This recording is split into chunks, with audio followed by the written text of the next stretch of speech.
we have created it.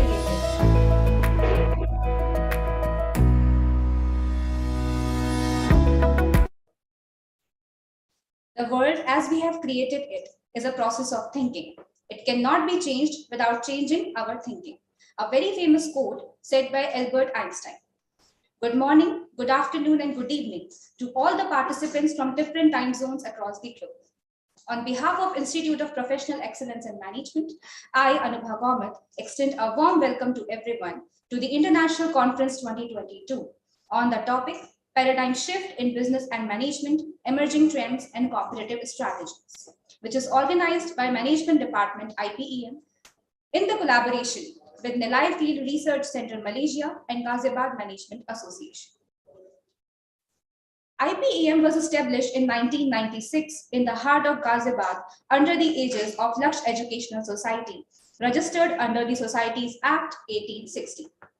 IPEM has emerged as the epitome of world-class education and imparts value-based education. We amalgamate curiosity and dedication to ensure that all our students are self-driven towards learning. The college serves as an innovative center to focus on imparting knowledge through wide exposure, frequent research, and scholarships. Focusing on innovation and discipline, the college has received accreditation for being the best institute in India and especially in Delhi NCR region.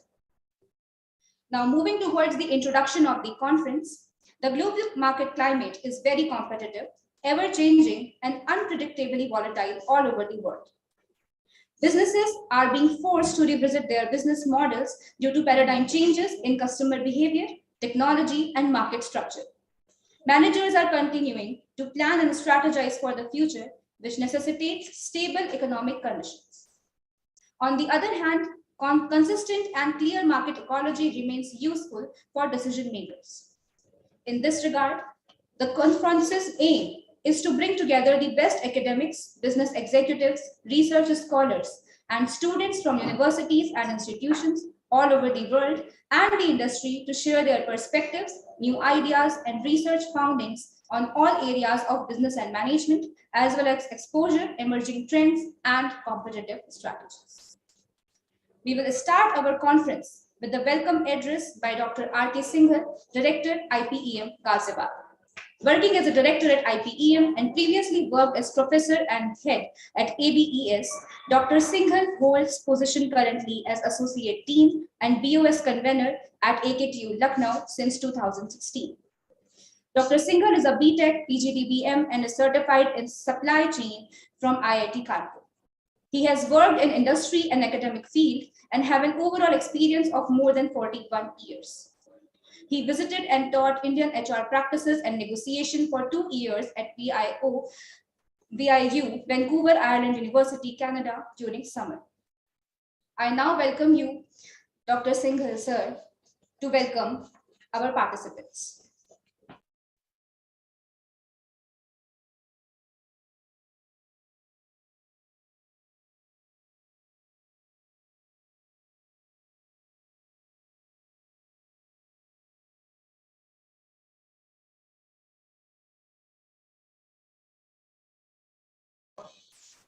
Good morning to all. I, Dr. R.K. Singhal, Director IPM, Group of Institutions, welcome you all in this International E-Conference, Paradigm Shift in Business and Management, Emerging Trends and Competitive Strategies, in collaboration with Nilai Field Research Center, Malaysia, and Ghaziabad Management Association. I welcome our presiding speaker, Professor Dilip Kumar, Director, Nilai Field Research Center, Malaysia. Sir, I thank you very much for collaborating us for organizing this International E-Conference. Our today's keynote speaker, Mr. Mohit Vij, Associate Professor at Department of Business Administration, Liva College of Technology, UAE. He's a well-known figure in the university and he contributed in the strategies, making suggestions and in this area. Another keynote speaker of today's conference, Mr. Samarth Singh, who is Associate Professor in Indraprasth University, New Delhi. I also welcome today's chief guest, Mr. Theresa Teo, Founder Director, Alpha Agency, Greater Sydney Area, Australia. Let me tell you, friends, he's a well-known figure in the international forum who have contributed a lot in the strategy formulation, in business strategies, in many business areas. I also welcome our guest of honor today, Mr. Fanil Zakaria, who is a professor and entrepreneur for Mumbai. And he not only is a professor, he's a coach and an eminent speaker, a motivator. I welcome Shri Anupam Ji, who is the Secretary of IBM Group Institutions. I welcome Professor Dr. E.S. Malhotra, Director General of IP at IBM, Dr. Sugandha Goyal, Dean Academics, Dr. Dolly Phillips, Dean Outreach, Mr. Shashank Chaudhary, HOD Management, Dr. Nishi, who is the HOD Education, and other HODs, delegates, researchers across globe, my dear faculty members, and my dear students. I once again welcome you all in today's International E-Conference. As rightly said by Dr. Anuba, that in the today's conference, of course,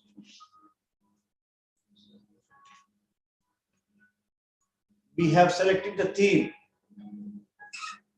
which is very, very appropriate in today's business scenario. If we look back a recent past of 2 years, the economy globally faced downturn in almost all kinds of industries except health and medical related industries. A very recent studies, which is recently published just 2 months before, the study was conducted by McKinsey. It shows the U-shaped recovery of economy, particularly in India, Europe, US and China.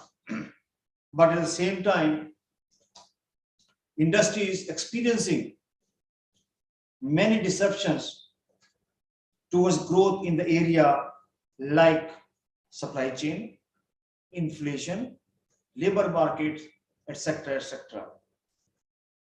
The disruption in supply chain indicates a little increase due to sudden increase in demand and supply and due to tensions at the borders in many countries just because of political conflicts.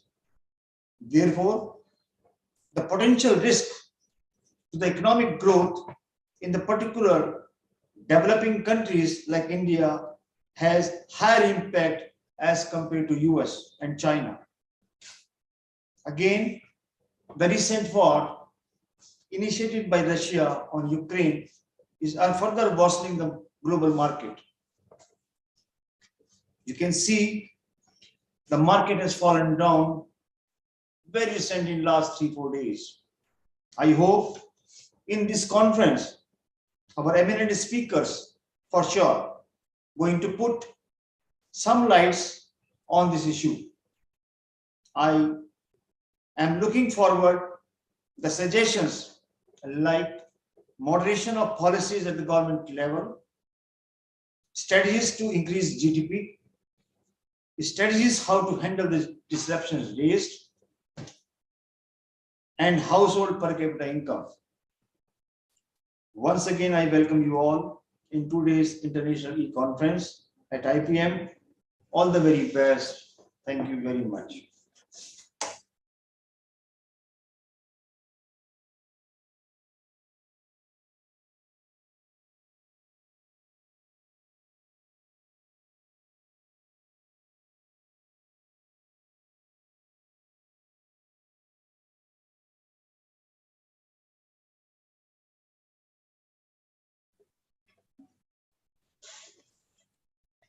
Thank you, sir, for welcoming all these speakers. Now, before we proceed to introduce our presiding speaker, I request all the participants to kindly keep their cameras off and their microphones on mute for smooth progression of the conference.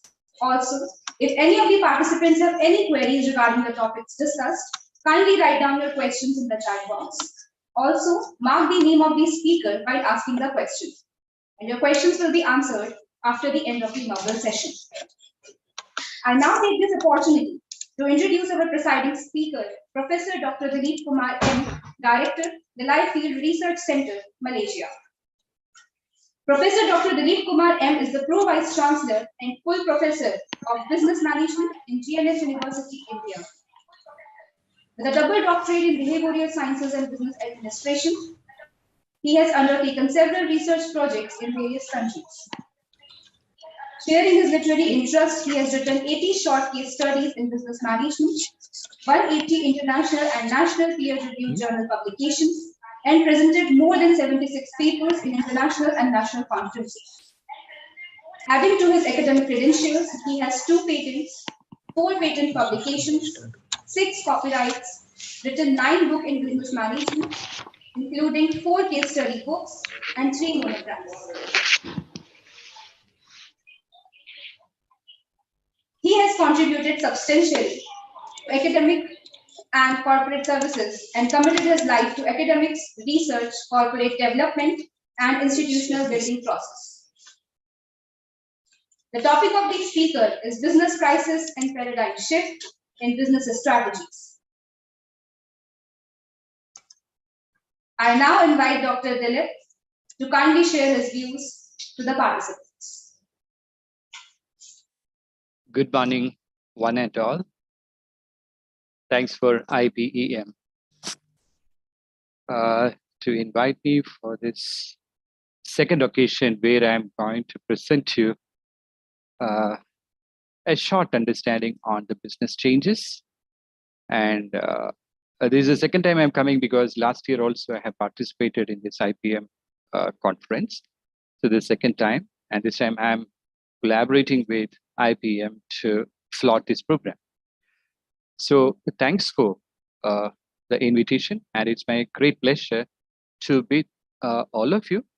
And let me have this short presentation for this international conference, and which is happening in IBM Delhi. So let me share this presentation to you.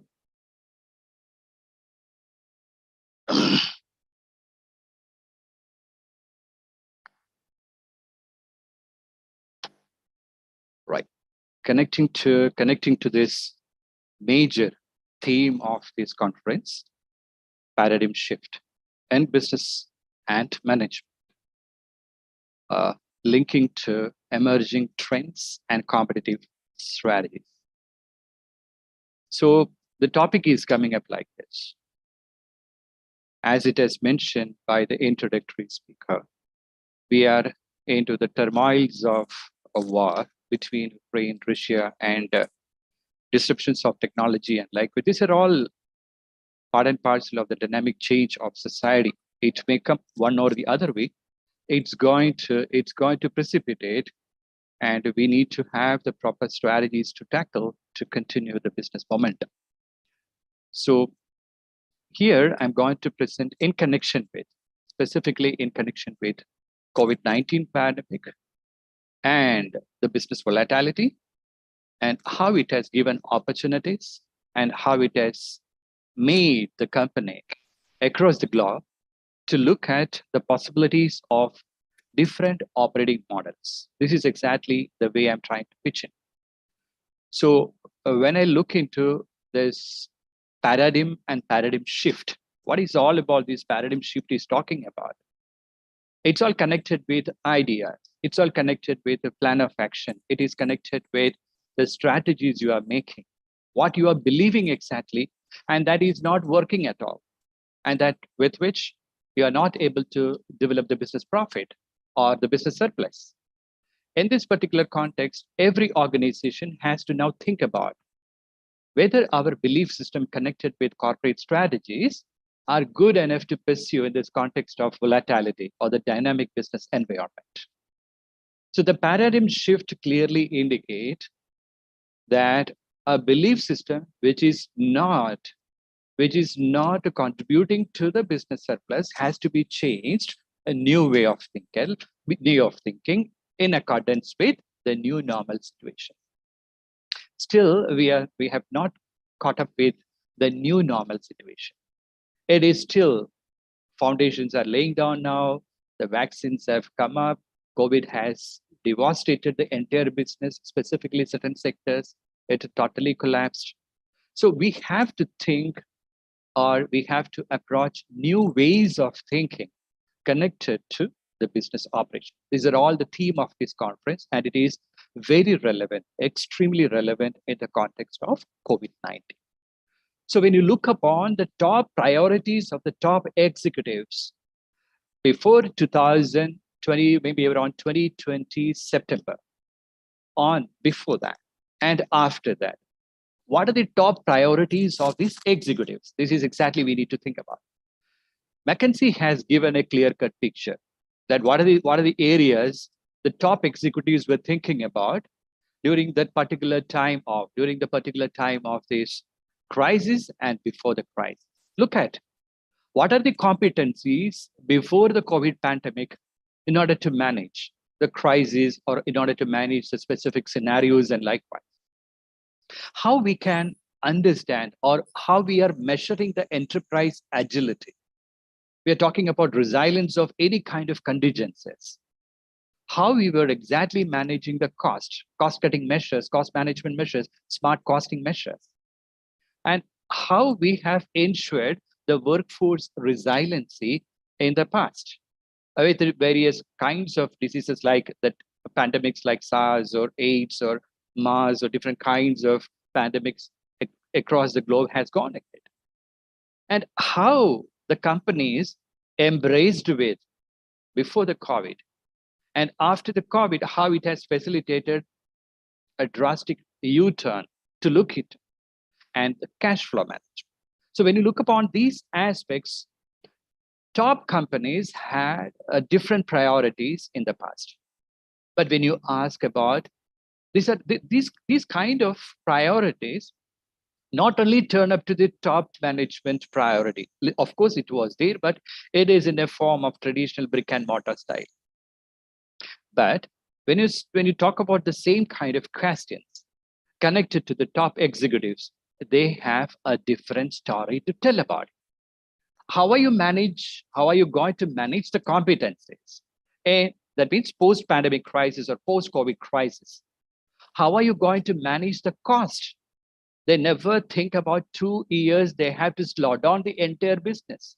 The economic crisis because of the COVID pandemic, and how it has necessitated the importance of innovation, and how we can ensure in this kind of complete turbulences and likewise business volatility, dynamic nature, how we can ensure the agility of the organization, what kind of leadership styles to be embraced, what kind of organizational structure to be embraced, what kind of designs to be, how we can satisfy the customers.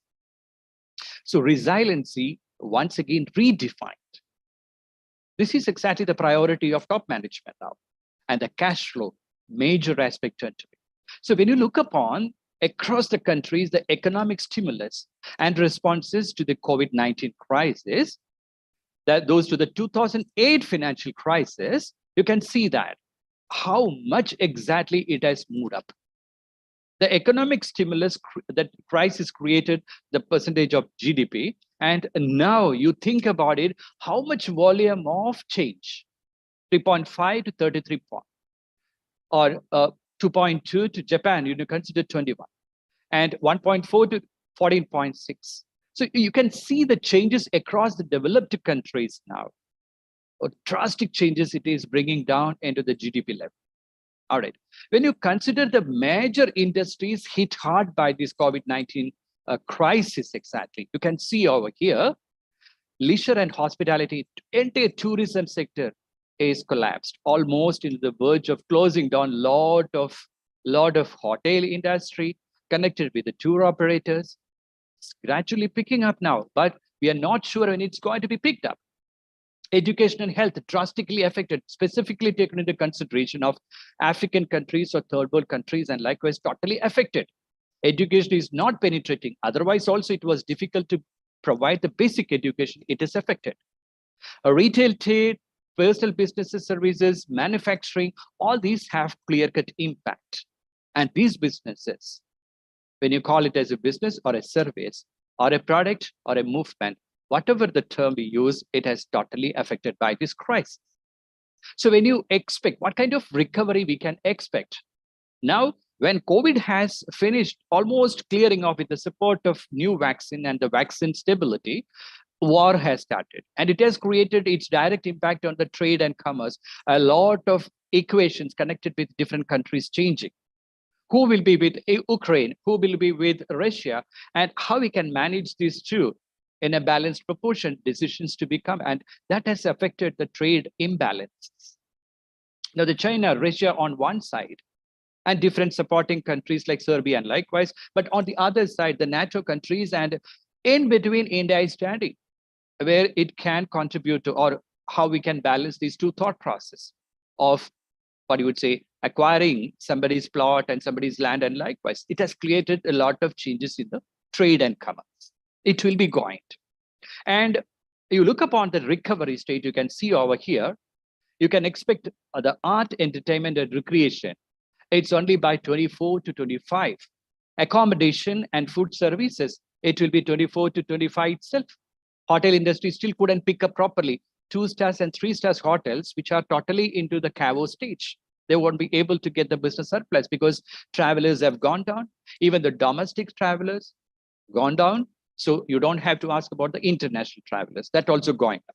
So this kind of changes which has created in the business, the market, that has created a kind of confusion, and people are not traveling. People prefer to be at home. People prefer the life rather than travel or any kind of leisure.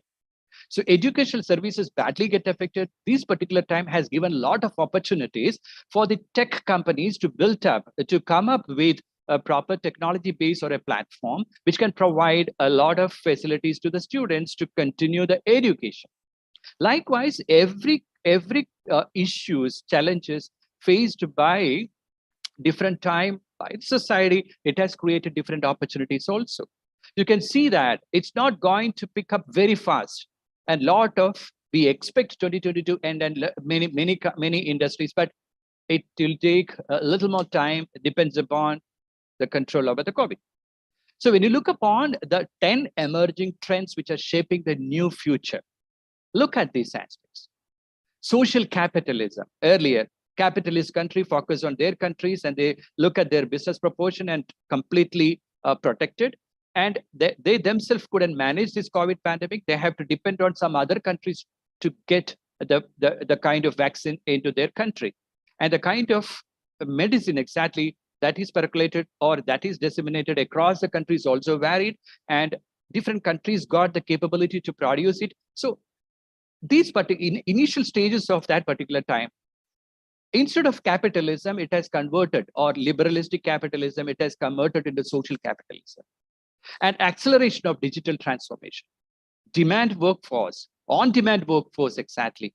It's very difficult for you to pull that particular people. And new burning platform for the healthcare, the change, interchange has brought into, and also different business kind also have to look into these aspects. And supply chain that will fragment and reconfigure a lot of supply chain parts and the routes and channels and moderators, everybody, they are into the change process of different operating models. Workplace, remote working. Industries are looking upon reskilling and upskilling connected with the technology change or technology disruption. Change in the work habits, urban transformation is happening. Innovations, earlier it was not that was slowly, it will be moving upon. Likewise, the people or the management, the top leaders have taken decision. But now it's must, otherwise you won't be able to survive in the market. The mindset also drive the future success. So a lot of trends you can see over here. So paradigm shift in the business strategies, the one connected with the digital transformation, trusting of what technology, the executives have changed their pattern. It's not exactly they're talking about the traditional mode of man-based or team-based, a lot of things. They're looking upon trusting what technology can contribute to our business. And this kind of decision pattern change supporting the digital transformation has brought a lot of changes in the organization. I'll tell you one example. When I was in Morocco in 2020 September till up to 2020 October, November, I can tell you that there is a company called as OCP. That company was totally man-driven, workforce-driven. Now 60% of those company workforce transformed into, that means the pattern of process, traditional process, they have shifted from the technology-driven process with the support of ERP application like SAP HANA. So you look upon from Oracle to SAP, they changed it. And at the same time, they're trying to convert it into the technology platforms. You see the change. So this kind of changes, which has invited several applications with the support of AI, IoT, blockchain, cloud, that exactly penetrating into the business market. And that kind of applications, So Technophiles are widely embraced across organizational leadership. Instead of man-driven process and likewise, these executives are now focusing on more technology-driven, means that opportunities for the Technophiles. So when you look upon the change in the digital transformation, all right, so IBM Institute has given a data 59% to 69%, the accelerated digital transformation. And around 66% of the companies have converted their process. That means they're facing the challenge that connected also. So these are the challenges and the opportunities created. Around 59% accelerated digital transformation, but around 66% of the companies, those who have completed encountered resistance to change. So the change process also, when you bring abruptly, it is creating a change. So when you look upon the changing sectors, you can see over here, health sector, financial sector, retail sector, education sector, franchising sector, food service sector, fashion sector, travel and transport, tourism sector, entertainment, generation. So around 11 sectors, you can see the operating services, the scope of dimension is changing. And transformation drivers are organizationally driven changes, customer driven changes, technology driven changes, financially and almost social changes. But what are the technologies they are exactly adopting? This is a new practice to the company. Artificial intelligence, IoTs, big data, data analytics, cloud computing, virtual reality, augmented reality, deep learning, blockchain, 3D scanning and printing, social media platforms, autonomous robot technology or RAS applications, robotic applications, and mobile technology and innovative technology. These are the changes across the company, across the sectors penetrating. So IBM study clearly indicate a kind of changed behavior or changing behavior continuously after COVID. So 60% of the executives, the study finding indicate that they'll be employ AI-based customer engagement tools to achieve their goals. And in some organizations, they're using chatbots. And of 80% of the customer assistance is done through that particular chatbots options. All right, education sector or any kind of sectors, they're exactly developing these kind of robotic applications and they give you the solutions to the customers. So when you look upon digital transformation in that way, look at how the e-commerce is changing. So when you look upon the COVID-19 crisis, the McKinsey data clearly indicate 2019 to 20 data. So a lot of changes happening. A lot of the way adoption of technology and acceleration of it around last 3 years from 17 to 20, you indicate, you need to understand the technology change, how it's contributing to business. This is exactly, we are talking about the paradigm shift. All right. So Asia Pacific region around 53 and 55, and finally Europe, it is North America 60%. So you can see how much adoption of this digitalization happening across different regions of. So e-commerce that has witnessed a total change in the growth during this pandemic. And the reduced movement during that particular time of what you would say, you have to stay back at home, you cannot go to work, you cannot engage into the social activities or anything. That particular time, e-commerce was the platform or is the platform exactly penetrating into the market, is to the customers. So online presence, it's going to be widely accepted or it has accepted. Now it's moving with the stabilization of it. When you look upon this e-commerce platform, The data also indicate how much proportion of these total retail sales have gone up.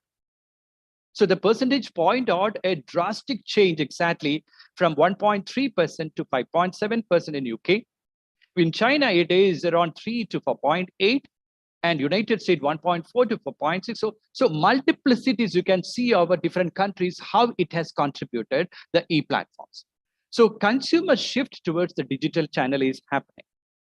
So total retail sales by 2 to 5 times its share is coming in during the pandemic stage. So China, France, Germany, India, all these countries have adopted or trying to adopt this kind of technology into their business platforms.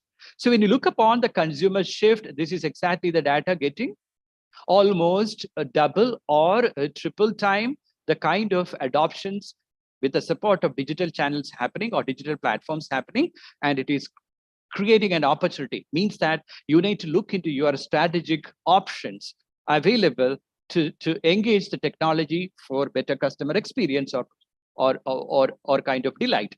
So executives have become more trusting of what technology can do, and they are pushing ahead with technology or digital transformation. So you look upon the changes, IBM Institute in 2020 has given a data that organization made big changes in response. Means that any change, they need to have operation plan, they need to have strategic plan.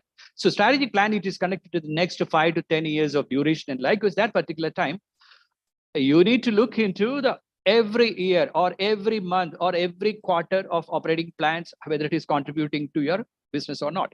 So shifted to more cloud-based business activities around 64%, accelerated process automation 60%, adjusted their approach to change management is 60%, and made permanent changes completely across the organization 55%. These companies are adopting. So here, when you consider FMCG, when you connect it with retail sector and likewise, this pandemic has created much changes also. People have had the preference towards immunity boosting products. You can, some of the companies like Patanjali and likewise in India has created a lot of business opportunity that particular time. So that particular time, the business strategy moving towards value proposition, business strategy connected with the new products, business strategy connected with the growth options, business strategy connected with technology adoption, business strategy connected with distribution of in rural markets. They are totally cut off from the urban market. So the reachability, even the internet also created issue in rural areas. So that particular areas, how we can reach the product, it has turned to be a big issue for them, and strategy move started. So when you look upon the rural urban differences and likewise, you can see strategic move across India. You can see that the difference between the rural and urban, you can see over here, urban areas, but rural areas, you can see it has gone down, but only rural areas, it has gone up. But when you compare the urban area, it's not, but they have given the opportunity to penetrate the FMCG growth. They have tried the strategies to reach to the, because rural customers are more in comparison with urban customers, depending upon the product variations, but it has shown clear-cut indication. So e-commerce trade has gone up, to almost 38% exactly during this pandemic period. So you can see the change. 2021, it might definitely, it is catching up with e-com, that means e-platforms or technology platforms indicate 21 and 22 also it is moving up. So this particular type of era, this particular type of what you would say pandemic has witnessed say heavy changes. Like this is exactly, I'm talking about brands like Dabur or Patanjali or Zandu. Other organic brands have launched more products, locking down social distancing here. So they exactly stopped eating outdoors and likewise forced the consumer to shift from that means going to the restaurants. So they're thinking about the mobile channels, Chana Prakash and what you would say Chana Prakash and immunity boosting health drinks. These are all the things you have changing over, seeing over here. Healthcare sector specifically considered the change. You can see electronic chemicals, it has gone up. You know that means sanitizers, a lot of chemicals, all the things, and it has gone up. And specify polymers, and likewise, you can see a lot of changes connected with specialty chemicals also, that also going up. Healthcare sector, specifically when you consider this particular pandemic, oximeters, personal protective equipment, kits, masks, all these things got the problem. That means better, what you would say, need. they are the better needs of the consumers, and hence the companies had to produce more in accordance with the demand from the market. So India's specifically healthcare job trends, and likewise, when you look upon that, this has created another opportunity. More than business opportunity, it has considered employment opportunities also. Look upon these changes. These allied healthcare professionals, pharmaceutics, or you consider nurses, dentists, specialists, doctors, all these professions, it has percolated. Means that the market connected with these kind of professionals also gone up.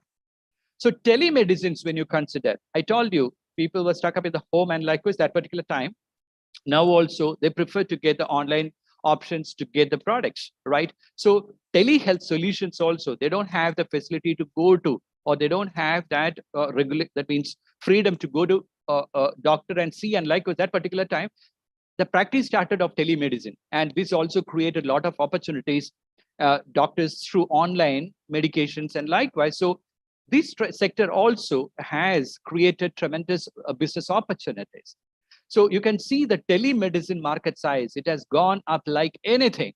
And it is expected a growth, heavy growth during 2024 to 2025. This is a projected market size growth. You can see over here. So FDI and healthcare, when you connect with, you can see over here, the related sectors in the healthcare, that has high potential, like construction of hospitals, healthcare, some brownfields like it is pitching up now is healthcare sector, allied healthcare sector, medical devices, biotechnologies, 74%, biotechnology, greenfield, that is 100%, and likewise, a lot of areas it has given opportunity, and FDI permitted in this particular sector almost 74% to 100%. This means that it has created another opportunity for those people who are interested to look into this, specifically small entrepreneurs. Education sector definitely affected, and online classes to compensate for the missed opportunity, and when you connect with business connected with education, and likewise shift in the learning models happening.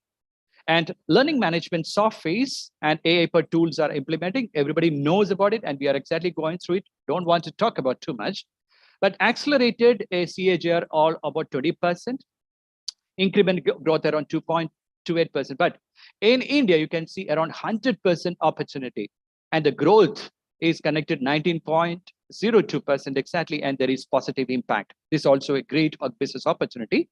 And you can see also the platforms like Coursera or any kind of tools they are applying in education institutions. So delivery industry also get affected. One more example or two more examples I'll give you.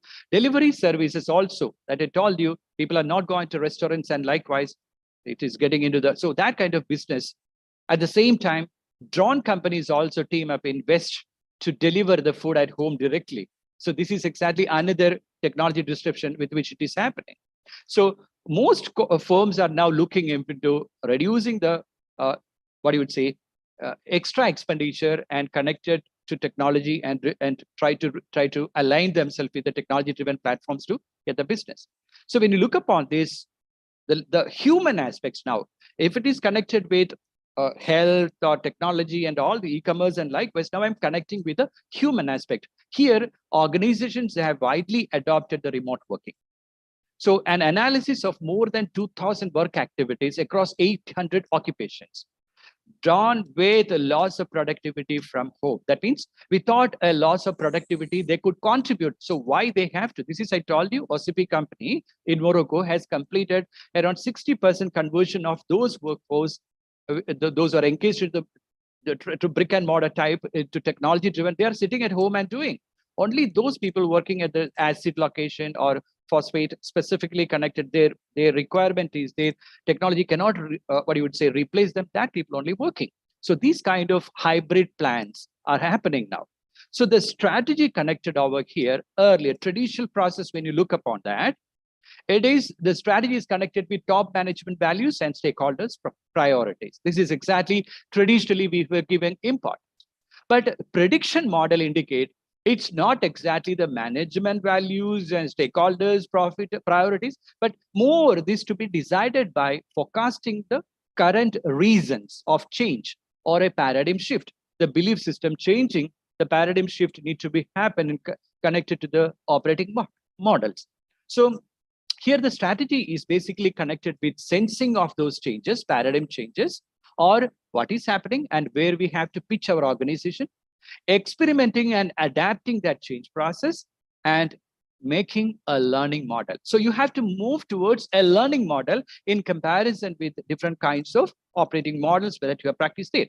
So here in this context, future-ready organizations structure themselves in a way that are fitter, flatter, faster, and far better at unlocking values. So here in this context, what organizations have to face as challenges is connected with capabilities and business.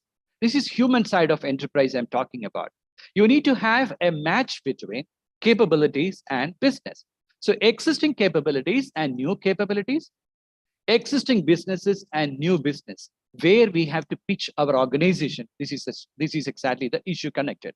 So the emerging organizational forms and likewise move from traditional to networks, traditional to super teams. This is the change we expect, and we need to pitch our organization in implementing that change process. This is a strategy waiting for. So here, the most essential skills which are required now connected with technology during this kind of pandemic and the change process is majority indicating that around 48% of their survey data clearly indicate the technological skills are important, social and emotional connected with surviving in this industry with the technology platforms, and around high cognitive skills needed that has changed the platforms of business. So these kind of changes are very important.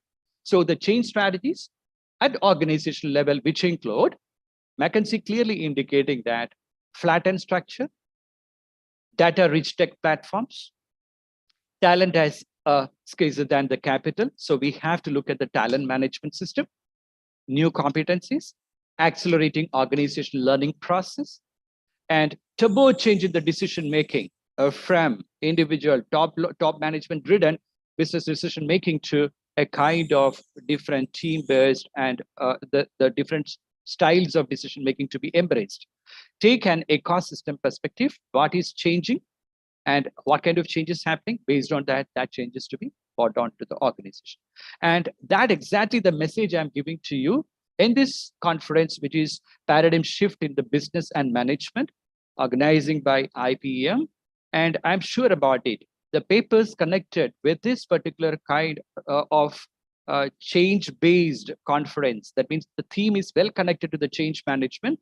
So the paradigm shift is expected. So what kind of changes which can bring into the organization, that will be discussed in this particular conference. And I'm giving all delegates and specifically IBM and all the organizers connected with this platform, organizing this kind of conferences, which is definitely deliberating or it is inducing a kind of, what you would say, values connected with the decision making to the organization. And hope delegates will be presenting papers connected with that. And thank you so much. Have a great intellectual deliberations. Wishing you best wishes. Thank you, Dr. Dilip, for sharing your views on the crisis and shift in business strategy. I now take this opportunity to introduce the keynote speaker of this international conference, Dr. Samarth Singh, Area Chair Marketing, Birla School of Management, Birla Global University, Bhubaneswar, Odisha. Dr. Samarth Singh is a dynamic academician, banker, an administrator, researcher, and a passionate startup mentor, currently working as HOD Marketing in Birla School of Management, Birla Global University. At BGU, apart from HOD Marketing, Dr. Singh is also handling multiple responsibilities such as Compliance Officer, IQAC, NAP Coordinator, Member IPR Cell, Member Center for Consultancy Growth, Member Innovation and Incubation Committee, Nodal Officer NIRF, Convener Faculty Council and Committee Member, Executive MBA Planning and Execution. Dr. Singh has also published 25 publications in ADDC, the Scopus indexed, referred and UGC listed journals, along with case study, and has presented several research papers in international, national conferences. I now invite Dr. Samarth Singh to impart his views on the topic, paradigm change in marketing to new age customer. Thank you, Dr. Anubha. Thank you for giving me this opportunity. A very good morning to one and all present here. It is really a privilege to be part of this international conference organized by IBM in association with the Nilai Research Foundation and Ghaziabad Management Association. I hope to do justice with the 15-20 minutes that have been allotted to me. Can I share my screen, Anubha?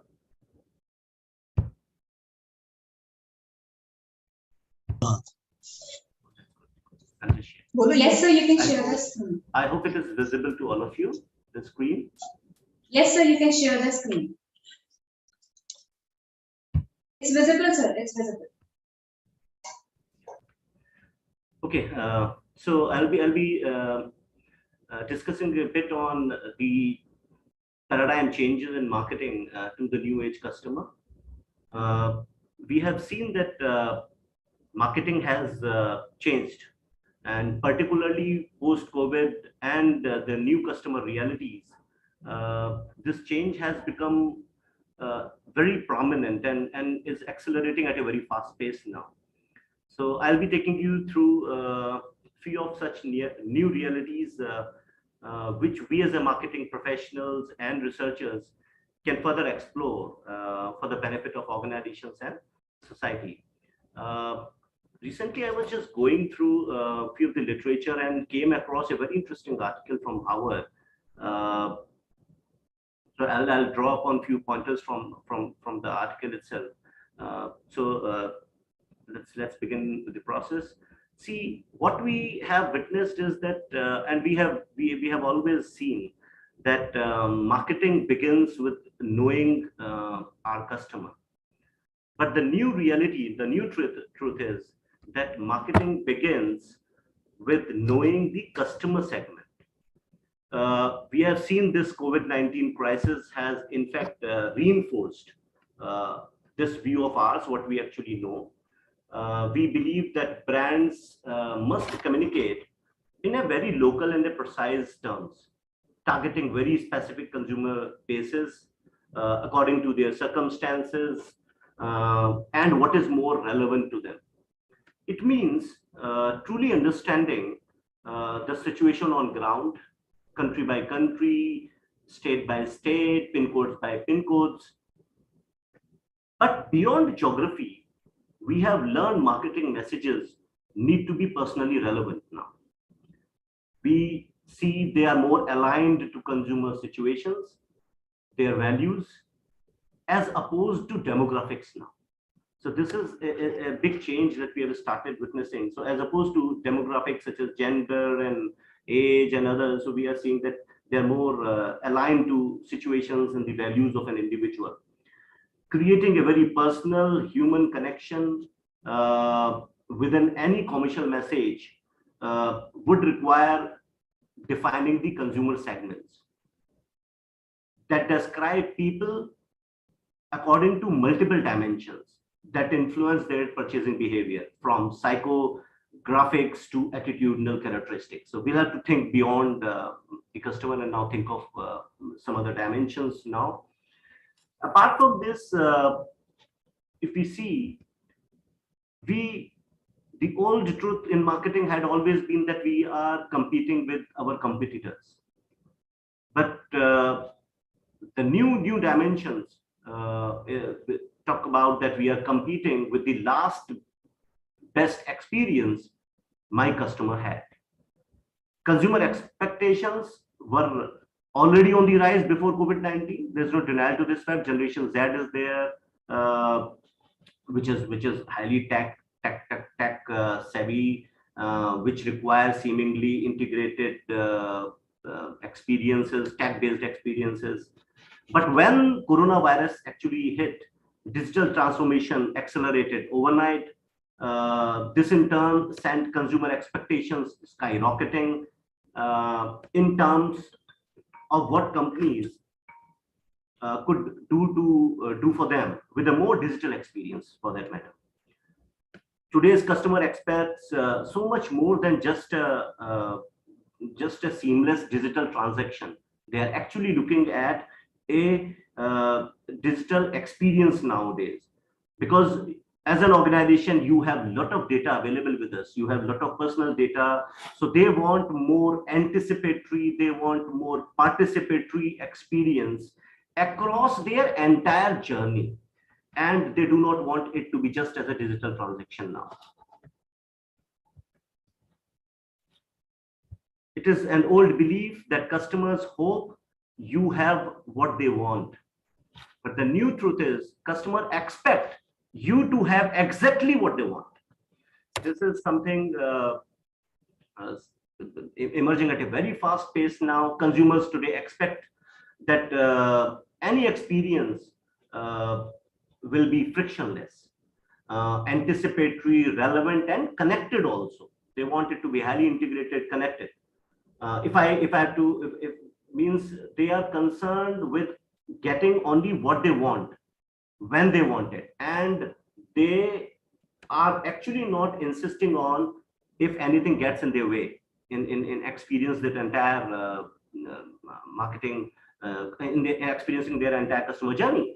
Now creating these experiences for organizations have to place data and technology at the core of the organization, as what our previous speaker has already highlighted. They will have to place data and technology at the core of the organization, which means that they will have to build a lot of emphasis on learning, machine learning, artificial intelligence into their entire marketing mix. And data has actually helped us to build those features into our marketing mix. Today, most of our 4Cs are delivered in one size fits all approach, but as consumers are getting more demanding, we need greater personalization, and organizations will have to use data and intelligence actually to sharpen their decision making skills and drive greater relevance in customer interactions. Another truth which we have, which is actually getting relevant nowadays, is that we always believe that courting customers is like dating. Yes, it is there, but it is like online dating nowadays. For a long time, we as a marketer were largely talking about buying mass reach or targeted reach at best rates from any media and hoping to convert it. It was more of a world of spontaneity, serendipity, and a lot of face-to-face interactions. But with online, now finding the perfect match may be less about chance and is more about data now. Data and algorithm, I would rather say. So in marketing terms, we have seen a shift from brand marketing to build reach to performance marketing to generate leads now. So this is another transition and another shift that we have started witnessing when we talk about marketing nowadays. Another truth which is that customers must sit at the heart of your marketing strategy. In fact, the new philosophy in marketing which has emerged is that customer must sit at the heart of your entire customer journey. Gone are the days when customers used to be the heart of entire marketing planning, marketing strategy. You know, everybody now in the organization must embrace customer, and entire customer journey must be taken care of. So we must basically remember that marketing is often just the beginning of a relationship with the customer. For example, in a B2C context, we go through a journey of engaging them, converting them to a sale, probably directly or indirectly, retaining them. Can I pick a call for a minute? Actually, my father is undergoing some operation. So I think there's an urgent call. Just can I pick a call for a minute, please?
Sir, you are not audible.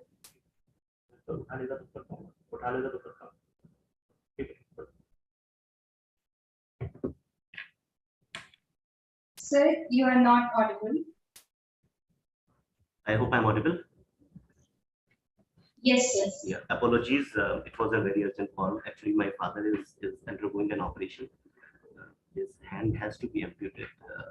So, anyways, okay. So we were discussing about that customers sit at the heart of our marketing strategy. Now we talk about that customers sit at the heart of our customer journey. There was a time, see, customer has not to be seen as just an initial interaction where marketers have just start to think of building that relationship. The entire journey with the customer begins with when a relationship with the customer actually starts by a marketer or a sales executive, for that matter. For example, in a B2C context, we go through a journey of engaging them, we go through a journey of converting them to a sale, and then finally retaining them, so that they start they start educating our products and services, and probably we may upsell and cross-sell to them in future state. Marketing must be viewed in the context of full end-to-end journey now. So the entire journey has to be taken care of. Probably it is not realistic actually to believe that that the operating model for all customer-facing functions can basically report to same place. That would be the actual challenge that organizations will have to take care of. But it is important to look thoughtfully at the operating model and consider the processes, the technology, talent, the data models, the KPIs, all of them actually align to customer needs. So that is something that new marketers will have to focus upon. Another truth was that relationship matters, but the real truth is that relationships are everything nowadays. It goes beyond saying now. Whether you talk about B2B context or in a B2C context, we have already seen in the COVID scenario that organizations which had a good relationship with the customer had been able to sustain themselves and fight those tough times. If we particularly talk about B2B organizations, they were faced with a virtual sales environment. But most of the organizations which had actually excellent relationships with their customers could survive that bad period of theirs. Even in the B2C context, we have already seen that trust has started playing a very important role now, and it is foundational to the value exchange which happens between a customer and a company. So as companies are basically relying more on data and everything, so relationship, trust, these have to be taken care of. Another truth is that we have always believed that agility is a technology process. We believe that agility has to come through technology, but now agility is nothing but agility is a modern marketing approach now. We have seen that COVID-19 has created an irreversible trend for marketing to embrace this simply nimble mentality. Now, as the crisis is unfolding and we are getting into the normalcy, a company could quickly find its message wrong, what was wrong with its supply chain, why it could not deliver, why it could not perform that way. It could immediately create an advertising and a public relations strategy to deal with it. So they need to be extremely agile. Probably this would include continuous customer listening, demand sensing, not only for the benefit of marketing, but for the entire company to actually capture the entire customer sentiment at that very point of time. So the marketers will have to take into consideration this agility. Meanwhile, operationally also, it means that faster decision cycles, more flexibility across various areas, more creativity, in terms of budgeting, in terms of media, that has to be taken care of in terms of agility. Another truth which we have seen is that your brand should stand behind great products. No, the brand should stand behind great values now. The pandemic has actually challenged brand loyalty nowadays. In the recent EY research, they have already, there's no denial to this fact that quality, convenience, price, they still are very important to consumer. But factors like sustainability, factors like trust, factors like ethical sourcing, factors like social responsibility are still very relevant for any consumer. So brand values, the great values must be taken care of by the new marketer. Marketing, another change which we are seeing is that marketing is important for growth. No, marketing is the center of growth agenda nowadays. There was a time where marketing was considered as a cost center, and organizations were actually doubting, why do we need marketing department? But during this pandemic, marketing has been elevated as a driver of digital transformation, a key leader of customer journey, and the voice of the consumer, which has helped organizations to sustain. So it's now center of growth agenda. Other few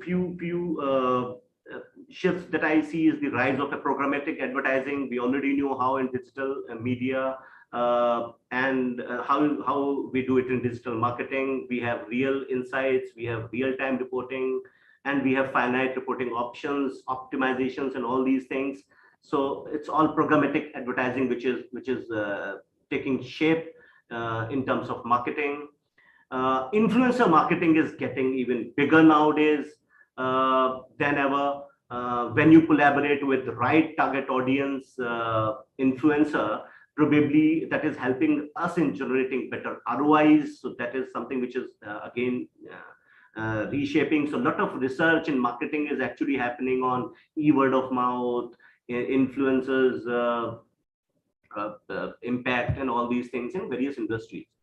Another change which we are witnessing is the story-driven content visualization, because the current set of generation is particularly tech-driven, and their time span of actually attention to any of the advertisements or communication is really very low. So they are looking at story-driven content. This is again a shift that we are seeing. There is more of a conversational marketing happening. There was a time when sales and customer service representatives used to follow a very formal process. They used to call to customer sir and ma'am. But now with chatbots and these chat applications, customers are interacting through instant messages, and it's like a day-to-day conversation that is happening. So there's more of a conversational marketing that is happening. And another shift, I would rather not call it as a shift, but then yes, consumer of tomorrow, the generation alpha, generally born between 2010 to 2025, we have seen that millennials or generation Z are nothing new nowadays. So generation alpha, which are going to be customers of tomorrow, they will, and see, these customers of tomorrow will have best of formal education. They, I believe, would be most tech savvy, and they will be most wealthy also, and they would expect lot of gamification. They will have short attention span. So researchers, how to engage with them in that area must be coming from researchers, and marketers are identifying various ways and means to actually engage with this generation alpha. Lastly, we must forget 4 Ps and others. Now it's time to welcome 4 Es, which is a new approach to customer value proposition and embodies engagement, experience, exclusivity, and emotion. Customers buy experience and emotions. So it is not what I sell, how I sell, but why I sell is becoming very important. So a lot of shift is taking place in terms of emotional branding. These are few shifts which I could witness. There are so many of them. Time permitting, we can discuss it at a very later stage. Thank you. Over to you, Anubha.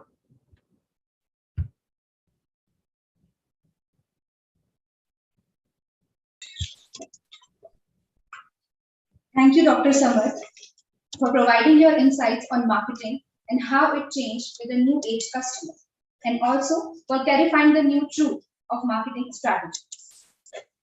Next in the schedule is the address by our next keynote speaker, Dr. Mohit Vij. Dr. Mohit Vij is Associate Professor, Liva College of Technology, Abu Dhabi, United Arab Emirates. Dr. Mohit holds MBA from HEC Montreal and a PhD from Kurukshetra University. With more than 2 decades of experience, Dr. Mohit is an expert in developing and planning academic and training programs. He has successfully led research and consultancy projects for destination management organizations. He was honored with the Award for Excellence in Teaching 2017-18 and 2011-12, and the Award for Excellence in Services 2014-15. Dr. Mohit believes passionately in giving back to society and making a difference by education and training of various segments of the community. His research areas include tourism, training, tourism marketing, and sustainable tourism development. I now invite Dr. Mohit Vij to share his views on the topic, Changing Landscapes in Business and Management, a case study of United Arab Emirates. Thank you. Thank you so much, Dr. Anubha. I think I'm audible. I'm visible also. I can see myself. And if you may allow, I should be sharing my screen. If you can make me the co-host. Screen. So you are audible, sir, and you can share your screen now, your co-host. All right. Yeah, thank you. Yes. All right. So, Honorable Director, IBM Ghaziabad, Dr. R.K. Singhal, Chief Guest of the Day, Dr. Theresa, Honorable Director, Nilai Field Research Center, Malaysia, Professor Dilip Kumar, Keynote Speaker, Dr. Samarth Singh, Guest of Honor, Mr. Fanil, Head of the Management Department at IBM, Dr. Shashank, the Dean, Dr. Dolly Phillips, faculty who was in touch with me, Dr. Neetu Maurya, esteemed delegates, respected faculty members, and all the students who are listening to me. I welcome you to this session. And it's my pleasure actually to here be presenting this, making this presentation at the international conference, which is based on a very apt theme, that is the paradigm shift in the business and management, emerging trends and competitive strategies. My topic today, which will take around 15 to 20 minutes of time, if you allow, would be based on the changing landscape in business and management. And since I'm based in UAE, many people know the country, which is close to India also. I will be focusing more on what's happening in this country. And we are going to start with slightly the history of the country and how we have come to this stage. So I have some collection of interesting images of this country. This was Dubai in 1990, and you can see there are hardly any development. One clock tower that we say to this crossroad here, the structure that you can see is still here in Dubai, but the entire landscape has been transformed. So this is the same clock tower that you can see in 1990 and now 2020, but the only difference is now it is surrounded by a number of buildings here and a lot of infrastructure. And now sometimes, when we are traveling on this road, it is very congested. We have to wait in traffic for longer hours. So how this kind of transformation was possible for a country like UAE, which was mostly all about fishermen. You can see in this image, all the fishermen, and that used to be the occupation for most of the local Emiratis here when we go back to 50 or 100 years ago.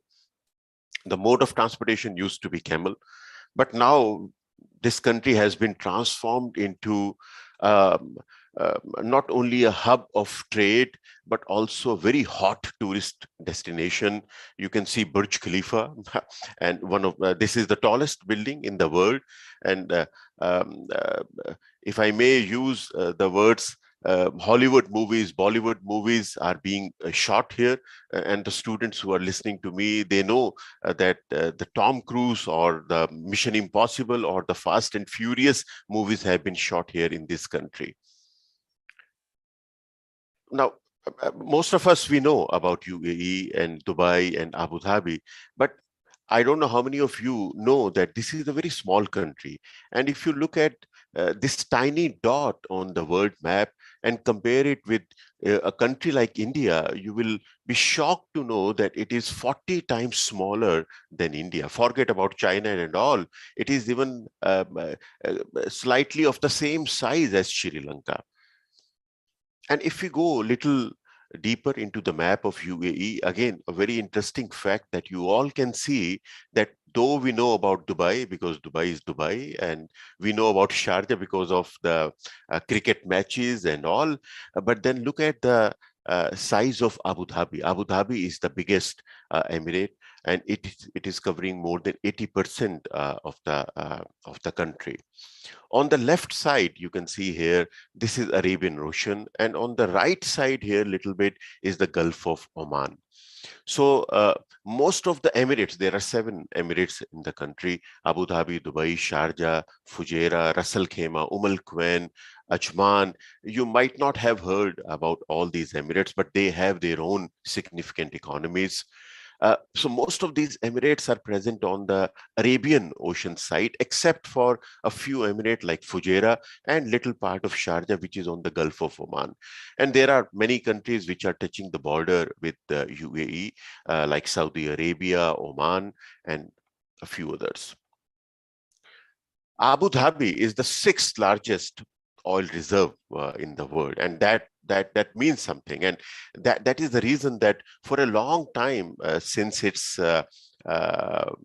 inception in 1971, the country has been based on oil and petroleum. So Abu Dhabi is the 6th largest oil reserve after a few countries like Kuwait and Saudi Arabia and some other countries. But that really is quite interesting. It also means that the country could have been dependent on oil and petroleum for a longer duration, and not only 40, 50 years. But then that didn't happen the way it was anticipated. It was 1990, and some challenges to the oil-based economy were already being witnessed. The first thing that we all understand is that the oil and petroleum that we talk about in any country is majorly the fossil fuel. We all understand the meaning of fossil, but then this fossil fuel is always limited. It's limited. We are extracting it from the, it is beneath the Earth's surface, and we are extracting it from there, but it is limited in supply. The second challenge is that many types of biofuels are being popular. When you are sitting in a country like India, you must be knowing about the plant Jatropha, which is being used now by the Indian government. 2% of Jatropha-based biofuel is being used almost all over the India. Canada is known for extracting the fuel from corn that we eat with taste, but they are taking the oil out of it. Brazil, if you ever get a chance to go to Brazil, you will find that when you stop your vehicle at the gas station, there is a counter of biofuel, there is a counter of fossil fuel. They have the technology to make biofuel from sugarcane. So that is quite surprising. So many countries, actually, they are turning towards extracting biofuel, and sooner or later, there will be many technologies which are going to change the game altogether. More so, there are emission controls and regulations which are in place especially by the European Union, by China, by Japan, and many other countries. They are concerned about the air pollution. And we know that road transportation, because of the cars which are running on fossil fuel, or you can say gasoline, they are making one of the highest carbon emissions. So these kinds of controls are also coming in place, which will restrict the movement of gasoline-based vehicles. It's already happening around you. We have electric vehicles. Tesla is a big company, #1 company now. It is almost everywhere in North America, in Europe, even in UAE. We have a showroom here of Tesla. The price is slightly on the higher side, but then we have some economic model which are available in India also. Many electric vehicles are going to be there very soon. So these are the challenges which are being faced by the UAE oil-based economy. But thankfully, the government was already prepared for that. So it was 1995 when the Prime Minister and the President, they both were concerned. And just now, almost a few years before, at one platform, the Prime Minister, the President of the country, he said that in 50 years, when we ship off the last barrel of petrol, we will not be sad. So it is only an estimate or a guess or a guesstimate, whatever you can say, that we are left with almost 45 to 50 years of more fossil fuel. And after that, the economy can triple. So what has to be done? We need to do something. But the challenges were mounting. At the same time, the UAE has another challenge of increasing carbon footprint. We all understand the meaning of carbon footprint. For the students who are listening to me, you know better than me, but then carbon footprints means that how much each person in the country is polluting the environment. So whenever you do any kind of activity, in the morning when you take a shower, or in the morning when you go to cook your breakfast in the kitchen, what kind of resources are we using? When we drive to our home, what kind of car we are using? We are using public transportation or a car or aviation, whatever. So by doing any kind of activity, actually we are polluting the environment. So how much we each of us is polluting, that is what the carbon footprint per capita is. And UAE, unfortunately, was in news for all the infamous reasons. It was having the highest carbon footprint per capita in 2008. It was quite expected, because the country was progressing. It is still progressing. A number of construction activities are going on. It is a siesta country. It is a hot and humid country. So we have to use air conditioning and many other things. Nevertheless, UAE is infamous for a high carbon footprint in the world. They have signed the treaty at various international platforms. One of the oldest treaties, as we must be knowing, is Kyoto Protocol. And many countries, they signed to bring their carbon pollution level down. But just like many other countries, UAE also could not do that. So when you look at the history, these are the challenges that the country was facing. They took a decision. They took a decision to diversify their economy, and nobody could thought of it that any country which has been based on oil and petroleum would ever take a step like this, but they have done it. They have diversified their economy to multiple sectors. And if you can see this diagram, you can see the UAE now is 5th largest aluminium producer. Can you believe it? They are doing very good in media. They are doing in energy. They are doing in renewable energy, which was not required at all, if you ask me. But then they have done an amazing work in the renewable energy. Tourism has been the focus of the country, and there are many commercial activities which are going on. The end result is that the UAE economy is only now 49% oil and petroleum, 51% the country has already diversified into the other sectors. And one of the important sectors for the country is tourism. Yes, I was listening to Professor Dilip, and he was talking about the after effects of COVID-19. We all know that COVID-19 has changed the business landscape. Tourism was a badly hit country. But if you try to look at the data now, in many countries, including UAE or China or even India, the things are changing. But if you look at the data from the last few years, though I'm including the data during the COVID also, but prior to COVID, you can see in 2019, the total GDP contribution of the tourism sector was 10.4%, which is a big thing for a country, for any country. And more so because this 10.4% is more than the world average of 9% only. Look at the number of jobs which the country has provided in 2019, 334 million, which is 1 in 10 jobs in a country like UAE. Uh, so travel and tourism is something which is one of the largest industries in the world, we all know. And if you look at the world data, according to World Travel and Tourism Council, prior to pandemic, travel and tourism accounted for 1 in 4 of all the new jobs created across the world, 10.6% of all the jobs, 10.6% of the global GDP, with a huge value in US dollar trillions, I would say. So the point was that how did it all start, and how did this oil and petroleum industry came to a stage where tourism became one of the important industries.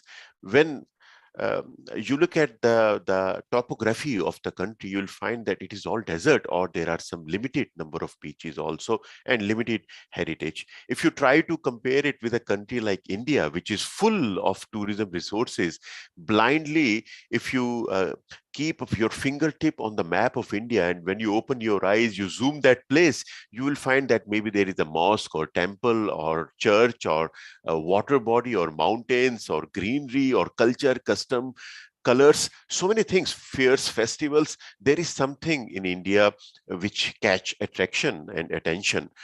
But then if you look at a country like UAE, it was only desert. And if, maximum what they had was some beaches, but that was also limited in number. And heritage and history, obviously we did not have Taj Mahal or Lal Killa in this country, so limited heritage. But then what did they do? Look at the desert, how the deserts are being used. Now, whenever anybody is coming to Dubai or UAE, desert safari is one of the important items in the travel itinerary. They have to do. In one car, there are almost 6-7 people who are sitting, and everybody is spending approximately 5,000 or 3,000 rupees, if I convert the currency. Imagine how much, and that tour will take not more than 2 hours. In one day, these drivers are conducting almost 3 to 4 tours. How much money is just flowing? And there are thousands of these desert safari cars and all that. Another thing, as I told you, a limited beach, so one of the ideas that came to the mind of the ruler of Dubai was to create an artificial island. And this is nothing new. Many countries are actually increasing their land masses in the ocean. The Dutch people are known for this kind of technology. So he called his team. He said that I want to create an artificial island. Why? Because this artificial island will increase the coastal area. This will be in the middle of the ocean, and the beach will be increased. So they proposed an island to him, but then the ruler said that no, it will increase only by 52 kilometers, which is not much. I need more beach. And they all were perplexed, confused, what to be done. And after deliberations, they decided that we will create an island, but it will not be circular shape, rather it will be palm shaped. Palm is not only the symbolic representation of the country, but look at the But look at the functionality of this kind of shape. It was a very massive project, by the way, and many environmentalists actually they shouted because of this kind of development in the ocean. But look at the number of the buildings, residences, commercial uh, companies, so many things. This all is man-made. So when we compare the tourism resources of a country like UAE to that of India, India is full of nature and man-made also, but this country is mostly made up of man-made tourism attractions. We all know about Expo 2020, which is going on in the country right now. There are 50 days left now. You have to see it to believe it. I have been to this place almost 4 times, and still I have not been able to cover the entire Expo. There are so many pavilions, so much business. Every day, millions of people are coming. And if you look at the data, it is estimated that there will be 25 million visitors which will be attending the Expo 2020 in this year. You should be knowing that the total population of the UAE is only 10 million.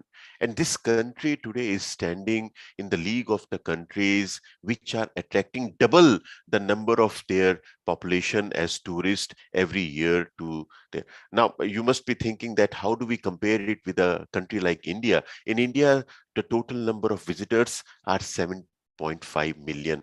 And look at the size of India, look at the tourist resources. So we have to think about all these things.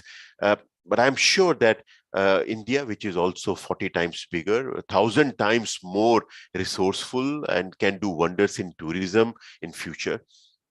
And I'm also glad that this conference is being organized by a university in the state of Uttar Pradesh, which is a cultural hub of India. The state is already famous for the tourist attractions and pro-tourism policies. Other states in India can also learn from the UP strategies to grow and promote tourism in their respective region. Now, the last thing that I would like to show is this Museum of the Future, which was opened only on 22nd of this month. And I pass by this museum almost every day because my office is on the way. And this building is so mesmerizing. You have to again visit it to see it. But this is Dubai, this is UAE, which is mostly man-made, but still attracting a lot of attention from the world. A tiny dot on the world map, but then attracting more than 20 million tourists every day. The, the the lesson that we learned from this country is that what are the factors that make UAE a successful business destination? The first thing is always that there is a lot of support and ease of starting the business. Anybody and everybody whosoever would like to start a business, they have packages, they have free zones, they have partnership arrangements, they have full ownership arrangements, and it becomes easier for anyone to start a business. They have excellent infrastructure, so there is no doubt about it, and it can be comparable to any other developed country in the world. There's full support from the government to anyone who would like to invest here or start a business. No red tapeism. Most of the processes are online, and you can hire a consultant or you can do it by yourself. But the paperwork and the file work is not that slow as it would be in some other countries.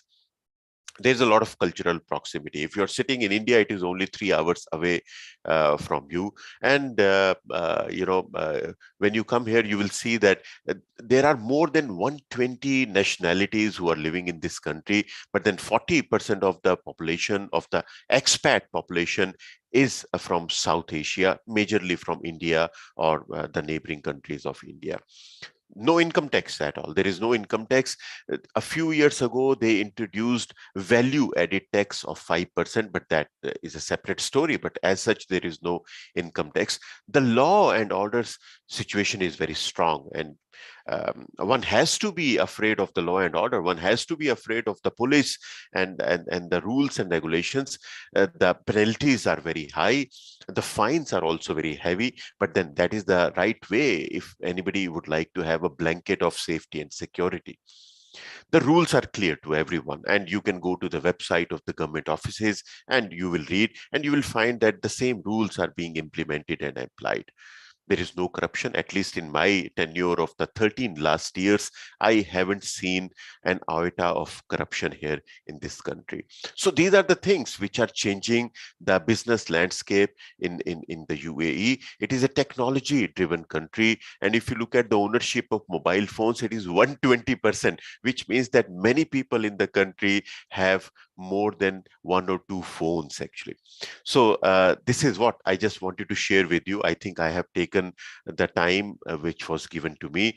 I am thankful to everyone for listening to me so patiently. I congratulate the management of IBM Ghaziabad for taking an initiative to organize this conference to discuss these burning issues.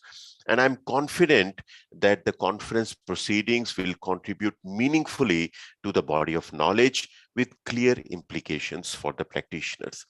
I also congratulate the organizing committee. You have done this thing beautifully. You started 6-7 months before. You have been working very hard, and I'm sure this will be a successful event for you.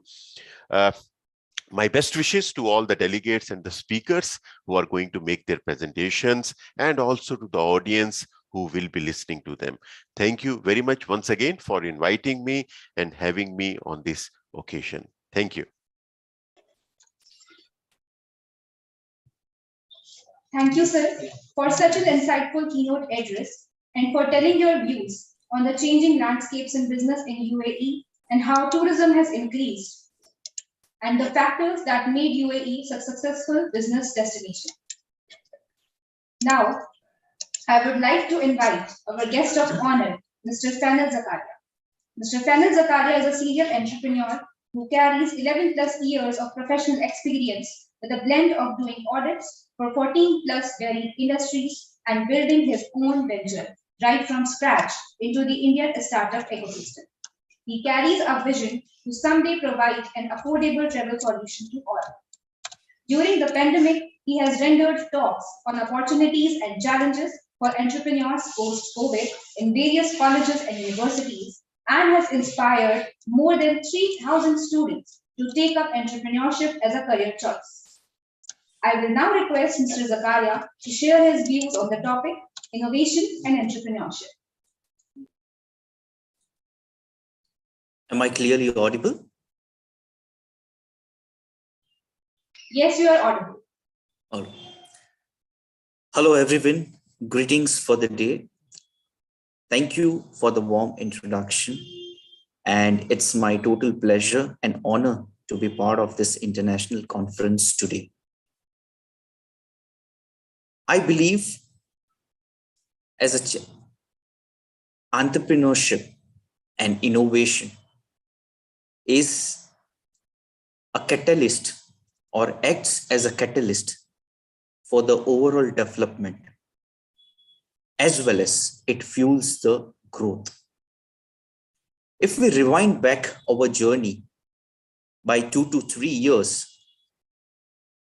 we all can recollect, in fact, that we used to conduct the seminars, the offline seminars, teaching into the classrooms in a physical manner, in person.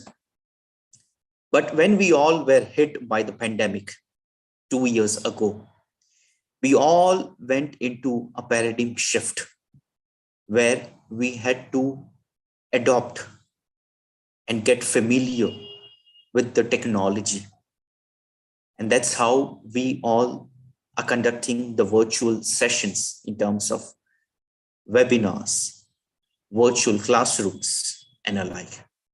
So also, if today we all are connected from across the globe on a single platform, that's possible because of somebody's innovation and his or her entrepreneurial journey. Otherwise, Without entrepreneurship and innovation, it wouldn't have been possible for any of us to be connected online from across the globe.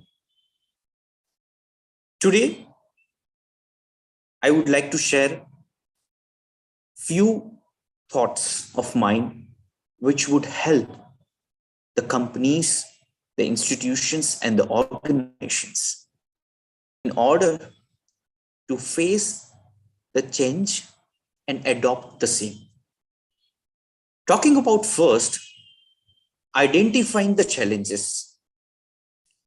Now, entrepreneurship or the innovation, that journey basically starts with the problems or the root cause of this entrepreneurial journey or innovation, innovated products or the services. Root cause is always a problem or the problem statement or the gaps or the hindrances being faced by any company or institution or organization. So first and foremost role is to identify what challenges is going through or what challenges can come through on the way in the near future.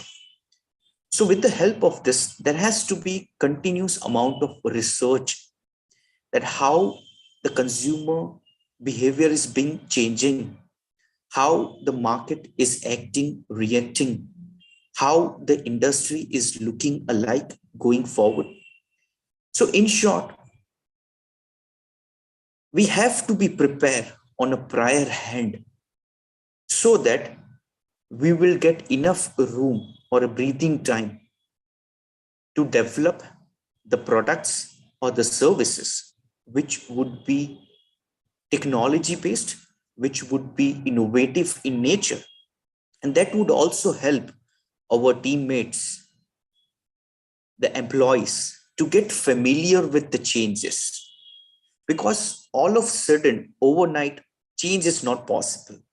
Any change would require a kind of first familiarity, then it would get converted into an habit. Second, develop the key strategies. So all these activities are in a continuous nature.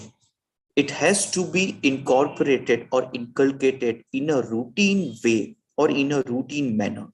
So there has to be some kind of dedicated resource or resource person or a department specifically who would be undergoing all this research activities, studying the markets, studying the consumer behaviors and alike.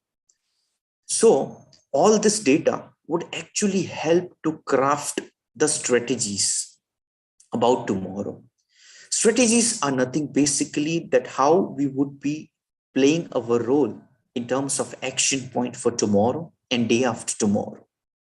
What would be the systems, what would be processes, what would be the target audience and alike. So this would help us to be taking the and forward step today itself about tomorrow. Why strategies are important? It acts as a blueprint, which is also very much relatable to the planning about tomorrow.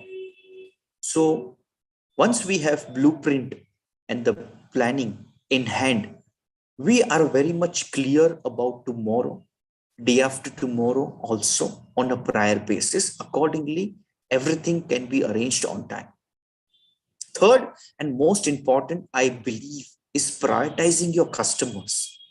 So now this change would come, or rather sudden change would come, or the shift or the rather shift would come.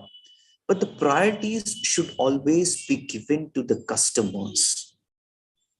Because if customers aren't happy or customers aren't satisfied with what we are delivering in terms of products or the services, then everything would go for a toss.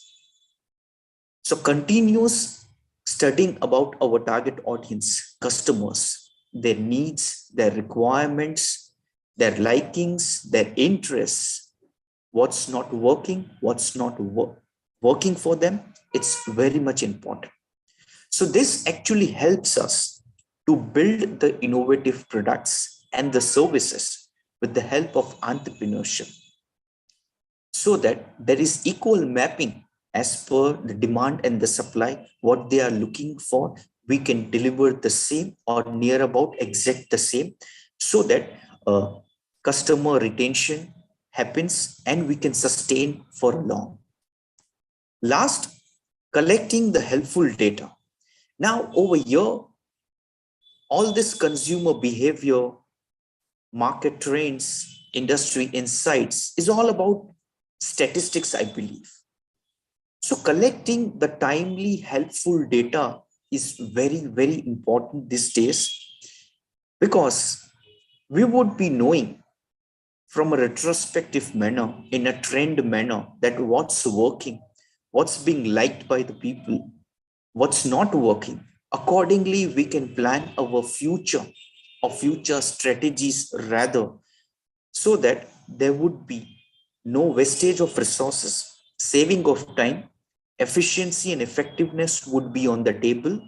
And that's how we can put the innovative solutions on the table on time. Moving forward, I would like to discuss a small example over here where there is a Maraz Textiles, and they have often conducted the business with customers over the phone or in person. That means they are doing business or conducting business in a pretty old-fashioned manner or an orthodox style. However, with the help of continuous research, they have noticed that the changing the way their company conducts business, they could increase their marketability and sales like anything. So, with the help of this research, with the help of this data, they predicted that if we could change the way we are doing the business, we can increase our marketability and the sales part. So they decided to implement some new online strategies.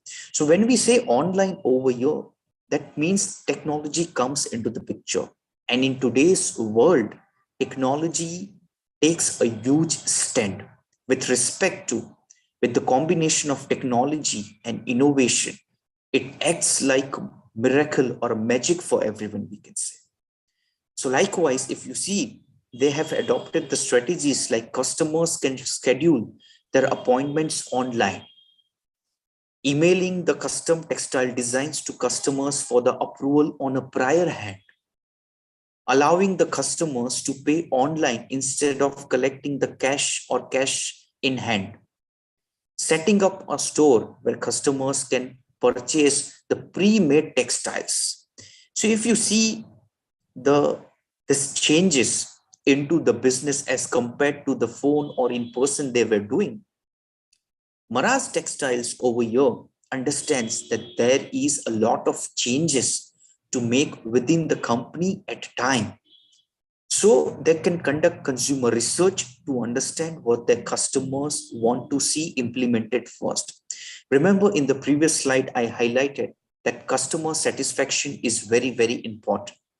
So we always have to deliver what they are looking for and what they are not looking for accordingly.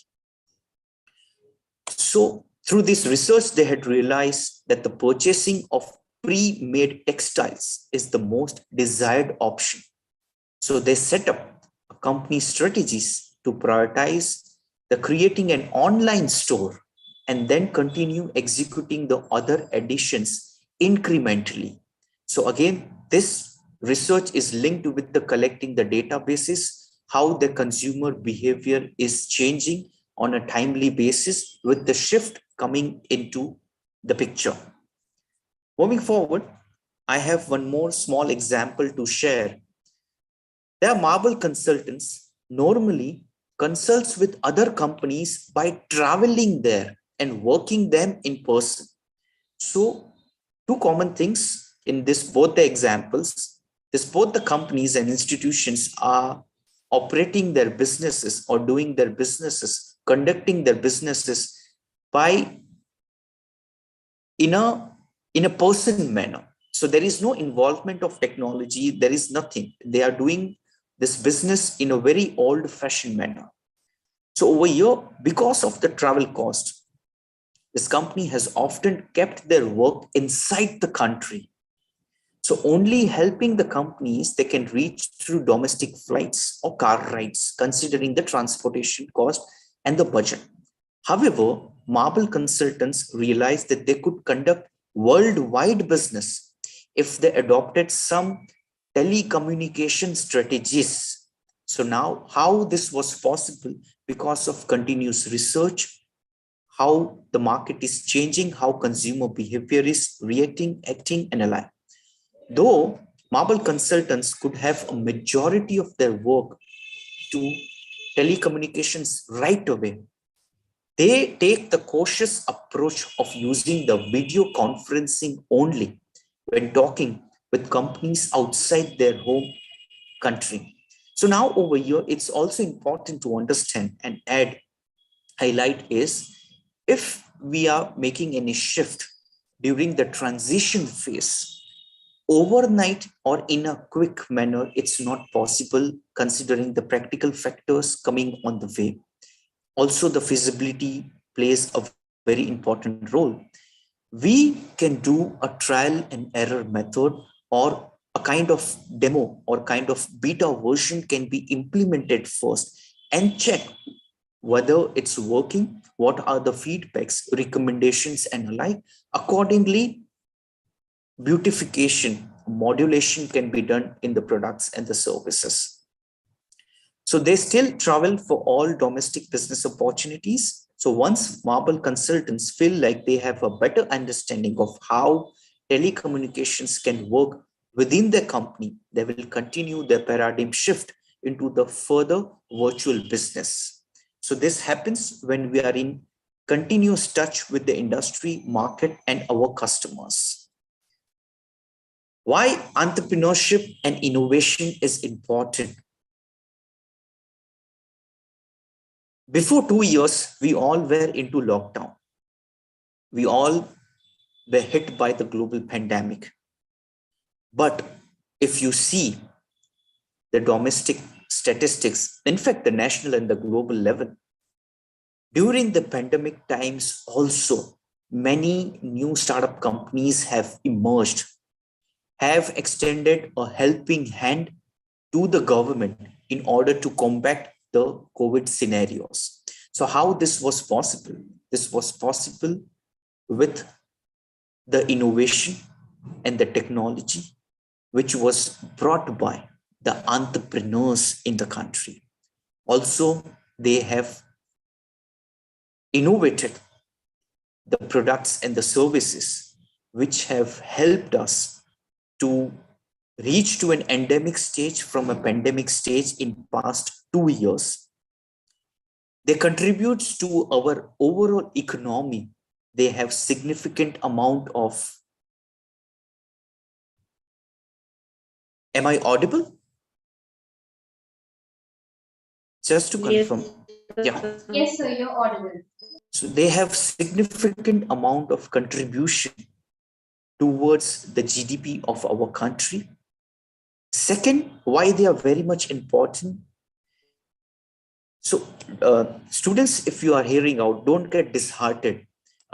This is just a statistics and a research where we are heading towards an employment gap. So how this would be filled up? This can be filled up with the help of entrepreneurs, because entrepreneurs are the job providers instead of job seekers. So owner, as per the latest 2021 survey about the Indian startup economic system or the industry, on a daily basis, Indian entrepreneurs are contributing. Am I audible, ma'am?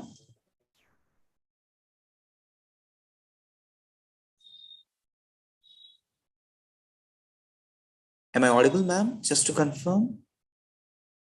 Yes, sir, you're audible. All right. So entrepreneurs and innovation hand in hand are playing a very important role in order to fill this employment gaps. And last, entrepreneurship nurtures the innovation and change. If we are still living in the age-old era, or just imagine our life 15 to 20 years ago, that was pretty normal. But if we look our life today, everything is possible on a click of button. We can order our favorite food from a favorite cafe or restaurant within fraction of minutes itself, and it can deliver to our doorstep right away. How is it possible? That's possible because of the innovation, continuous innovation, and the entrepreneurship. So it does not bring the change, but it also changes our lifestyle. It also ease down, it brings comfort to us. And that's how it also helps us to accept the change and a shift from a normal lifestyle to a good one with the help of technology and innovation. So this was a couple of experience, my thoughts and experience from my side. Over to you, ma'am.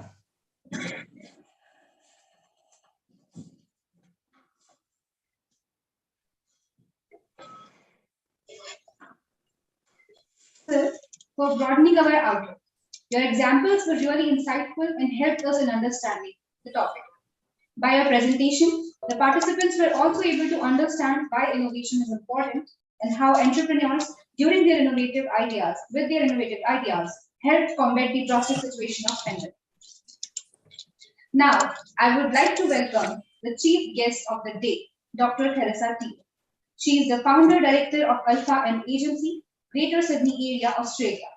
Dr. Theresa Teo is the award winner of Finalist for Businesswoman of the Year 2021 and first runner-up for Best New Business 2021 award for her new brand, Mark Debate. She has more than 15 years of experience in digital marketing, brand management, and event marketing to engage and build relationships with them. She founded Alpha International Marketing and Management Agency in 2018 that provides outsourced marketing services for her clients. With her passion in education, she teaches part-time in UNSW and Macquarie University to impart her industry knowledge to the students. Her interest is consumer brand relationship, brand management, Chinese customers, and consumer behavior. I will now invite Dr. Teo to share her views on the topic, the strategies to re-engage your customers in COVID times.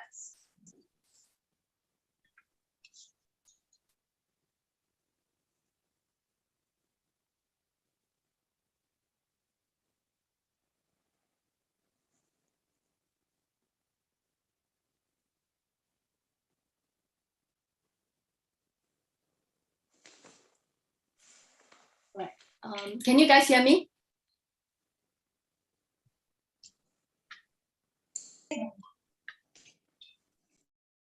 Just give me a minute. Yes, ma'am, I can hear you. Okay, cool.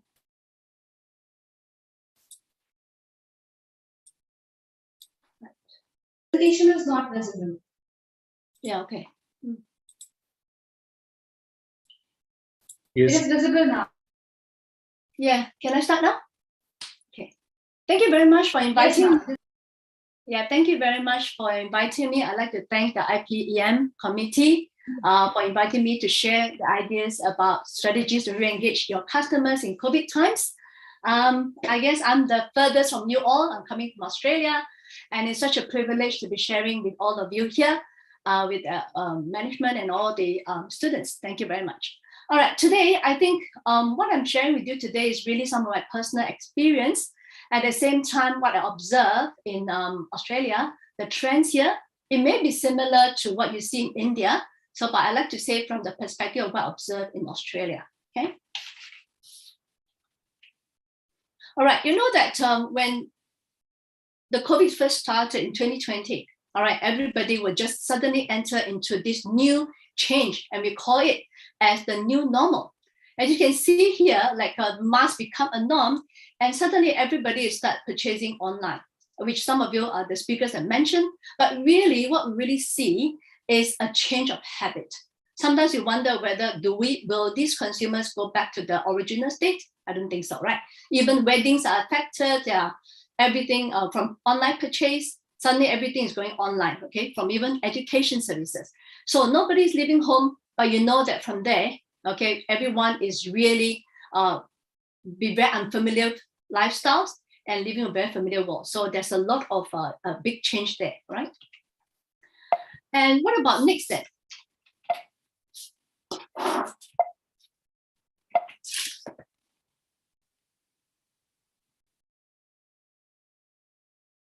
Right.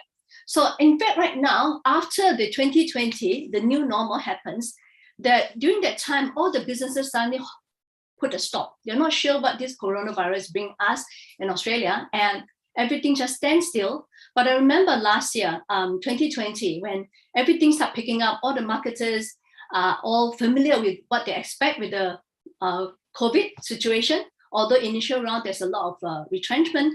But last year, early last year, everybody started picking up with a bit of optimism.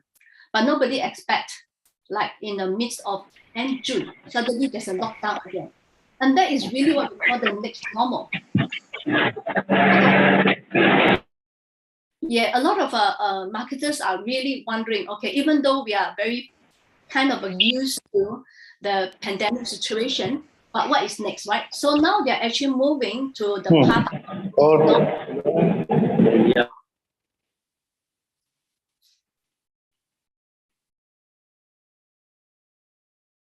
All right, in fact, there's right now what we see, there's a 7 digital transformation trend that we're looking at right now.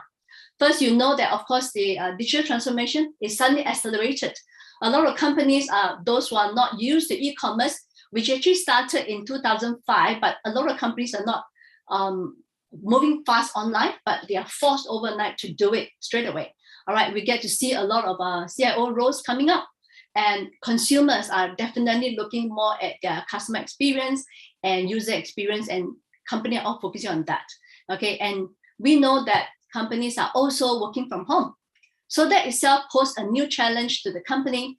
And everything is now a lot of collaboration through visual, through Zoom.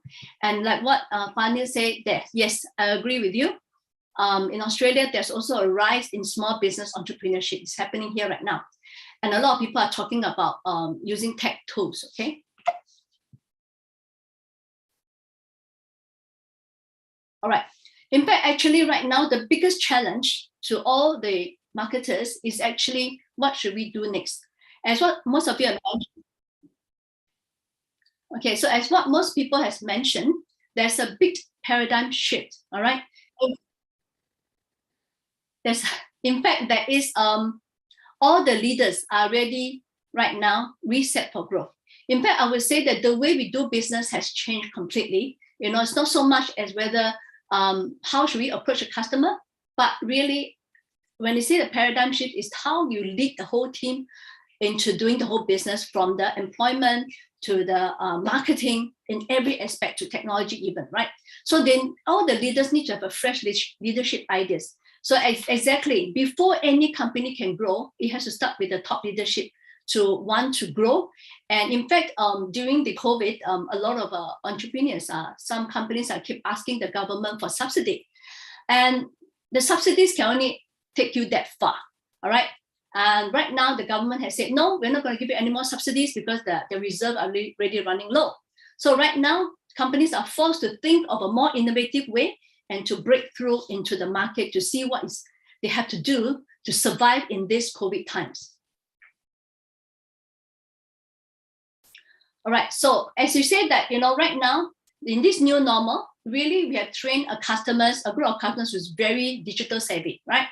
They experience the consumers. In Australia, I would say that during the lockdown, suddenly the online business is booming. All right, we have DoorDash, Uber, Menulog, all are starting to rise up, and we have all Chinese food too. You know, Asian food are also rising up online orders, and so homeowners, home-based entrepreneurs are also rising up, selling food in Facebook. So you can see that they are tapping on this digital consumers during this period. So they are good and they are bad.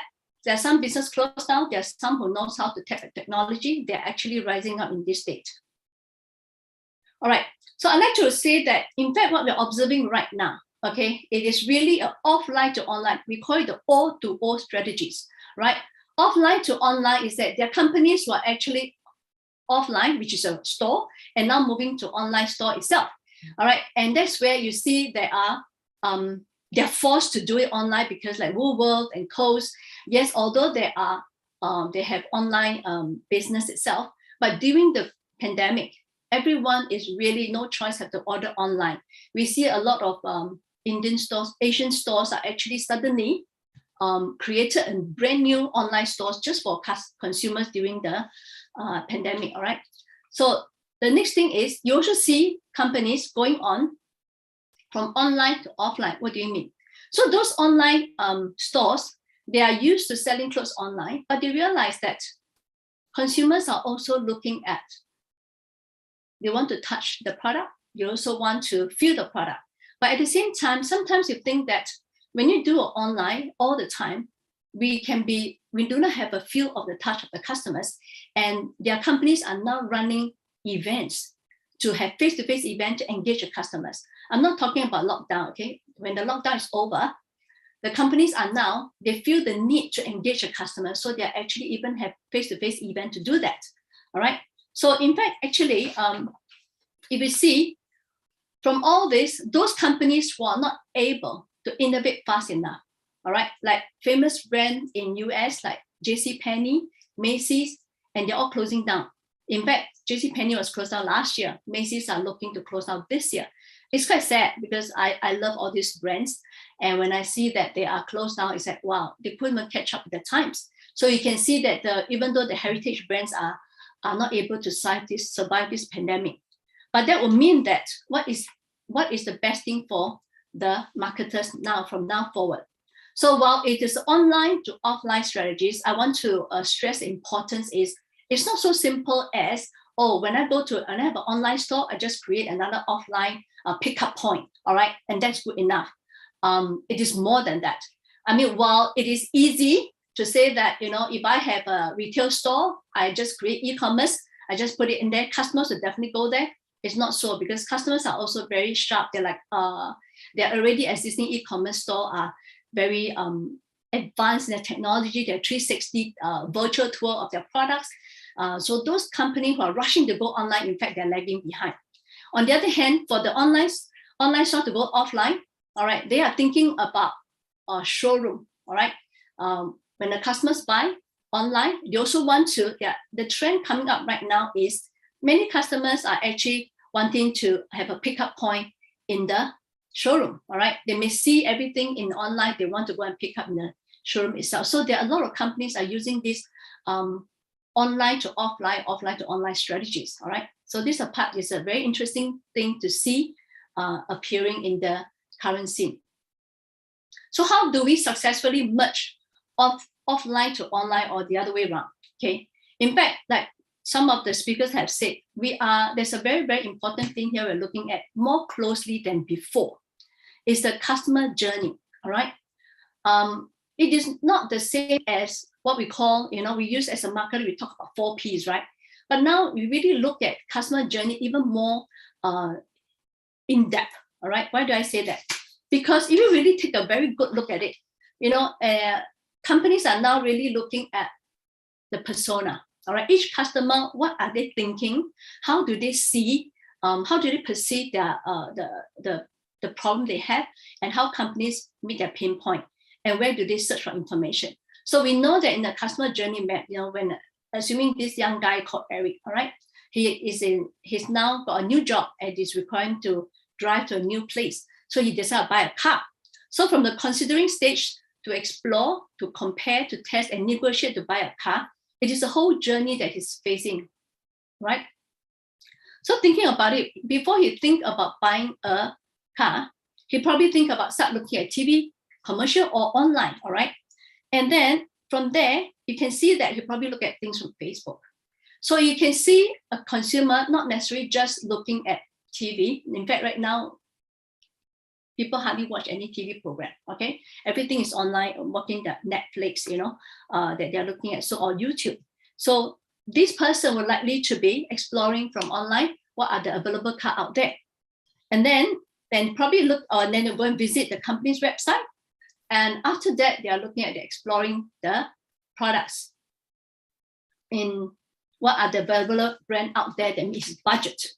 And from there, at this point in time, when you start exploring the brands, and that's where marketers will have to catch his attention. All right. If this is the time that's exploring, how can I make him choose me above others?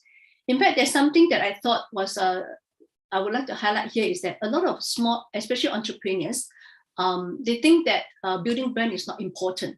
In fact, during the pandemic, what I really observed is when a customer is sitting at home, they do not know they want to buy something. All they can think of, first thing in their mind, is not so much a product, it's actually the brand.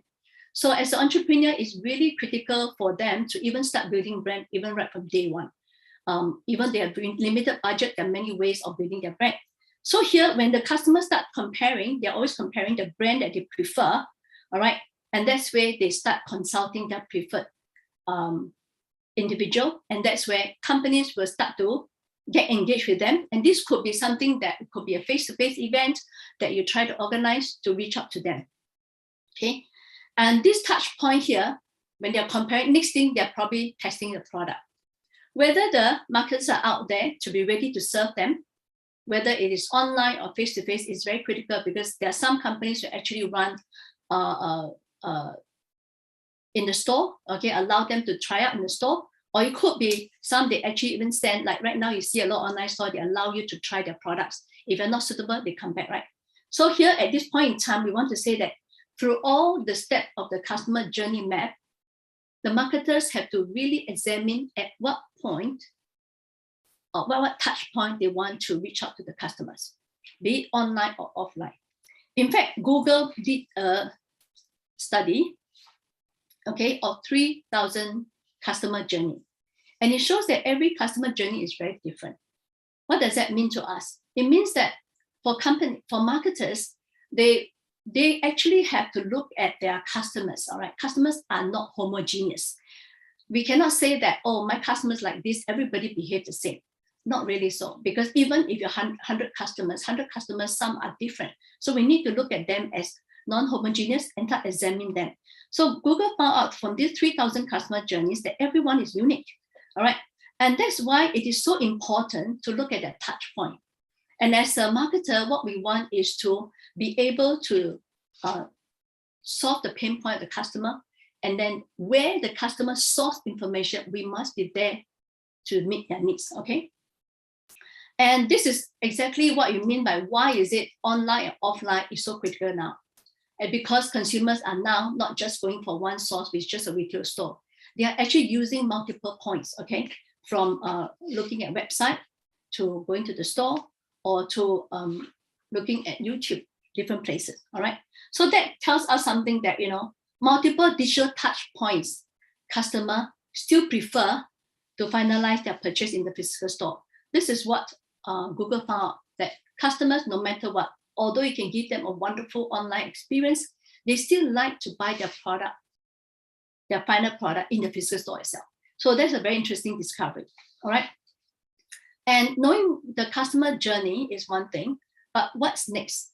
Some of the speakers mentioned about data collection. I agree with you, but how do we do it? So data collection has also been increasingly important, all right? If we look at the data collection from the consumer journey mapping itself, we really want to see here from online to offline, and online again, how do we collect data? During the awareness stage where the customers are really looking to explore, to buy the product, as a marketer, our job is to create a brand awareness and looking at the ad analytics, be it Google, be it Facebook, we want to see where is our customers residing, okay? If your customers are usually Facebook, always go to Facebook, and that's where the analytic will be critical, all right? And from the consideration stage, there are some customers who actually visit, all right, your website, all right? Or it could be other forms of web, it could be other information they're seeking, And that's where you want to offer them, you as a marketer will look at this web analytics to see where they are at and to help you make a better decision. So if this customer will come to your store by now, all right, the most important thing here is not so much as it may not have online data now, because once they come to you, you have these customers in your hand. You like to see this will become a actual data. All right, who are your customer? What's their profile?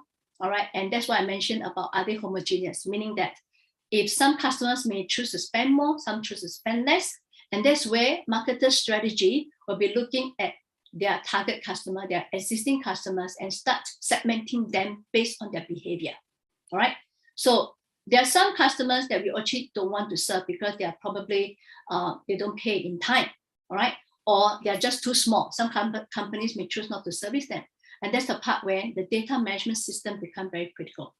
So companies themselves do have their own data management system, but that's where, unless you use it, okay, there's so much talk about big data. If you don't use it, it means nothing. All right. So you have to use it to be able to give you some insights on marketing. And at the end, go back to the online part is actually a CRM. The most difficult part is actually the loyalty. All right. When we think that we're having a lot of online customers, some companies think that, oh, when I advertise, when I do digital marketing, definitely a customer will come to me. It's actually not that true. You want the engagement, at the same time, you also want them to know you. So it has to be from this, how to build loyalty, you need to build the brand community. All right. When customers build relationship with the company and with the brand, they are more likely to stay with you. And that's why I talk about CRM, customer relationship management. And I want to say that CRM is not just the data by itself. It also has to do with relationship. So marketers are now really looking at how can I build closer relationship with them so that they can come back to me all the time. And also want to highlight here is that, many companies actually, they thought that having a loyalty program means customer is loyal. If you think about it, how many coffee cards do you have? We've got so many VIP cards, loyalty cards, but many of us are not loyal at all. And that's the part where, from this whole strategy itself as a marketer, all right, I like to say that, while you are clear about your marketing strategy, you're clear about your customer journey, and that's where you have your data with you. At the end of the day, with all this information that you have, and that's where we have to use this information wisely to create integrated marketing communication strategy to reach out to the customer that you're trying to reach. And that's how I feel that in this time, in these COVID times, while we are so lost as to say how to reach the customers, there's still possibly, we can still reach them with a bit more strategic marketing, all right? So at this, at the end of the day, all right, I would say that for all customers, to summarize, I would say that what we want, okay, as a marketer, is to make every touch point count. All right, where the customers see your ad, where the customer engage your staff, where the customer see your brand, all these are the touch point. From the moment they enter your website, or from the moment they enter your store, or online store or physical store, these are all the touch point. And from the moment they're in touch with your staff, all these are different touch points that customer has with you. We must make sure that it counts. Only then that we can see that you can enhance the customer experience digitally or even face-to-face. Right, that sums up for my talk. Thank you very much.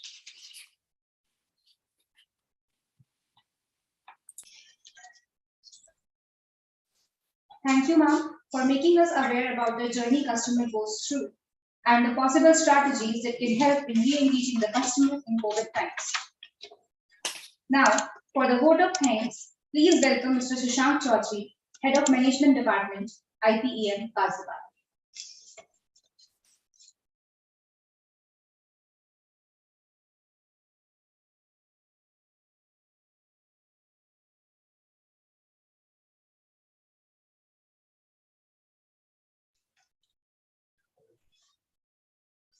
Good afternoon, everybody.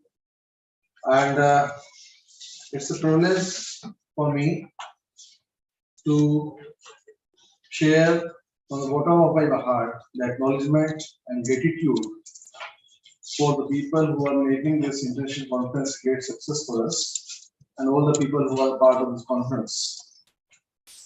Dr. Dilip Kumar, Director, Nilai Research Center, Malaysia, who has been the presiding speaker of the conference. Dr. Samar Singh, Area Chair, Marketing, Birla School of Management, Birla Global University, Bhubaneswar, who has been the keynote speaker. Dr. Mohit Viz, Associate Professor, Department of Business Administration, Liva College of Technology, United Arab Emirates, the keynote speaker of the conference. Mr. Faiz Zakaria, Entrepreneur, Professor, and Startup Mentor, the guest of honor for the conference, and our chief guest, Dr. Professor Pugh, Founder Director, Alpine Emergency, Greater Sydney Area, Australia. It's a privilege of IBM Global Institutions and the Management Department who is organizing this conference to have such luminaries of academia and industry at one place to share their knowledge and insights about the paradigm shifts in business management, what are the emerging trends, and how the organization needs to develop the competitive strategies to meet those challenges effectively for the survival, growth, and development of the organizations at the global level.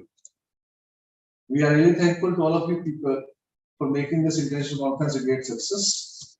In addition to that, all the research presenters who will be presenting their papers in the coming hours in the conference, and all the people who are attending this conference, the students, industry people, academia, we are really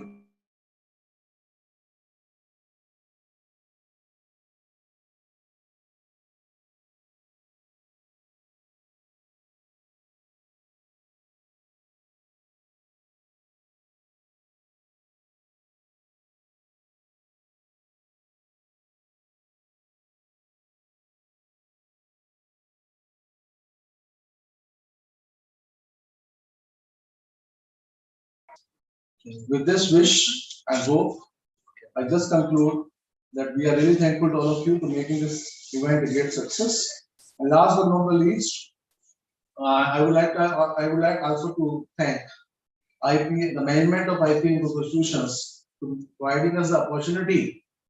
So invite you people at this platform and making it possible that we all are having the privilege of hearing from you and making this event a great success. Thank you. Thank you. Thank you.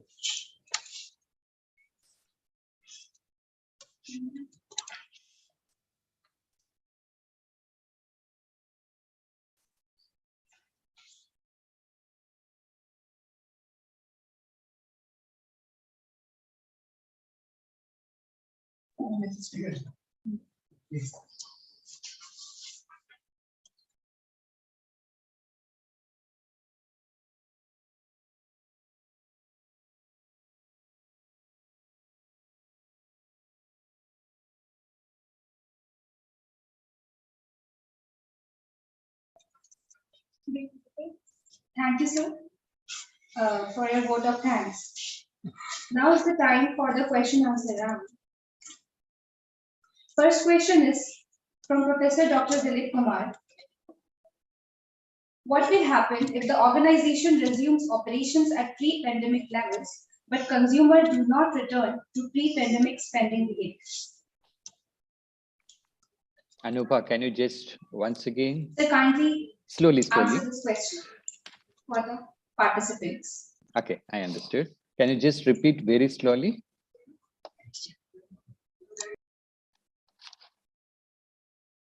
Sir, the question is, what will happen if the organization resumes operations at pre-pandemic levels, but consumers do not return to pre-pandemic spending behaviors?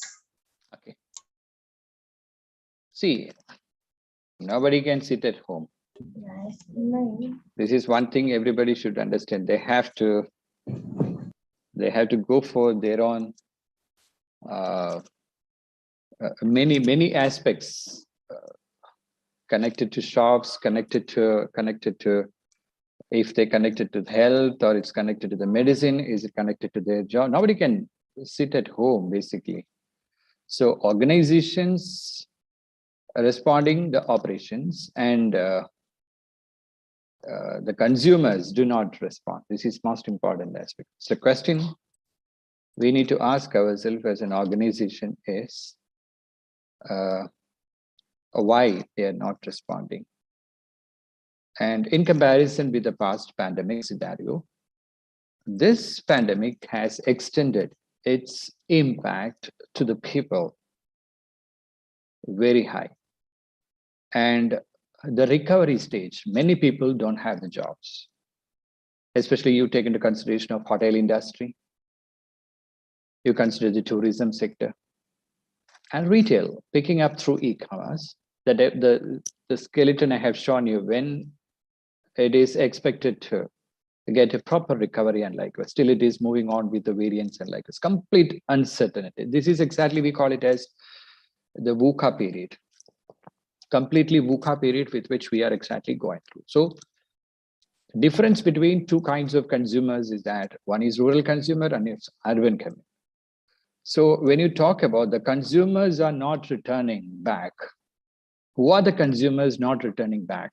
Is it the urban consumer or is it the rural consumers? Of course, rural consumers have the probability to access to e-commerce platforms. And these 2 years, we have witnessed a high amount of change. And it is moving up like anything. And either the provisions or it is connected to the milk or the newspaper or the basic needs or the luxurious needs, anything come to your door. So the operating models, when the organization has changed, consumers are not returning. It doesn't mean that where to return. Do you expect all the people should return to shops? In this pandemic scenario, life is most important thing.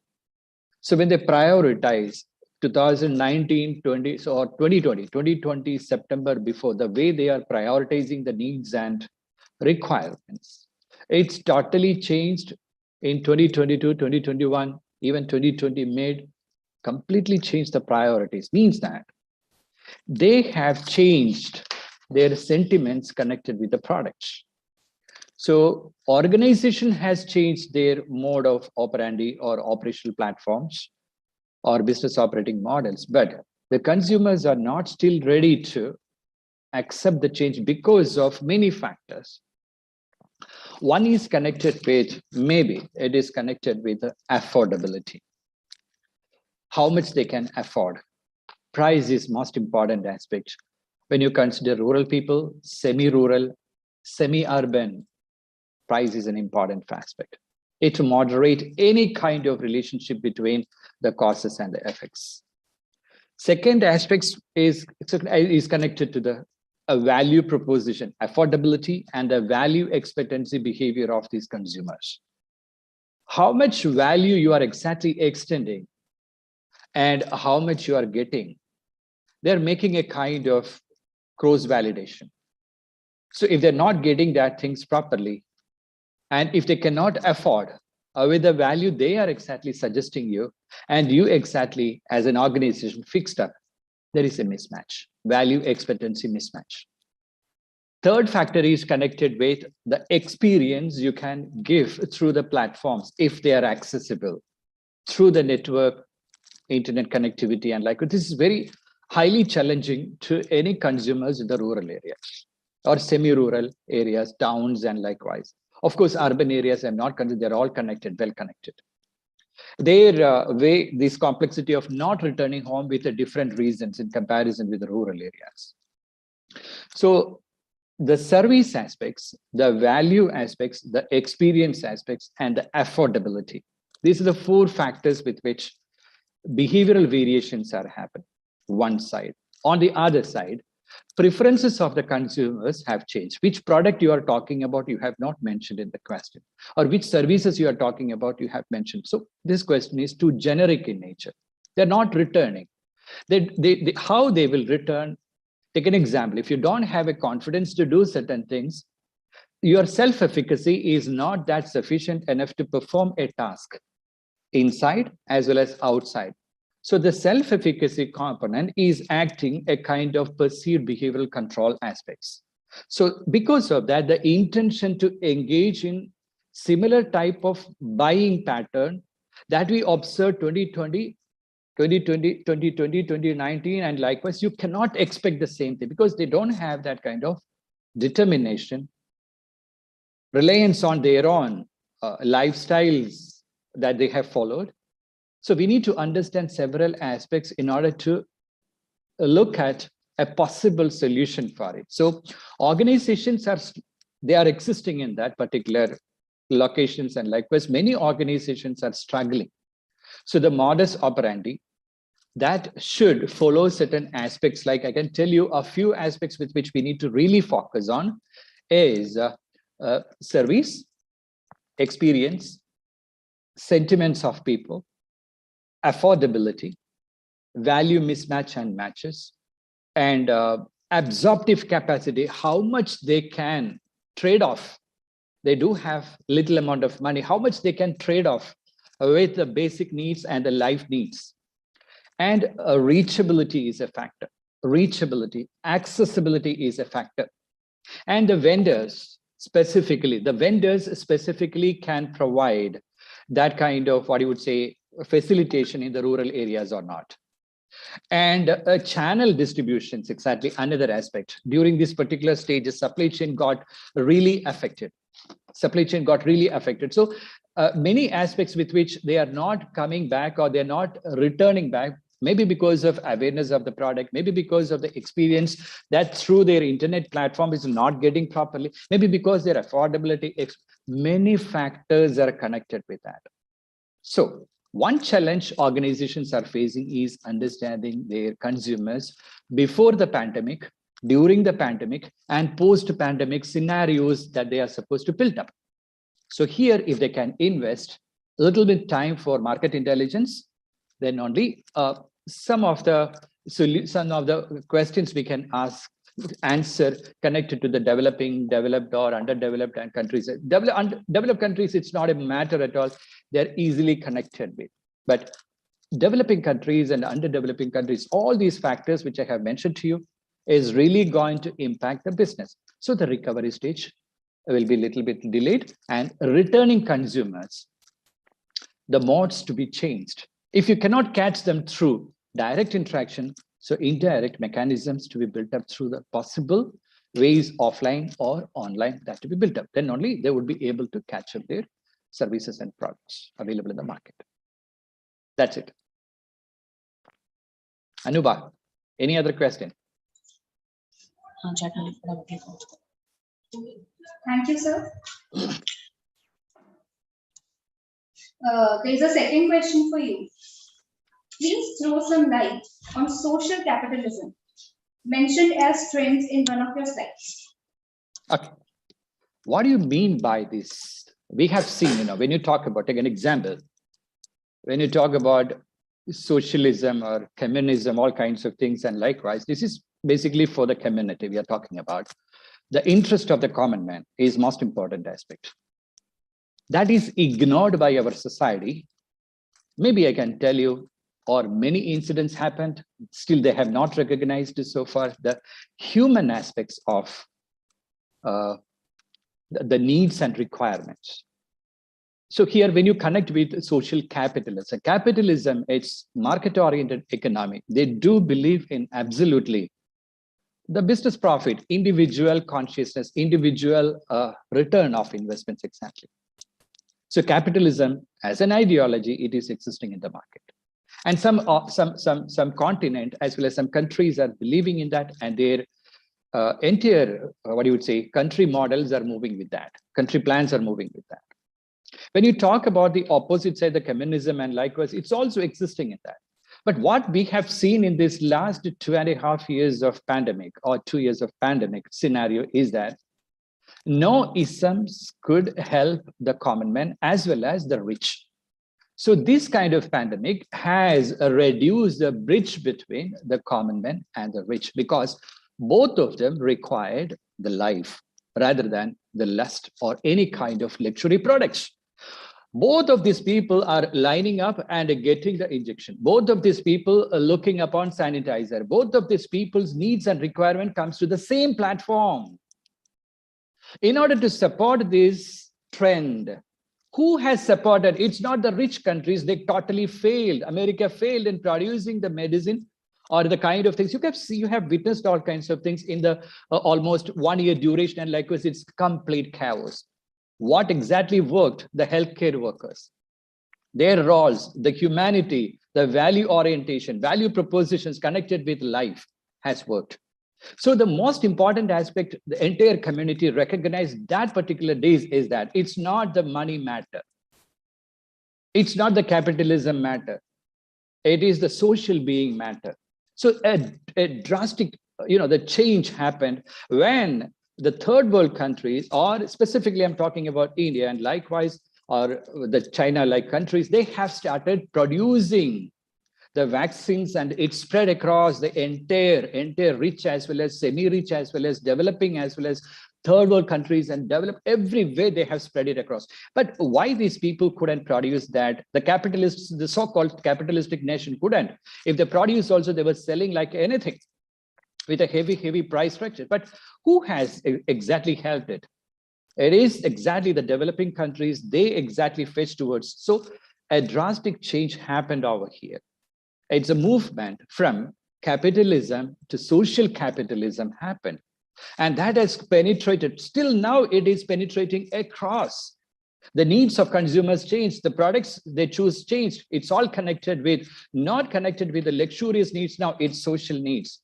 So the business strategies and the business models and the operating models have fetched towards more social orientation, health orientation. So when we look into that aspect, the entire world has changed towards they have that this kind of pandemic has changed the perspective towards life. So this has changed consumers' preference also, consumers' orientation also, consumers' future perspectives also, what kind of products they want, what kind of services they want, how they can live, how they can change their lifestyles. So in that particular context, of course, still the element of capitalism is existing, connected with the luxury products or anything, but the more important aspect come into the picture is the social way of living. And it is ignored by the extreme form of marketing strategies, which is not at all, which is giving a lot of fake news and fake publications and fake advertisements, all these things. No, it won't work. This kind of pandemic has enhanced consumer intelligence. They are not at all bothered about it. But now this social capitalism approach that has made them to think themselves what kind of products they want, and they started prioritizing it. And this has facilitated changing the business models of many organizations. And that's why this is paving a new wave to our society now. That's what it has clearly mentioned, the social capitalism, the movement of that is happening now. And the developing countries are now showing its presence that was not witnessed earlier. Thank you. Anuba, any questions? Yes, no, sir, no more questions. Thank you, sir, for answering the questions in such an insightful manner. Thank you so much.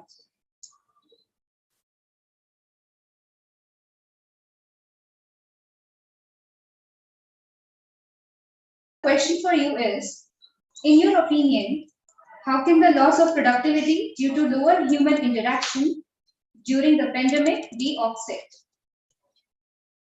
So the question is also shared with you in the chat box as well.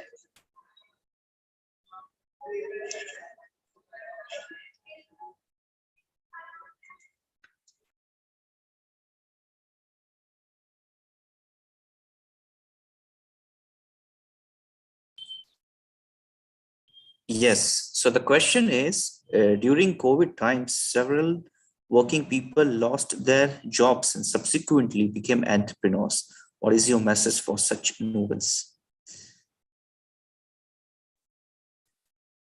See, that's a shift. So if they have lost the jobs and became an entrepreneur, that means that somehow they always wanted to become an entrepreneur in past, but they were not able to, or they couldn't. That means something positive has happened, or something has happened during the COVID times, taking on a positive note, which gave them a kick to start their own entrepreneurial journey. But one small message from my side is, take a risk, because if you have lost the job and you have started a new journey of entrepreneurship, take the risk, but take the calculated amount of risk, so that there is no way for you to look back once you have kick-started already. So taking a calculated amount of risk is very important during this time. But yes, just to add on, there are several startup companies that have boomed up, or rather they have started during the depressing times or just right after that, because we have a lot of good amount of support from the government side, from the incubators, from the accelerators, from the mentors and alike. So taking a calculated amount of risk, and once you have decided that you are switching from a job to an entrepreneur full-time, take that as a final call and stick to your decision until you achieve the goals or the visions which you have set to yourself and to your startup company too. I hope this helps.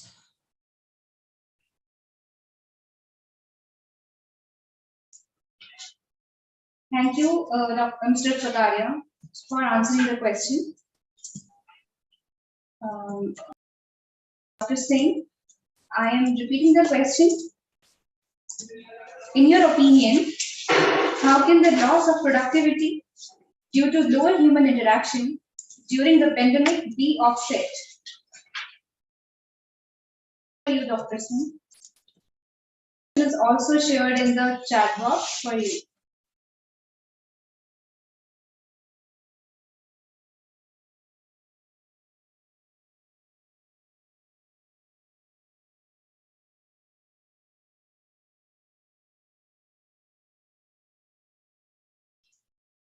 Maybe there is some technical issue from Dr. Singh's side. So now I will ask the question from Dr. Teresa Teo.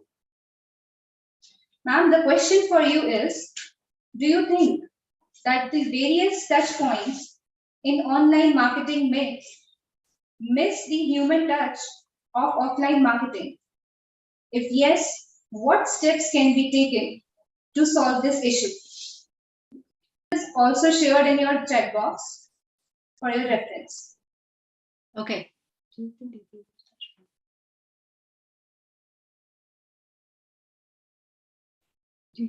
various touch?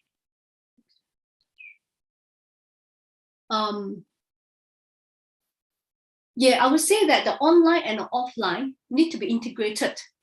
I would quite carefully, and but I would say how we do it based on the needs of the customers. All right.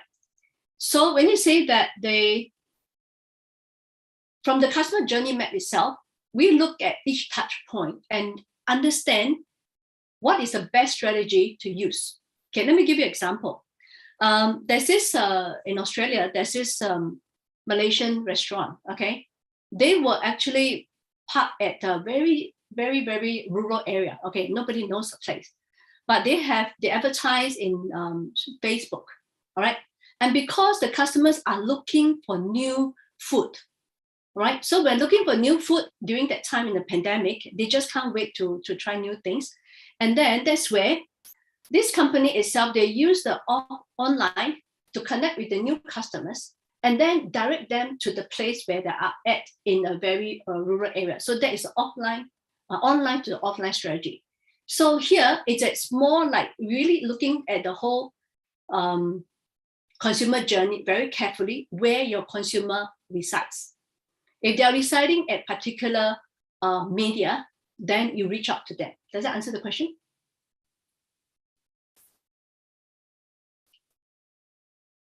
Hello? Yes. Yes.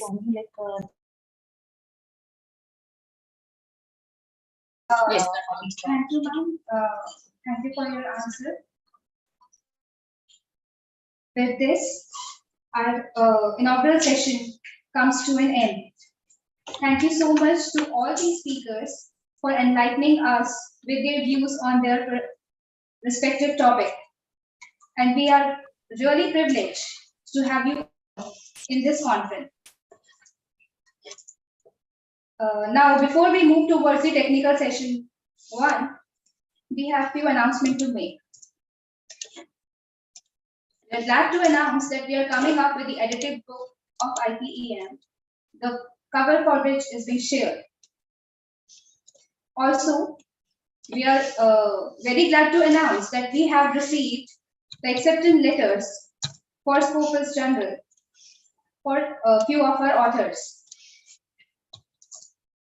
So congratulations to them, and we will be receiving more letters from the journal very soon. Now moving along with the next on the agenda, we will start with technical session 1. This is the schedule for the technical session 1.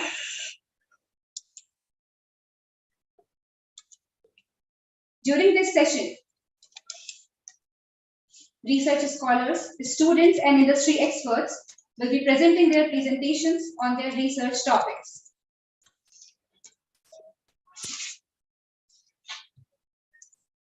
The first presentation is on the topic Women Entrepreneurs Boutique Businesses in Suburban Kolkata amidst Corona Pandemic, the Socio-Economic Determinants, Challenges Encountered, and Survival Strategies. The presenter's name is Dr. Rupa Mukherjee, Assistant Professor, Economics, Kabi Sukanta Mahavidyalaya, affiliated to the University of Burdwan, West Bengal. Yes, ma'am. Am I audible? Yes. Am I audible? Yes, you are audible. Okay. So, a very good morning to all of you, and I would like to convey my sincere gratitude to the learned organizers for providing me this opportunity to showcase my research work in front of this august audience. My name is Dr. Rupa Mukherjee, and I am Assistant Professor in Economics at Kabi Sukanta Mahavidyalaya, affiliated to the University of Burdwan. And today I'm going to talk about one of my recent and primary database research work titled Women Entrepreneurs Boutique Business in Suburban Kolkata Amidst Corona Pandemic, the Socio-Economic Determinants, Challenges Encountered, and Survival Strategies.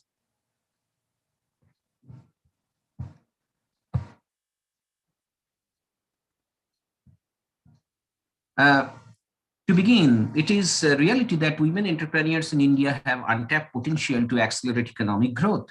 In India, women account for around 48% of the overall population.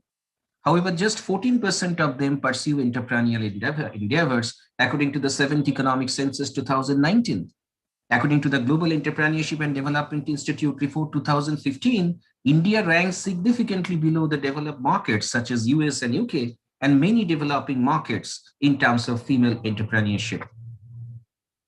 Now, the context that is crucial to note in this connection is that women entrepreneurship provides the path for women to attain personal achievement, independence, and control over resources, while also challenging the common perception of women's place in the society.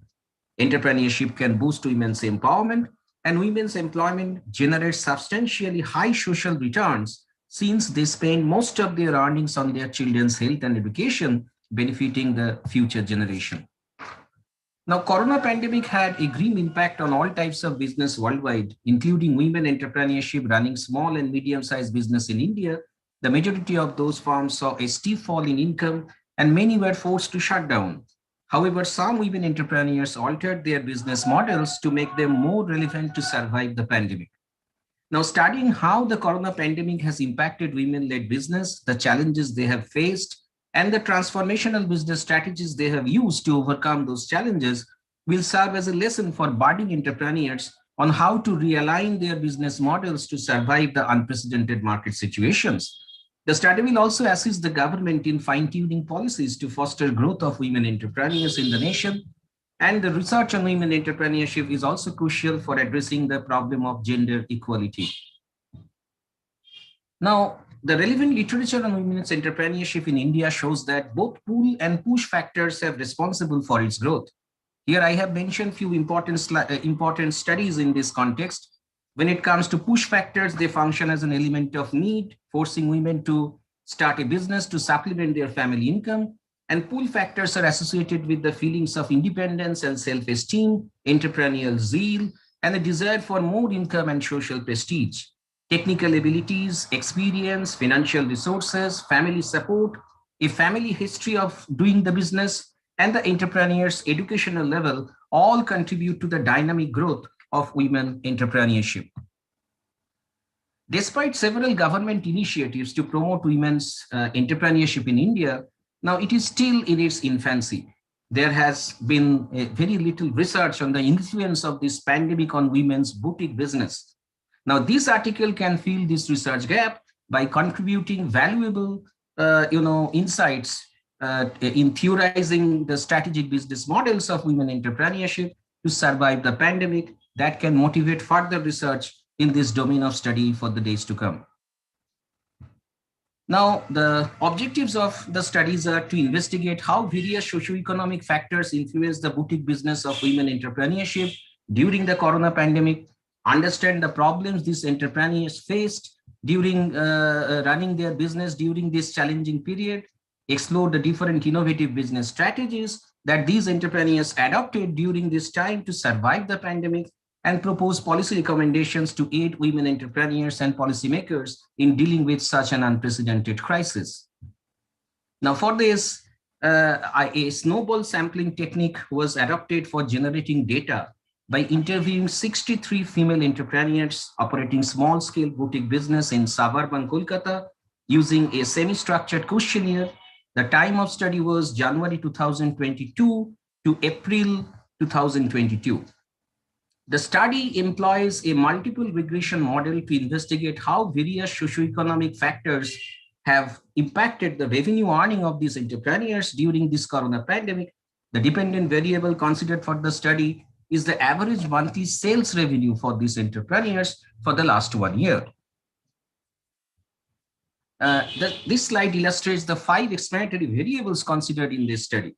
The first one is the experience of doing business. We know that experience is an essential component of human capital since it promotes individuals' performance in learning by doing business. And furthermore, past experiences have assisted entrepreneurs in adapting the desired strategies to remain relevant in the face of market slump caused by the pandemic. Thus, experienced entrepreneurs are better equipped to adapt to an uncertain entrepreneurial landscape. The second important factor is the education level of the respondents. We know that more educated entrepreneurs may better understand the market situation, make better judgments by utilizing the real-time market data.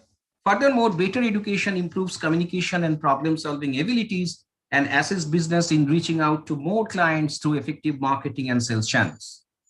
The third factor is the marital status of the respondent. For female entrepreneurs, their spouse's support is crucial in providing financial capital, sharing financial risks during the tough times, and most importantly, maintaining a healthy work-life balance. Fourthly, access to formal finance is another critical issue impacting women entrepreneurs' business. Lastly, families have always played an important part in women's business. Sometimes women entrepreneurs may choose not to have their own families owing to job obligations and difficulty managing work and family. On the other hand, family may offer moral and psychological support when a woman, in case of doing their business. Being born into the business family might also provide women with employment opportunities. A business family might inspire their daughters to pursue an entrepreneurial career by launching the new venture. Am I audible now? Hello? Yes, sir, you're audible. Okay. So now I'm coming straight to my direct findings. These women entrepreneurs sell a variety of traditional boutique items, including designer sarees, shawls, shirts, Punjabis, kurtas, fashionable bags, bed sheets, handmade elegant jewelries, and colorful diyas. However, they have also offered face masks, hand gloves, head caps, personal protective equipment, kits, and handmade soaps and sanitizers last year in addition to the conventional products. Now, this figure summarizes the average monthly sales income of these entrepreneurs over the previous year. And according to the data, the bulk of these businesses each month ranging between 30,001 to 40,000 rupees. You can see the Shapiro wheel test result is summarized in the slide as well. The null hypothesis of the test is that the sample chosen originates from a population with normal distribution. When the p-value is less than or equal to 0.05, the test rejects the null hypothesis. Thus, the outcome presented in the table verifies the data's normality. Now, you can also see the histogram and the probability plot of regression residuals in figure shown in the slide. And it shows that the residuals are approximately normally distributed. The normal PP plot of regression standardized residuals shows that the observed points are very close to the normal diagonal line with no strong deviations. Sir, These also. Sorry for interrupting, but you only have the time slot for 5 minutes for your presentation. Okay, ma'am, I can complete it within 2 minutes. If you can give me just 2 minutes time, I will complete it. Sure, sir. Okay, thank you, ma'am. Okay, so coming to the next slide, you see that the convex alpha value of the standardized item is 0.81, suggesting high internal consistency, and the variance inflation factor is 2.04, confirming that there is no problem of multicollinearity. And if you come to the F statistics, then you can see that it is significant at 1% level, confirming that the model fits well.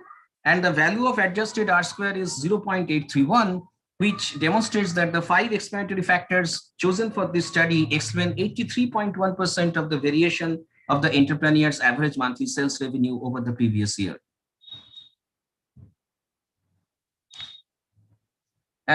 Now you can see the result of this regression.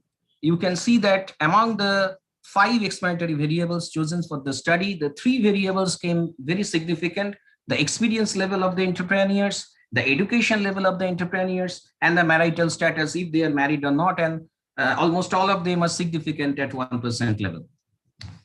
Now, many female entrepreneurs responded to this unprecedented time with agility and optimism, realigning their business models to meet the challenges in terms of releasing new products. I'm coming to this slide directly due to shortage of time. Releasing new products like face masks, hand gloves, head caps, PP kits, handmade soaps and sanitizers, embracing digital sales and payment methods, leveraging WhatsApp and Facebook as a marketing tool, reorienting supply chains, and ensuring the home delivery of products by maintaining all hygienic protocols.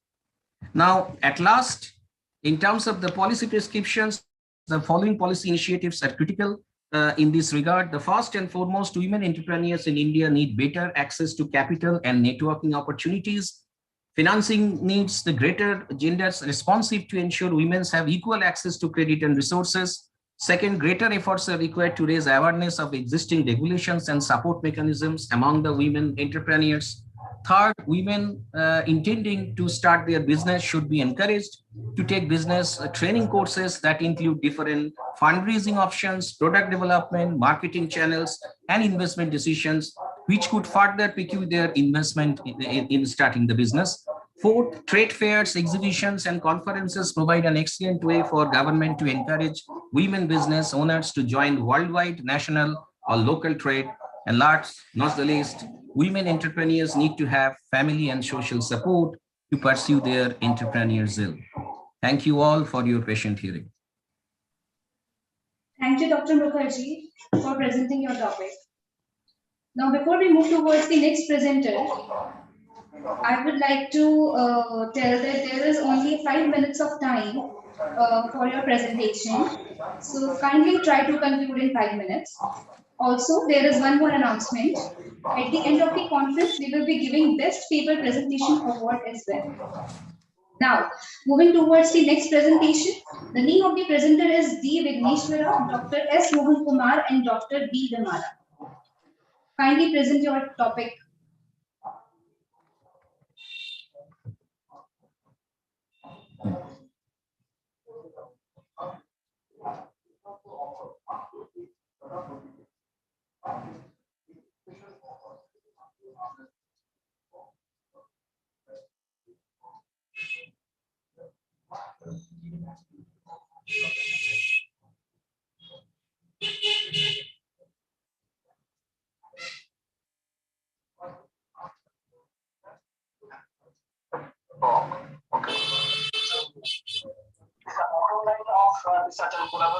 Good morning, ma'am. Your voice is not audible. Actually, there is so much background noise. It should not be hard. Means I mean, suppose you are saying something and somebody else is not believing it properly. So evidence should not be very.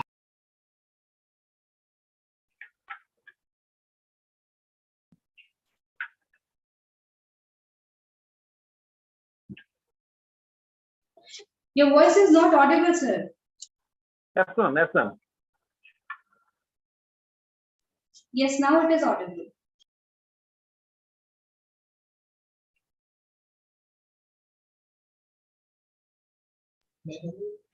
So your PPT is also not visible.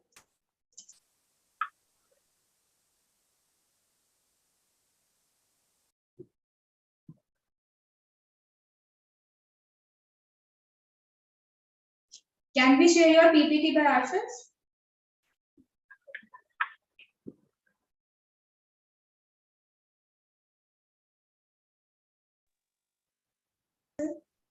You're not audible, sir.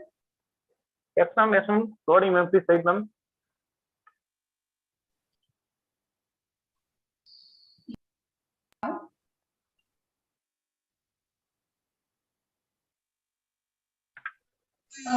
Sir, we are sharing your PPT. Hello. Now it is visible. Now it is visible. My voice?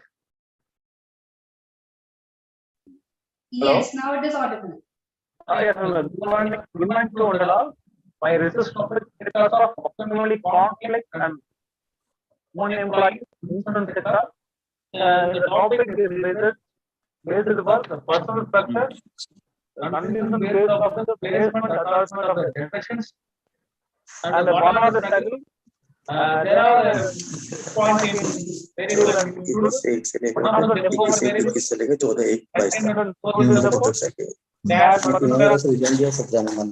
उससे क्या करें बात design तो बाद में दिया जब तक आई है 14/1 तक आई है तो 14/1 तक ही तो रहेंगे ना हमारे बीच जब तक की सैलरी बनी Hello.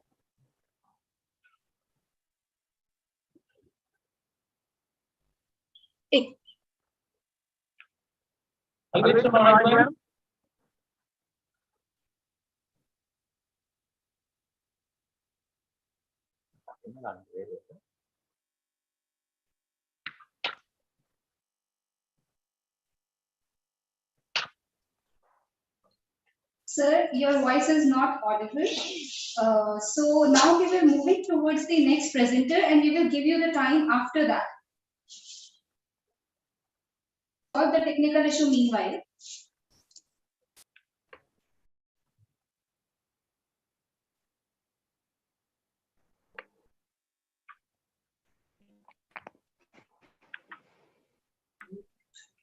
Our next presenter is Dr. Ankur Goyal and Dr. Kumar Ratnesh. Your presentation. A very good afternoon, ma'am. Am I audible? Yes, you are audible. Okay. I'm just sharing my PPT. Just wait for a moment.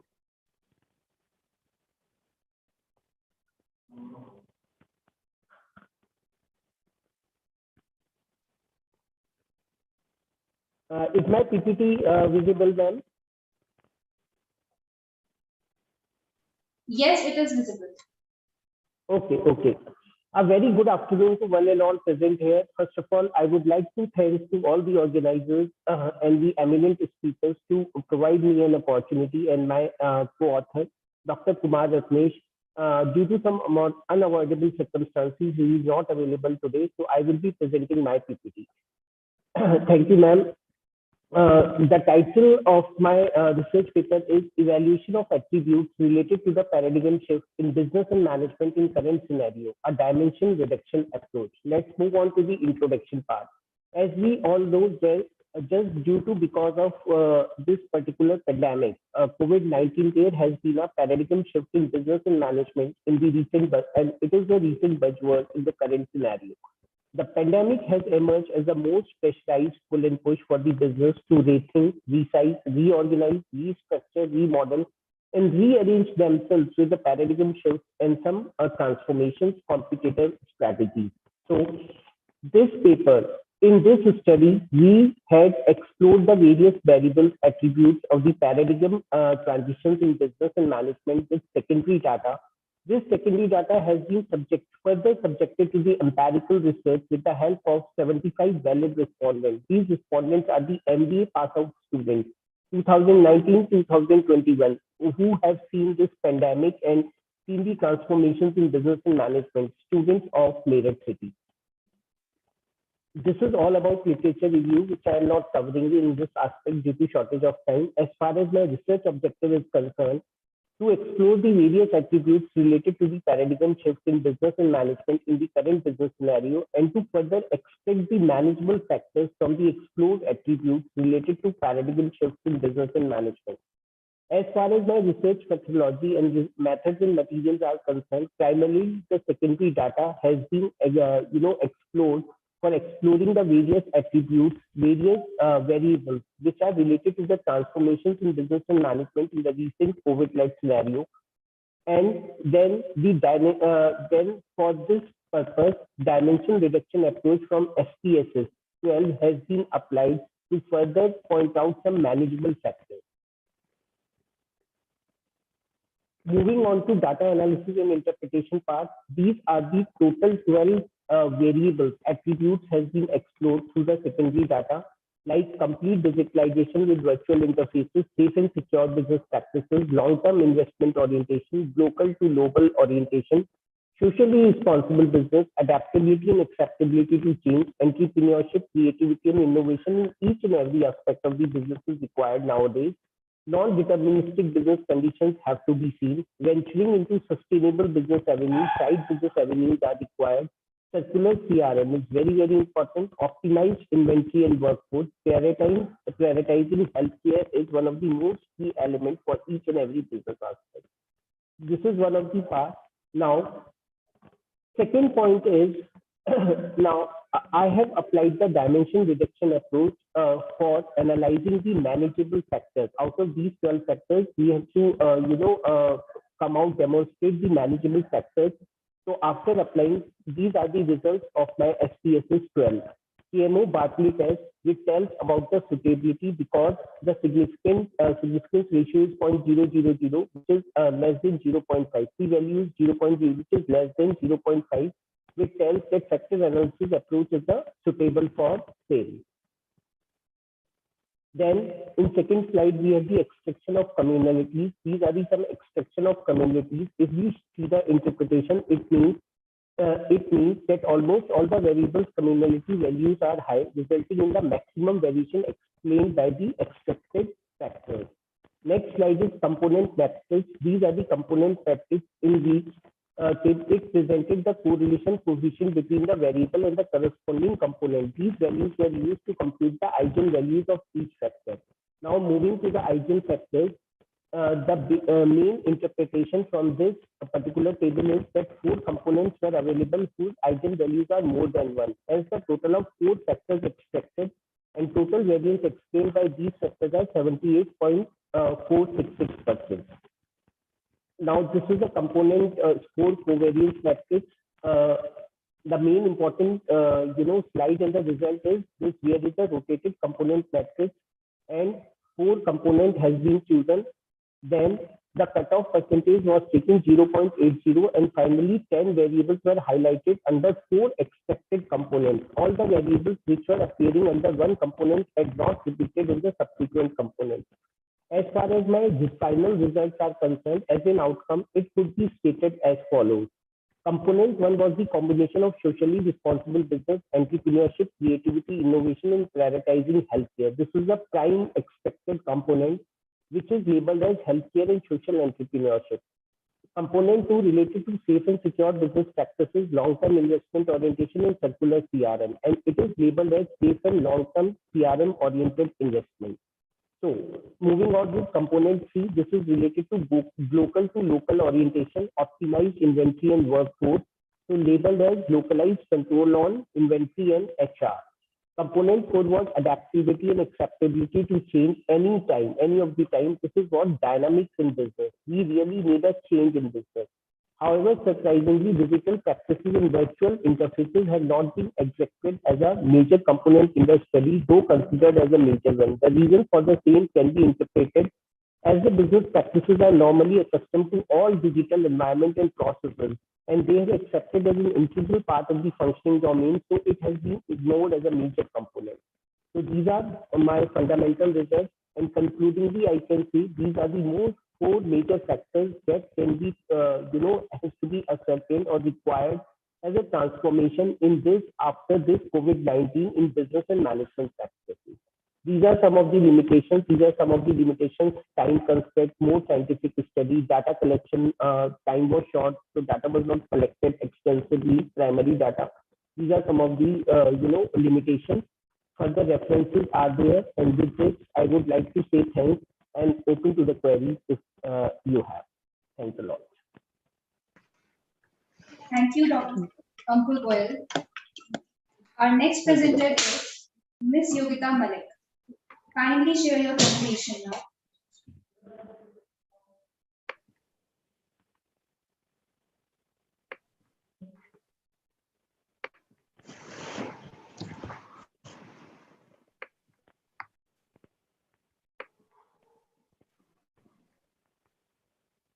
Ma'am, please stop sharing. Last candidate.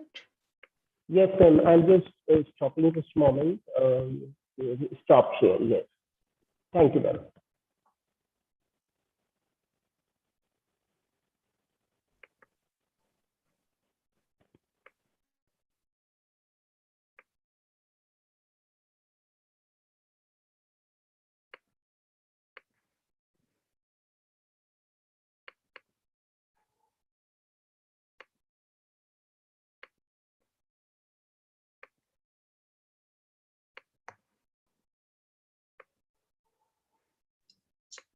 Ma'am, please share your presentation. Madam, I am trying to share.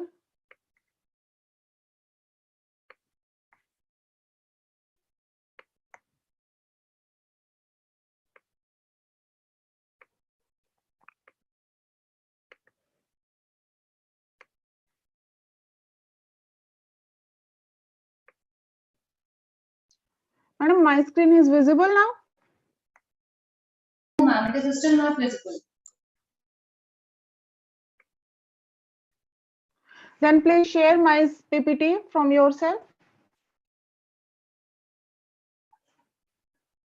Okay, ma'am, we will share. Kindly wait.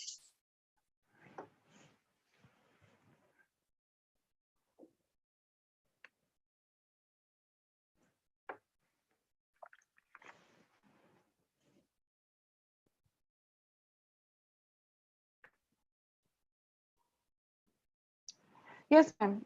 I am starting now. Ma'am, it is visible now. Your presentation is visible now. Yes, ma'am, it is visible. Excellencies, distinguished host, ladies and gentlemen, good afternoon. I'm Dr. Yogita, and my presentation is Skill Improvement and Employment of Rural Women, the Sustainability of Economic Growth in India.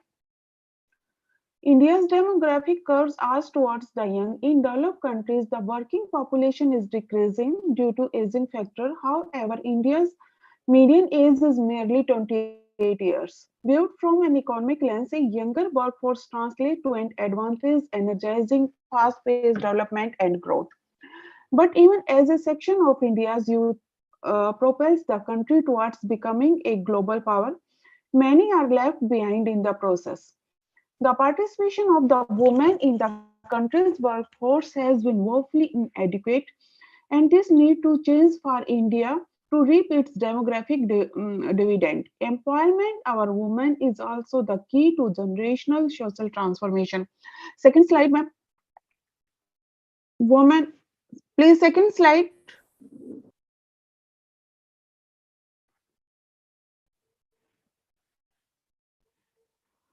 Women constitute nearly half of the total population of the country, and therefore the development of the country is not possible without the development of this vast segment. After independence, our planners have envisaged various constitutional provisions to protect the interest of women and undertaking various socio-economic development measures for the upliftment. In addition, various voluntary organizations are also working hard for emancipation of women.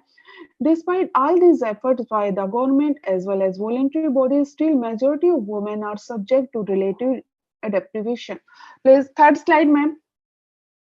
In India, 37.1% of the youth are in labor force. There is a large difference between the participation rate of men and that of women. India's jagged labor structure and gender disparity means 3 out of 4 women do not take part in any recognized economic activities. And what's the problem? This means more than half of you do not participate in the formal labor force. India failed to realize its own demographic advantage. One solution is to narrow the gender gap in India's labor force is to focus on the country's 253 million youth, of which 48.5% are being women. India's case regarding women labor participation is both complex and multi-layered. With the government increased focus on primary education policies, India has been quite successful in getting children into the realm of educational institutions. On one hand, according to the latest annual status education report, by the age of 14, most rural youth were enrolled in school. On the other hand, an increasing number of women hold degrees but still have no jobs.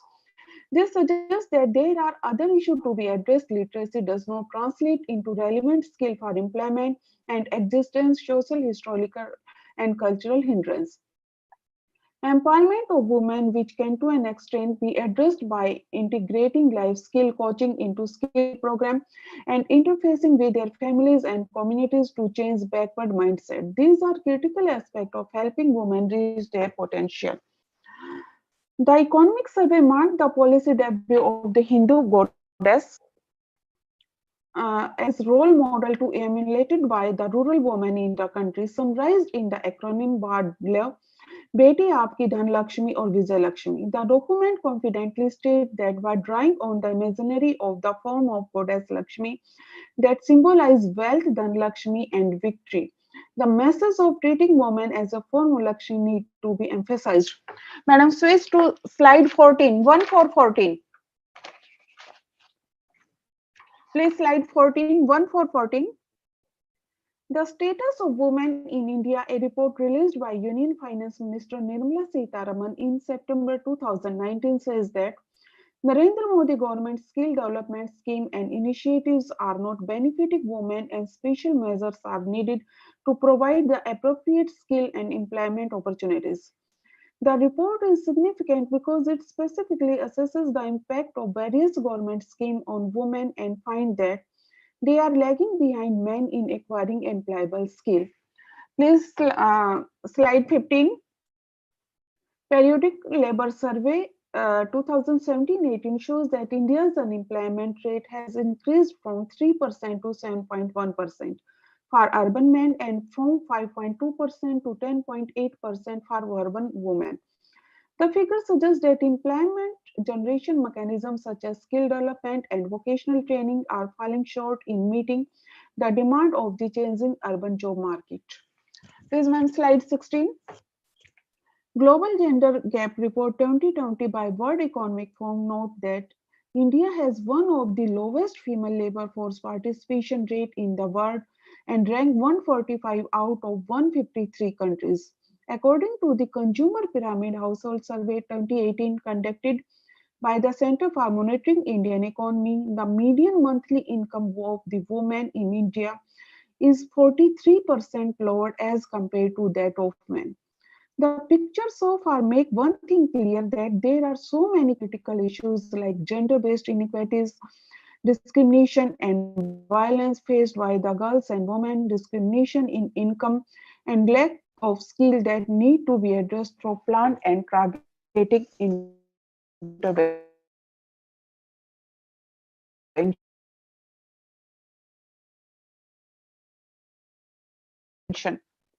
According to the women will join the work employed in the informal sector. Madam, please slide 18. The pandemic is likely to have pushed 96 million people into extreme poverty, out of which 47 million are women and girls. Much of cultural and economic progress made by the women in the Kindly previous... conclude. Okay, madam. Ma'am, kindly conclude the presentation in next minutes. Okay, ma'am. The pandemic is likely to have pushed 96 million people into extreme poverty, out of which 47 million are women and girls. Much of the cultural and economic progress made by the women in the previous decade has been reversed. The necessity and urgency to enable women to expand their learning opportunities and chart better pathways for themselves, which could keep them off exploitation, abuse, and unequal pay at work. Innovative thinking and social restructuring need to be undertaken to make a shift by bringing young female to formal education and training program and therefore by workforce.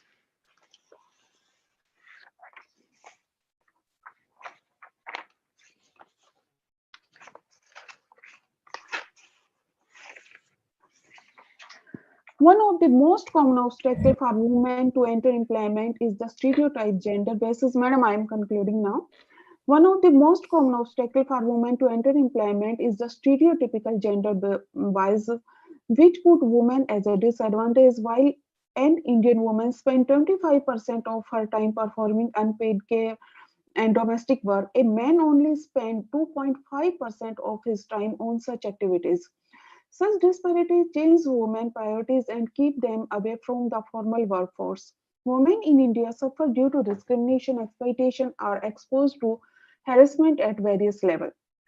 It is hard to develop an inclusive and sustainable way which half of the population is not fully participating in the economy. India's first 5-year plan has strongly emphasized reinforcing the domestic role of women and neglect the professional role. This plan constantly articulates the need for women to balance their responsibility within the outside of the domestic spheres.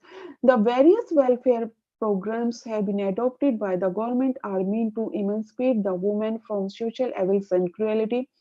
The special focus on the welfare of the women was led through 5-year plans in India, within which various programs and policies have been made by the government for the development as well as empowerment of women. But still, there are many areas of concern other than economical that government need to pay attention in order to uplift women. The education system has been unable to provide suitable and locally relevant programs to women from economically weaker background due to lack of vision in the part of policymakers at the central level and the local administration level. Emphasis need to be in reversing neglect of women work, the universal interesting for the implementation of the program for women on voluntary organization. Here again, the notion of this service is to nation and discreetly implied, meaning that contributing to women development is of the nature of individual voluntary service. Economical sustainability can't be achieved by setting of responsibility to sector of voluntary service. Government at central, state, and local level need to be take responsibility and as well as be held accountable for their part. The use of technology, promotion or incubation space, funding opportunities, and setting up of skilling center would nudge women to participate in the ongoing fourth industrial revolution. Otherwise, sustainable development would be impossible without rural women. Okay. Thank ma'am. The time is up now. Okay, thank you, ma'am. I'm on now. Next presenter is Mr. Rupendra Singh. Sir, kindly share your presentation. Okay, ma'am. Am I audible? Yes, sir, you're audible. Oh my goodness.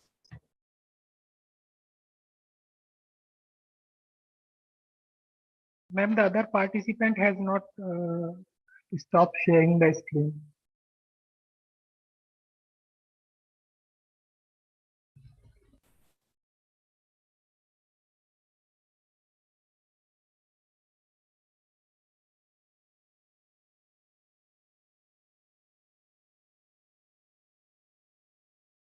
Ma'am, is the screen visible?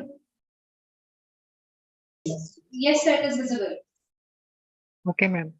That my topic is impact of employee engagement on the level of job satisfaction among non-managerial employees in State Bank of India. So the contents are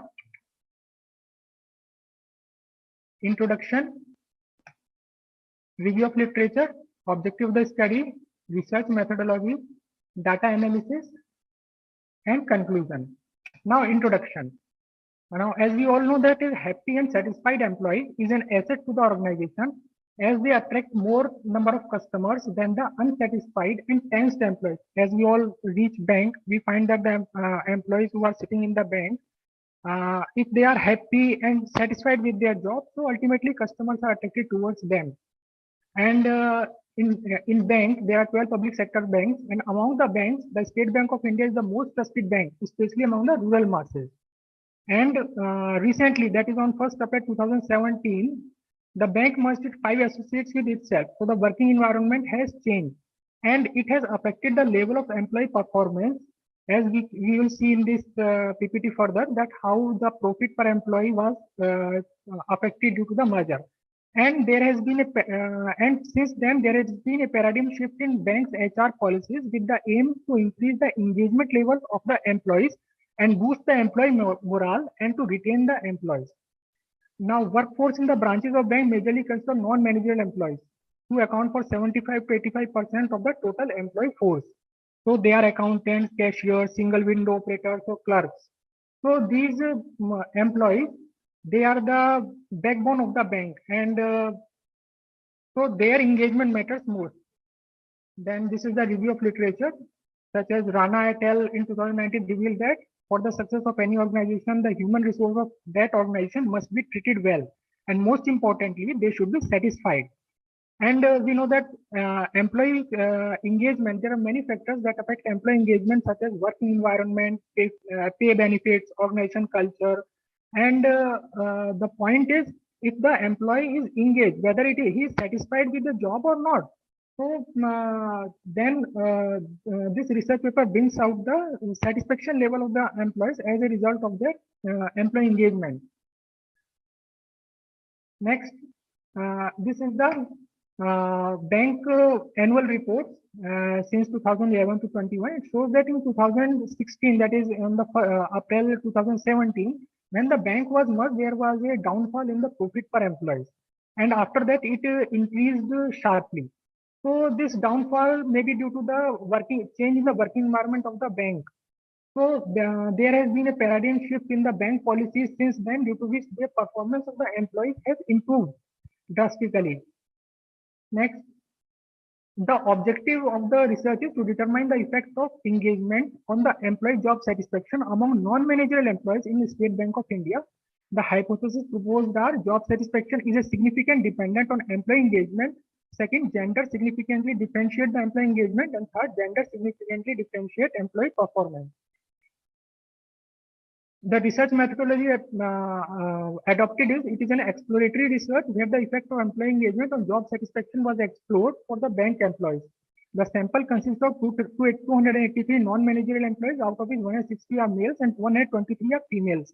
And during this, I covered 55 branches of SBI.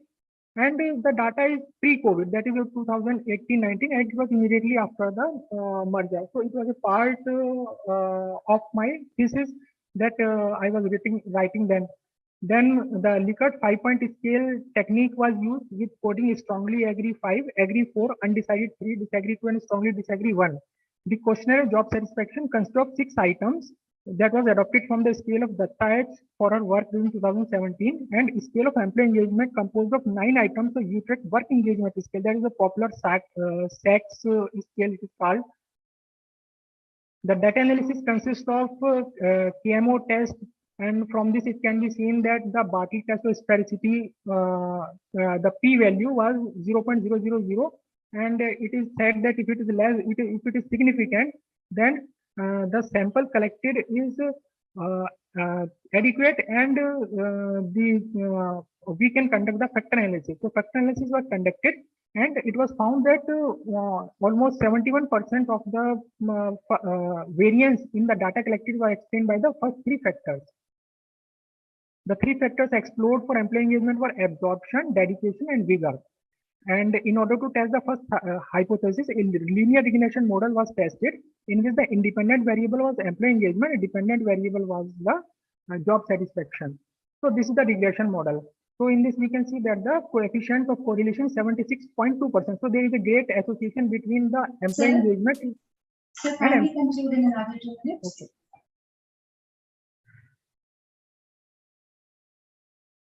So the results conclude that with 1 unit increment in engagement level, the satisfaction level goes up by 0.728 units. The items of engagement scale could explain up to 58.1% of variance in the satisfaction scale, which is more than half of the variance job satisfaction.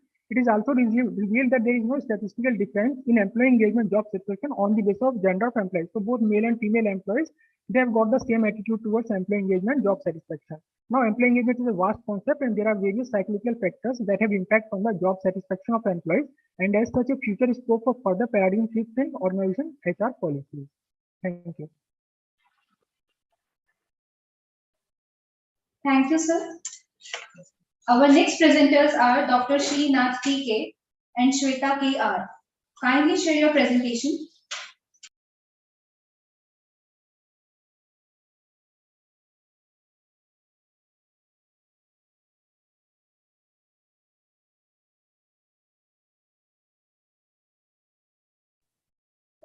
Good afternoon, Anandal. Is it audible, ma'am? Yes, you're audible. PPT, ma'am, is it? Yes, PPT is visible.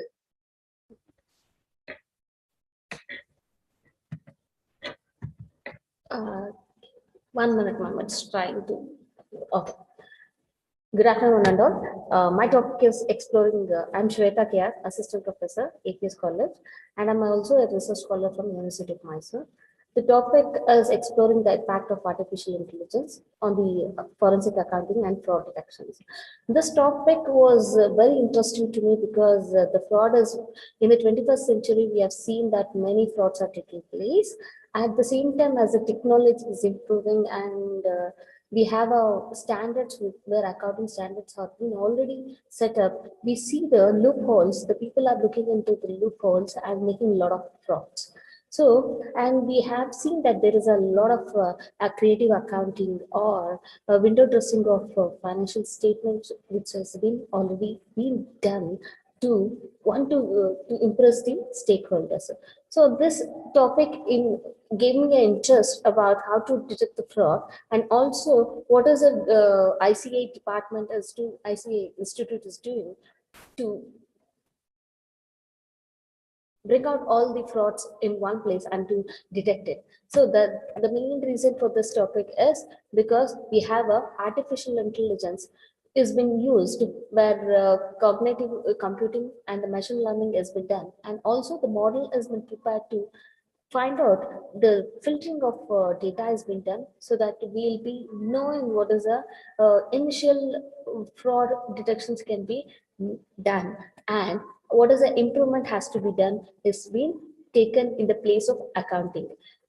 Recently, the recent trends in accounting is taking a more importance. In the future, artificial intelligence will be replacing many of the human beings. So this is more important because the model has to be learned, and also the people has to get educated about this topic. So advancement in the technology will always give us a more importance. In the case of fraud and other corporate frauds and other things, this auditing will be helpful. Using the machine language and machine learning and also the software will help us to scientifically detect the frauds and also see the legitimate of the accounting books, and also to minimize the human errors. As we know that the corporate field, we have a lot of entries to take place. So it is not possible to make entries very often with the human beings. So we have to get updated with the technologies also. So artificial intelligence, there are many advantages for the professional. One is we'll have an increased efficiency where human errors will be reduced, and also the digital assistance will be making easier. One of the artificial intelligence which we are using is Google mapping.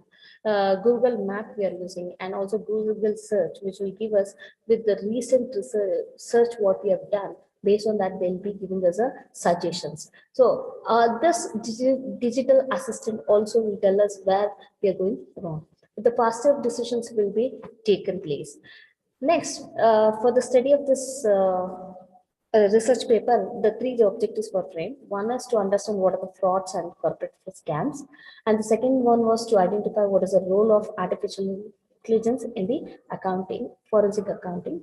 And in this one, how to prevent this fraud, we have taken a steps. After talking to many of the professionals, auditors, we understood what is the techniques and what is the steps we are supposed to frame out to have a proper procedure for verifying the frauds. So in the corporate frauds and the fraud scams, we have corporate fraud, tax evasion frauds, security frauds, insurance fraud, and bank frauds and the cyber frauds. So these are the frauds we have. For the first objective, we have answered that. And the second objective was about the role of artificial intelligence. So bank documents will be verified very easily because the claims what they get, and to see the NPVs and other things, this artificial intelligence will give us a quicker answers, and also it will read out the documents very easily within the 5 minutes. All the 20,000 papers will be verified, and all artificial intelligence will be giving a software which is better than the impartiality, and this will help us to know about the accounting tasks, whether it is a receivable, payables, or efficiency will be improvised. So, and also fraud detections is also faster, and which will give a decision maker much quicker. This will give influence on the scene significantly will be increased. These are some of the advantages which is giving us more with the artificial intelligence. And also when we use it forensic accounting, where we see each and every step of the accounting transactions which has been entered by the separate companies, and also each papers will be verified through systems. The next, the techniques what we use is, one, we are, as the professionals need to understand what is the nature of the business and what kind of a software applications are they're using. Even though applications softwares are used by many companies, there is a customized software which will be used by many separate companies, because not all the modules is important for them. So we have to understand for particular client what is the software applications they're using, and in the background what is the engineered work where the transaction has been, how it has been posted, to understand the principles of accounting. And also to it will be helpful for us when we see the first 2 steps to understand the nature of business and also the software applications. Along with that, sorry ma'am. Kindly conclude in another 2 minutes, as yes ma'am. Next slide is conclusion only ma'am. Okay. And the technology gathering of the data and automated detection procedure, and also it will help in investigation symptoms and 2 steps they rectify it. So by this I can conclude that in the future the artificial intelligence will be taking over in the next 10 years, and most of us will be using a technology based work, so that it will be helping us to minimize the fraudulent activities, and also it will help us in turn in the economic development. Thank you for giving us an opportunity to present the paper. Thank you. Thank you, ma'am. Now our next presenters are Ms. Archaja Singh, Ms. Nisha Agarwal, and Ms. Swati. We request all the presenters to kindly turn on their cameras to capture this session.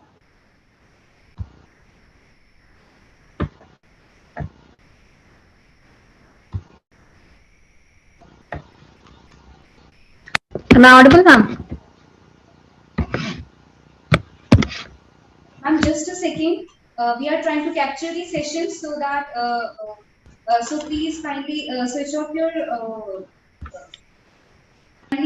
camera. PPT. My camera is on, ma'am. Am I not visible? Session first. So kindly wait for like 1 minute and then we will start with the presentation. Yes, ma'am.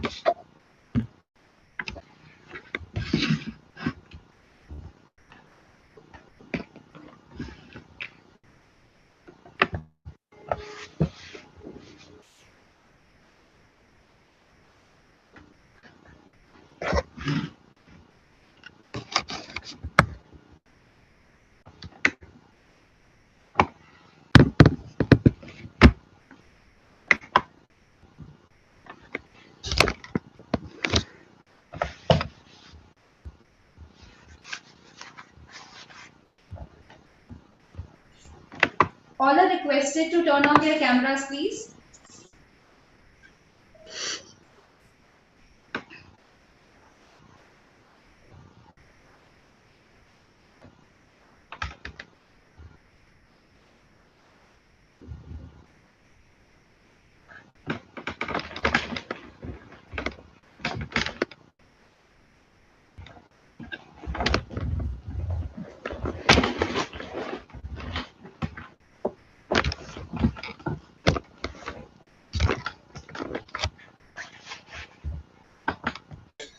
Thank you so much, everyone.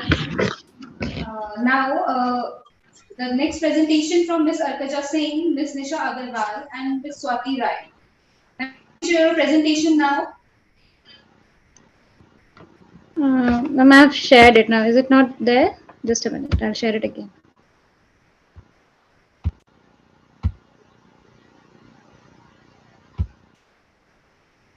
Is my slide visible, ma'am? Am I audible? Yes, ma'am, you are audible and the slide is visible as well. Okay. Just a minute.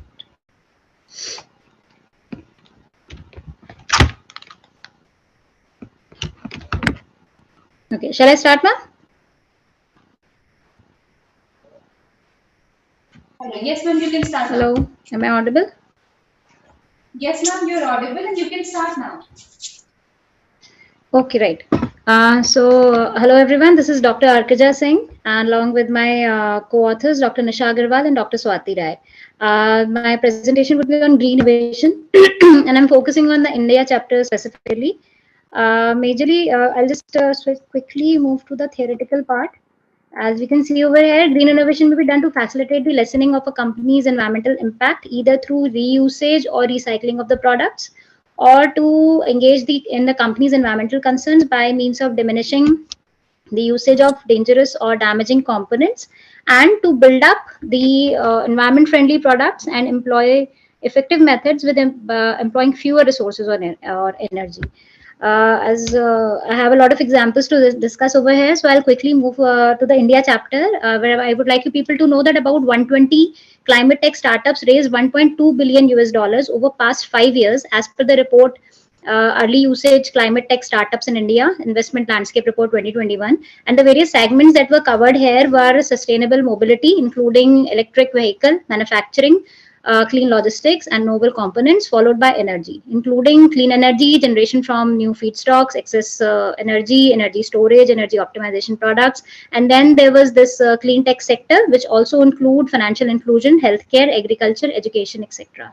So moving on next, I'll quickly come to the main examples that I've considered over here. The first segment that I've considered is alternate energy. We all know about these green vehicles or e-vehicles, EVs, which are very much of a talk of a town nowadays. The big conglomerate, big houses, automobiles brands, Tata Motors and Mahindra have forayed into this with their Tata Nexon EV, Tata Tiger EV, and we have Jaguar I-Pace and Mahindra E-Verito, Mahindra E20. And then we have also other companies like Bajaj Auto and TVS, which are coming forward with their two-wheelers. And the government also supporting them with about 300 crores to Bajaj Auto, and 1200 crores have been sanctioned for TVS Motors for setting up their plants. And BMW is also cooperating with them. They're also about to enter with Motorrad, and the Heavy Industries Ministry also announced it to be their first priority, while will be to set up charging stations for EVs at about 2200 petrol pumps across India. And when we're talking about electric vehicles, I think it is very much plausible to talk about supercapacitors. Yes. Shall I continue? Yes, am I audible? Shall I continue? Yes, ma'am, you're audible. Okay, so we'll move on to the next thing, which is Gigadyne Energy, which is the energy startup of the year for 2019, and it is a Mumbai-based startup by two mechatronics engineering students, Ruben Bakshi and Ameya Ghaziabad. Rectifying mistakes in supercapacitors, they mixed up graphene and other composite nanomaterials, leading to an exponential increase in the energy density of the battery and brought down the discharge rate. Hence, developing their own pioneering onto quick charging battery technology through a portfolio of international patents. And then we have the next innovation, which is Cool Ant. Yeah, and this is a super innovative thing. An architect at Ant Studio, New Delhi, Manish Siri. Yeah. Ma'am, your PPT is not Yes. getting changed. Oh, just a minute, ma'am. I think I'll keep it this way. Is it visible now? Yes, it is visible. Okay, I'll keep it this way only. I think the slideshow was not working properly. Right? Okay, so this one is a very innovative thing using the old technologies of our ancestors. This guy over here, Monish, as I said, he's an engineer and he has made the zero energy, low tech, low cost air conditioner, and using the principle of evaporative cooling in the ancient technique of cooling water through earthen pots. The water drenched terracotta tubes cooled down the air passing through them by 6 to 10 degrees Celsius. And he came up with this innovation, and it is already being used in a lot of a number of industrial plants in the NCR region. Next, coming to the important part is the waste management sector. And oops, sorry, just a minute. Yeah. So we have over here the Sahas Zero Waste firm, which is founded by Wilma Rodriguez, who was a journalist by profession, and is a Bangalore-based environmental enterprise that ventured into waste management about more than 20 years ago, and it has a capacity to manage about 16 tons of waste per day. On the principles of circular economy, they offer end-to-end waste management services. They provide their services to MNCs, tech parks, residential communities, and other bulk generating organizations and institutions. And with SBI being their first client, though, they right now are catering to more than 200 clients across 17 states and 2 union territories. Next, we have Brick 2.0. Popularly known as the waste warrior and the recycle man of India, Dr. Banesh Desai, he started working on waste management at an age of 11. Yes. And now 27 years old, he has founded a social enterprise named Eco Eclectic Technologies, where he works on his eco-friendly innovations. And his latest innovation, Brick 2.0, is undoubtedly worthy of all the accolades it is collecting, because it is made by recycling PPE kits, waste, and other medical waste being amply available in the aftermath of COVID-19 outbreak. And again, he has also been awarded with a lot of international recognitions. And then we have this Swachh machine, inspired by the PM Narendra Modi Swachh Bharat Abhiyan. IIT Bombay alumni Anurag Meena, Satyendra Meena, and Kunal Dikshit, they invented a vending machine that gives a glass of water for every recyclable waste you dump in it. And it's just a 50,000 machine, and it has already been installed across Mumbai in a lot of public places. I'm sorry, this is the next one. This is CO2 capture, the carbon clean solutions.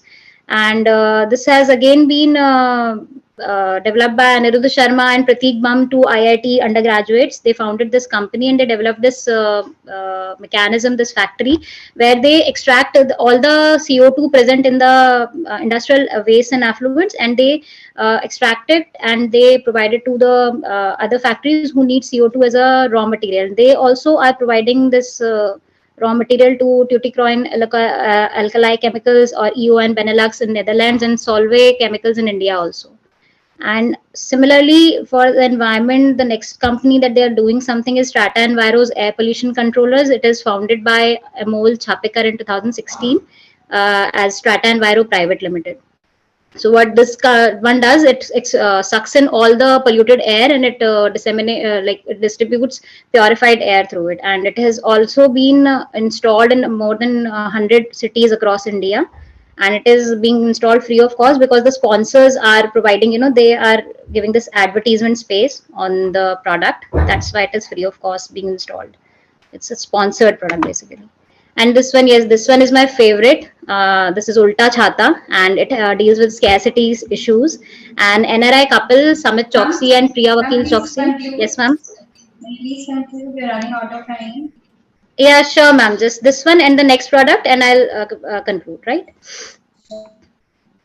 Okay. So we have this Ulta Chhata, and this is this NRI couple, Samit Choksi and Priya Vakil Choksi. After working in many countries, they came to India and they felt like doing something for their country. So they set up this organization, ThinkFi, in 2015.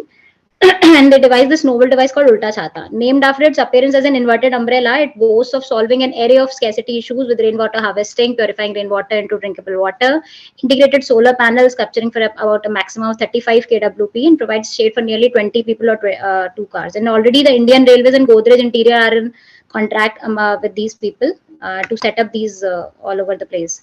And this last example that I'll consider over here is the artificial glaciers. I think we all know this guy from whom this movie was inspired, Funsuk Wangdu character in Three Idiots. He's pretty much like the same guy. He's popularly known as the Iceman of India, Shivang Naufal, who worked for 36 years as a civil engineer in the government. And hailing from a family of a farming background and from Leh Ladakh, he's very well versed with the area and the cold desert that it is. So what he came up with was the rationale of Naufal's artificial glaciers project, and it was fulfilled, providing people with an adequate supply of water just when needed, and naturally, turning out to be low cost alternative. What does is he controls the velocity of water and makes it freeze, and then it is melted whenever required. So I'll not go into the next examples which were very honorable mentions: Bakey's edible cutlery, and we have Neiman's shoes, and then we have a lot of vegan cruelty-free beauty products coming on nowadays. And then there was this green buildings, the green architecture. These were other examples that I would have discussed, but never mind, as the time is short. But I'll conclude, and I'll let you know that having discussed only these handful of things that we have over here in entrepreneurial ventures under the huge umbrella of green innovation, there are many more worthy enterprises, big and small, old and new, doing their part. And India needs to just seize this pathway to sustainable innovation over and above its verified concrete roads of contemporary knowledge and equipment. With all the insight available in this paper that I have written, it is only apt to say that the need of green innovation is much clear. And though a lot of transformation needs to be done on the part of the bigger names, but the good part is that they can afford it, or rather they have to do it, because if they wish to be accepted in the longer run, they have to do this, otherwise they'll perish. However, the good part is that for the newer businesses which are coming up, they can develop green business ideas as a scenario is only serves them with ample business opportunities, and which they really need to cash on right now. Yeah, that will be all from my side. Signing off. Yeah, thank you so much. Thank you. Our next presenters are Ms. Savita Nair, Dilip Kumar M, Mr. Prabodh Kumar, Ms. Priya Sachdeva, and Ms. Manisha Sinha. Kindly share your presentation.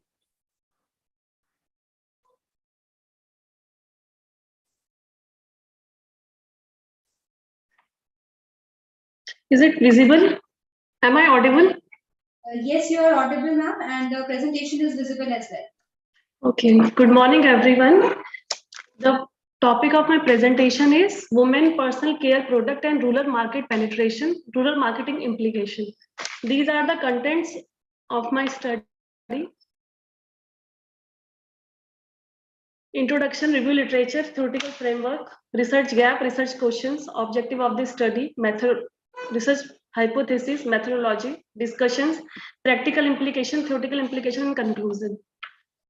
So first is the introduction of my topic, of my paper. According to World Bank 2016, the female population in India has been reported at about 48% of the total population. Out of 121 crore Indians, 83.3 crore reside in rural areas, of which about 40% are women. These are over 355 million mentioning adult female and young women in India. Evidence suggested that there is a lack of resources, education, awareness about the personal hygiene in rural areas of the India, as well as the personal inhibitants and social taboos associated with the purchase and use of hygiene products on the market. Hence, the need for this study was to understand the consumer behavior of rural women towards feminine hygiene products. So these all some studies I have taken in my review literature. I will not explain because I don't have much time. So my present study is lined with Gracia the Magistris 2007, Mortvis et al. 2007, Goyal 2016 and Chakravarti 2016. So this is my theoretical framework. Okay, age, these are the constructs. Purchase intention is my dependent variable, and these all are my independent variable: age, attitude, social influence, awareness, education. So the gap of my studies about feminine hygiene practices and the choice of products. Socio-economic association with the purchase behavior have been conducted in many countries. However, there is a little literature on consumer behavior towards feminine hygiene products, taking into account consumer perception variables such as attitude and awareness, coupled with the social influence and purchase intention with respect to rural women with reference to the villages in and around Coimbatore district. So there is a gap on this front. According to my gap, I have made 2 research questions. First is, does any significant relationship exist between attitude, social influence, and awareness on intention to purchase hygiene product among women in rural areas? And second question is there a relationship between socio-demographic variables, age and education, and women's intention to purchase hygiene product in rural areas? So these all are my objectives. First 5 objectives I have framed from my 2 research questions. These are to analyze the association between a consumer attitude and the intention to purchase hygiene product among women in rural areas. Second is to examine the relationship between social influence on the consumer's intention to purchase hygiene product among women in rural areas, to investigate the relationship between consumer awareness and intention to purchase hygiene products among rural women. Fourth is to measure the association between age and the intention to purchase hygiene product. And fifth is to measure the association between education and intention to purchase hygiene products. So these are, I have framed from this, I have framed 5 research hypotheses. First is consumer attitude will have a positive effect on the intention to purchase hygiene product among women in rural areas. Second is social influence will have a positive impact on intention to purchase hygiene product among women in rural areas. Third is consumer awareness will have a positive effect on the intention to purchase hygiene products among women in rural areas. Fourth is there is a significant relationship between age of the respondent and the purchase intentions. And fifth is there is a significant association between education level of the respondent and the purchase intention. So this is my research methodology. I will not go in deep.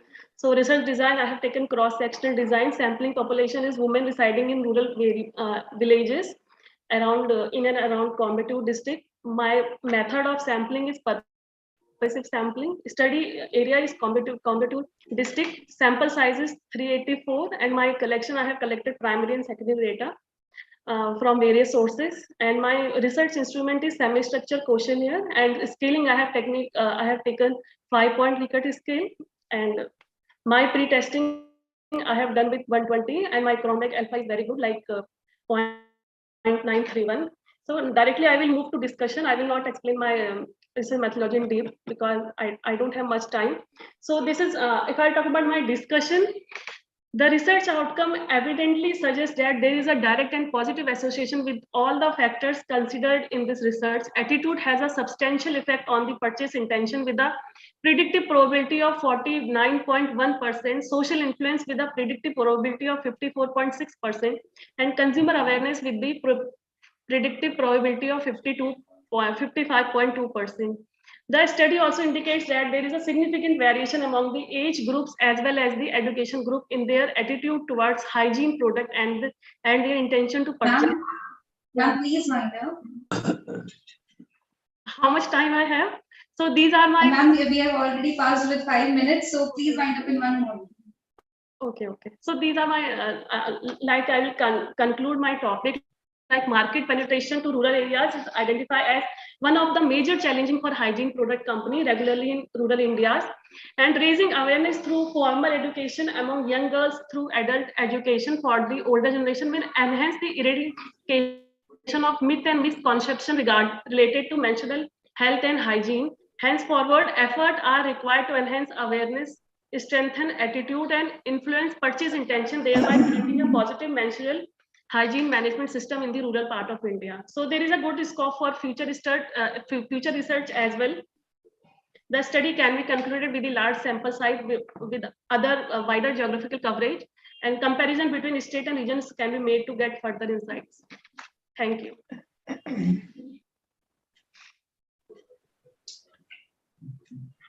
Thank you, ma'am, for your presentation.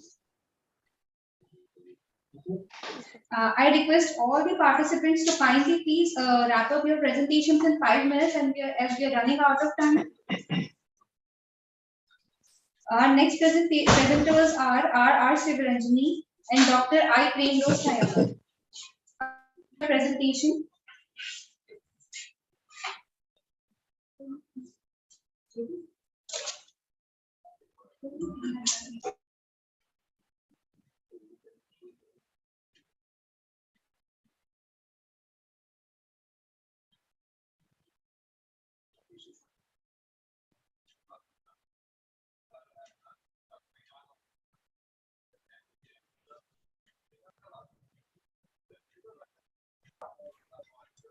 R. Sivaranjani and Dr. I. Premrose, are you in the meeting?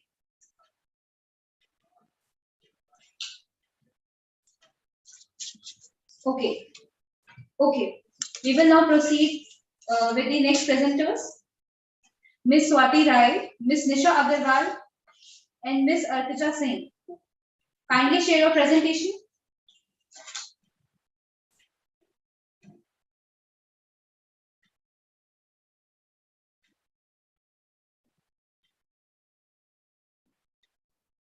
Hello, ma'am. Am I audible? Yes, ma'am. You're audible. And the slides is visible as well? Yes, and the slide is visible. Okay. So greetings of the day to all of you. As you can see in this slide, and I'll not take much of the time in explanation because for that you can read the detailed paper. But this slide show you, a couple who are into their professional attires as well as, managing their kids and all. So this presentation and my paper is all about striking a work-life balance with special reference to dual career couples. And when we are talking about dual career couples, so that means two people in a significant relationship and specifically marital relationship where both of them are pursuing career. And when I'm saying career, so that means we are not talking about job, we are talking about career, which specifically needs a lot of commitment, lot of perseverance and dedication. And family as well as profession, when both needs 100% of your commitment, there comes a problem of striking a balance between both these things. And hence, as in the initial few of the papers, we are talking about women empowerment, women, everything related to women. So that means women are important. And so is the problem of work-life balance more important for women. And the reason behind this is that, specifically most of the share of the responsibilities are as a majorly a baggage for the women. And second thing, like until unless you are single, you are expected to get married, and when you are married, you're expected to become a mother. As the second point says that motherhood is considered to be a compulsion. As yesterday only I met of one of my senior professors, and he said to me, okay, he congratulated me that you are a mother of a 5-year-old kid and all. Then he said specifically, which pinched me a lot, he said that मातृत्व के बिना एक स्त्री अधूरी होती है और अधूरी ही मर जाती है. So is this the thing? And actually this is the fact that people still think so. And we people know that being a mother and maintaining a balance between profession and personal life, how does it, it is actually a very difficult task. So that is why work-life balance is specifically a problem for. So the paper of mine is starting of work-life balance with special reference couples, and specifically focus upon the females. So my co-authors are Dr. Nisha Agrawal and Dr. Arkaja Singh. So here you can see in this picture that what is work-life balance. Basically maintaining a balance between all these domains of your life, your work, family, you yourself and your friends, and a meaningful achievement and enjoyment in all these spheres of life. That is known as work-life balance. So you can see that meaningful daily achievement and enjoyment in all the aspects of your life, that is known as work-life balance. Now see in this picture, you can see that how work-life balance for a woman is majorly an issue, right? Not focusing, not explaining much of this picture because we are falling short of time. And here you can see, this is one of my favorite picture, like a lady coming back from the office, and then she remembers, oh my God, I have children also. Now I have to see the home also. Now there are two aspects in work-life balance. The first is, you see, family-work conflict, and the other is work-family conflict. I'll explain it together. Like when your profession and your personal life, you're not able to, reconcile between these two, and then you have some kind of conflicts. Maybe your work is pressurizing and creating problems in your personal life, and vice versa, your family is creating pressure upon you and not able to focus upon your work completely. That is known as work family conflict. Now this is the effect of work life balance. Like in the personal and professional life, if I am able to strike a balance between these two, and the common area is more, then I am a very peaceful and a reconciled person. If the common area is less, like in the above one, so I am a frustrated person. We'll not talk about this. These are the various aspects of work-life balance. If I am a working woman and I'm into a dual career couple family, then I have a greater opportunity to pursue my career. I'm financially strong. I'm individually satisfied because I'm an ambitious person. I can bring up my children better financially, but yes, I'll not be able to give them much of the time. And together, me and my husband will not be able to spend much time. So, my last few of the last slides, these are the various strategies that we can learn, that how we can strike a balance between two of aspects like personal and professional life. So you can plan your weekend, you can plan your time effectively. However, this is very tough for all of us. Ye sab papers mein likhna bahut aasan hota hai, but actually it is very tough. We cannot plan our time 24 hours into all these things ki main ghar mein bhi dhyan de rahi hu aur main apne profession mein bhi dhyan de rahi hu. So finally we'll conclude that first thing, that what strategies are perfect for me. Am I audible? Yes, ma'am, you're audible. Okay. So this is the second last slide of mine. Like no one strategy is perfect for all of us. Maybe the right balance for me right now, jo bhi abhi the stage of life meri jo abhi hai, maybe it will not work later on when I'll be in my 40s and 50s. So indirectly, I'm telling you my age, that I'm not that much old. And then different age groups have different strategies. And let's come to the last one only, which is more important. Yes, that two words that have been written, like role overload and support network. These are the two aspects which actually affect work-life balance. Role overload will damage my ability to strike a balance between my work and my life, and support network will help me out to strike a balance between my work and my family also. So that's all from my side. And if you want more details about the strategies, you can refer my paper. Thank you so much. Thank you, all of you. Thank you, ma'am. Thank you for the presentation. Thank you, ma'am. Thank you so much. Next for the presentation is Ms. Shrija Krishna Kumar. Presentation. Yeah, kindly make me co-host so that I can share my slides.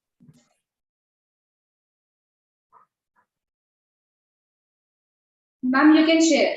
Yeah, 1 minute. Yeah, but still you cannot start screen share is what it is coming.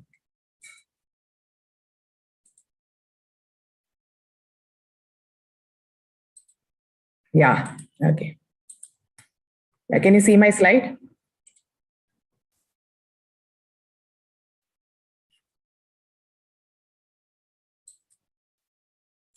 So can I start?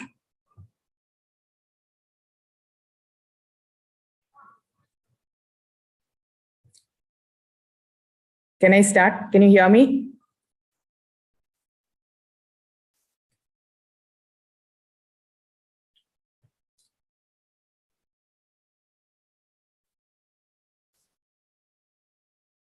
Yeah, so okay. So my paper is regarding the creating that, including the health, because like health is something which is something very important. So creating a work-life balance is a, sorry, 1 minute. So the topic is related to how you can integrate work-life balance and health is what the topic is for today. So So health is something which is very important. So I have taken the health aspect and tried to integrate health into the work-life balance and try to see that how relevant this health is in the today's world.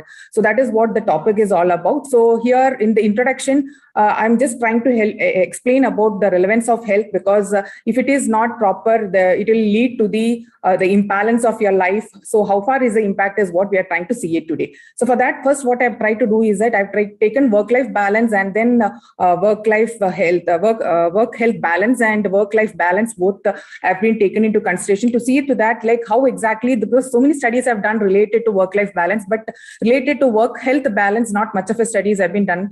From 2017 is what the new term has been coined as work-health balance because of the relevance of health in the balancing the work and life. So many of the studies which is related to work-life balance, so those aspects has been taken to considerations and connected with the work health balance and try to see that how exactly the importance of health in the today's world. So that is what this paper is all about.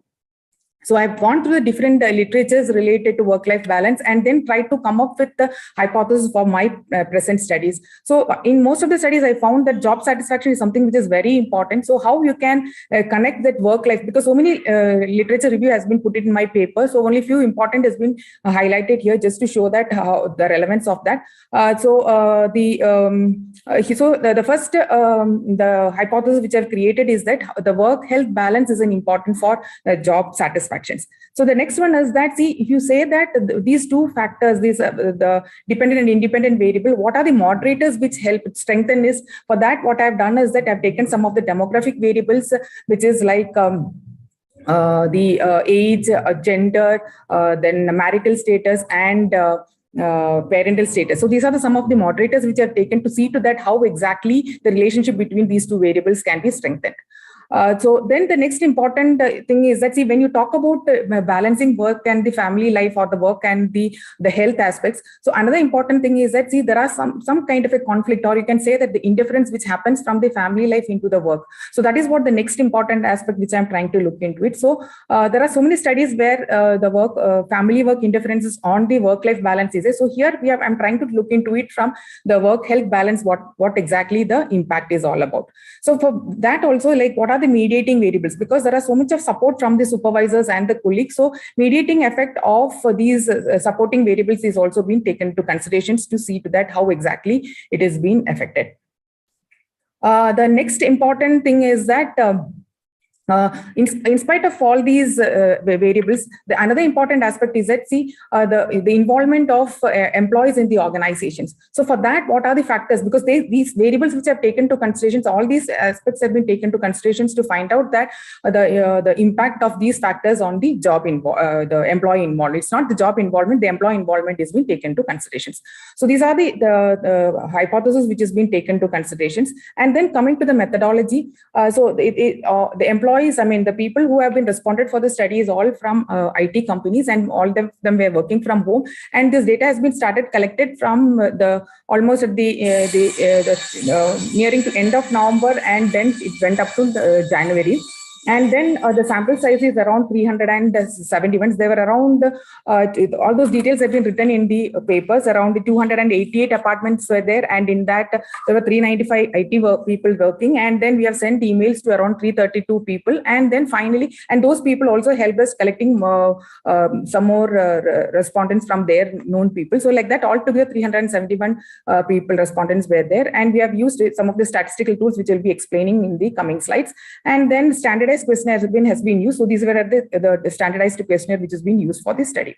Then coming to the analysis part, so this is what the four different hypotheses which I've taken, which I've already spoken to you. First one is work-life balance with job satisfaction, then taking moderators into consideration to see that how effective these moderators are. Then like family work interference, because from family, what are the disturbances with the employees are having it, so that whether it is having an impact on the work health balance is being looking into it. For that, some of the mediators which have been taken into consideration, that is that supervisor support and the colleague support, and to find out whether they are mediating it. And then finally, the employee involvement is being looked upon by taking all the other variables and just to see that how much is the impact of that. Then this is what the study is. I mean, the analysis is that. So here you can see that how exactly the gender, all these the demographic variable with work health balance and work life balance. So here you can see that the work health balance regarding the parental status and the age.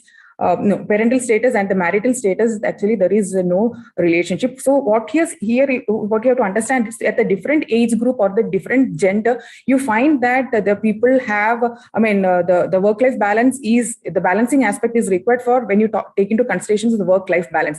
But when you talk about the health balance, what it is shown is that different age groups have an impact, but even the gender, both the genders have an impact. But whether you're married or unmarried, or whether you're having a child or not, it is immaterial, because health is something which is important. The next, coming to you're taking in, because the previous one I didn't consider as a hypothesis. This is just to see that how exactly the different variables have an impact on the work health balance and the work life balance. Now, coming to the first hypothesis, that is like work health balance on the job satisfaction, it has been found that there is a significant relation, is what it's been shown, and that the equation also been written here. Then coming to the next one, the moderation test has been done, and you have found that except the marital status, all the other variables have a strong moderating role between the work health balance and the job satisfaction. Then coming to the regression, the next level, that is the work health balance with the family work indifference on the work health balance. So there also we find that there is a significant relationship. Then the moderating. Finally, wind up your presentation. 5 minutes.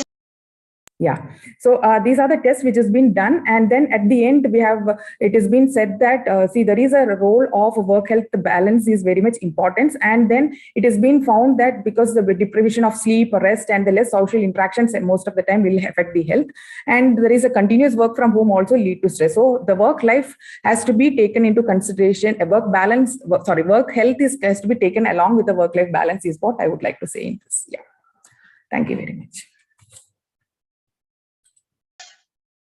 Thank you, ma'am.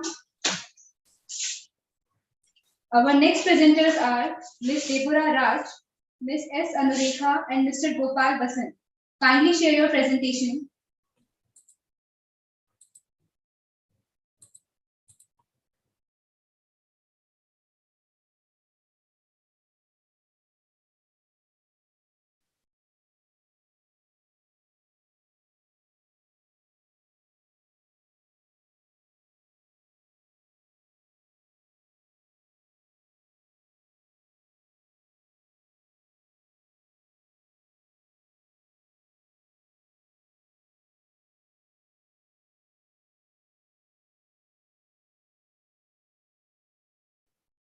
You are not audible, ma'am. Is the screen visible? Am I audible, ma'am? The PPT is visible. Okay. Am I audible?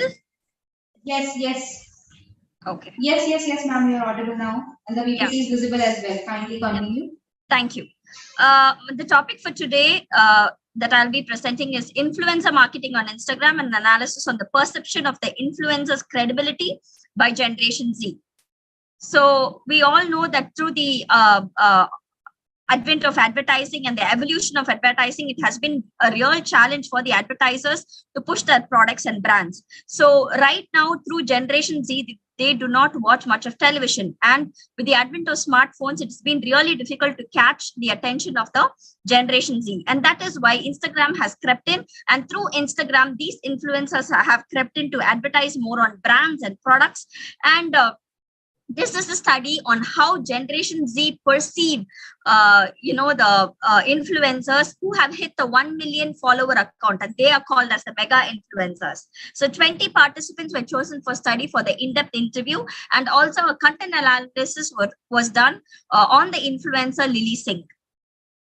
So review of literature, it is found that Instagram is right now in the 4th position and is the most popular among the networks. It is being used widely for the purpose of advertising, and the feature of storytelling, visual storytelling, is considered to be an asset because people are able to view them. They're able to attain the purchase intention. Consumers are able to have developed a negative opinion on influencers and celebrities, and therefore this study is upon the Indian Generation Z perspective on how they view the influencers. So consumers, on the contrary, trusted on credible brands rather than the credible influencers. So the methodology that I have adopted is I have done an in-depth interview on 20 Generation Z participants and also an content analysis on the post that was shared by Lily Singh, influencer who uses the humor approach. So research objective, it was to analyze the ethical persuasion was carried out by the influencer. The task test was used to find out the ethical persuasion and to understand how alcohol ads was portrayed by social media when it is not allowed in the mainstream media. So findings, the paid partnership by Lily Singh with the alcohol brand was never appreciated because Indian audience did not like it because culture played a very, very important role. And respondents were not ready to trust an influencer because they said that it was not an organic review and it was a paid review. And respondents also loved the way Lily Singh approached the advertisement through humor, and the content of the ad was much liked by the Generation Z. Although the ad was not much manipulative, they found that it was very misleading. It misled the audience because of the alcohol brand that was advertised. And respondents felt duped because influencer connected alcohol and celebrations together. She said that alcohol and celebrations go hand in hand, and this was used for Diwali, a very auspicious function. And so this was not liked by the Indians audience. So most of them never complained the way the audience was treated through the message. However, their only concern was the product that the influencer vouched for. The ad never had a social responsibility. They felt that it would mislead the audience. It would have a very bad impact on the social, society at large. And westernization was creeping in all the more is what Generation Z perceived. And although it supported gender equality to a larger extent, the ad, supported the gender equality to a larger extent, respondents felt that it was for the wrong purpose and the society at large would never be benefited and would go astray. In the content analysis done, it was found that the majority of them had spoken bad about the promotions because, of the brand and the product that she had delivered. Although it is a new, initiative, and her bold was very, she was very bold about her initiative. This was not the product which she had vouched for was not appreciated. So to conclude, the socio-cultural factors played a very, very important role in the promotion of a product through the task test, that is truthfulness, authenticity, respect, equity, and social responsibility. It is found that inorganic reviews, paid promotions, product advertised, and the appeal used affected that, the truthfulness, authenticity, respect, equity, and social responsibility. So these are the factors affecting the influencer's credibility, which was perceived by Generation Z. Thank you and have a great day. Now, before we move towards our next presentation, we have one more announcement to make. The authors who shared their paper for ABDC Index Journal, their acceptance letters are received. Dr. Maurya will be sharing these letters to you via mail very soon. Now, moving towards the next presentation, the presenters are Ms. Shakti Priya and Ms. Sujata. Kindly share your presentation. Yes, ma'am. Hello, ma'am. Am I audible? Yes, ma'am. Yes.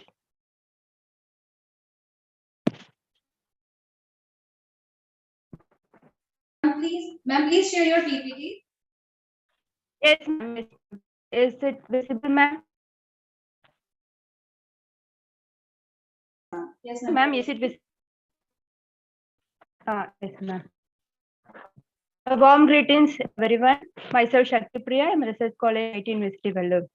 I would like to present the paper titled Competency Mapping and its Application for Superior Performance with my co-author, Dr. S. Sujata. Let's begin with introduction.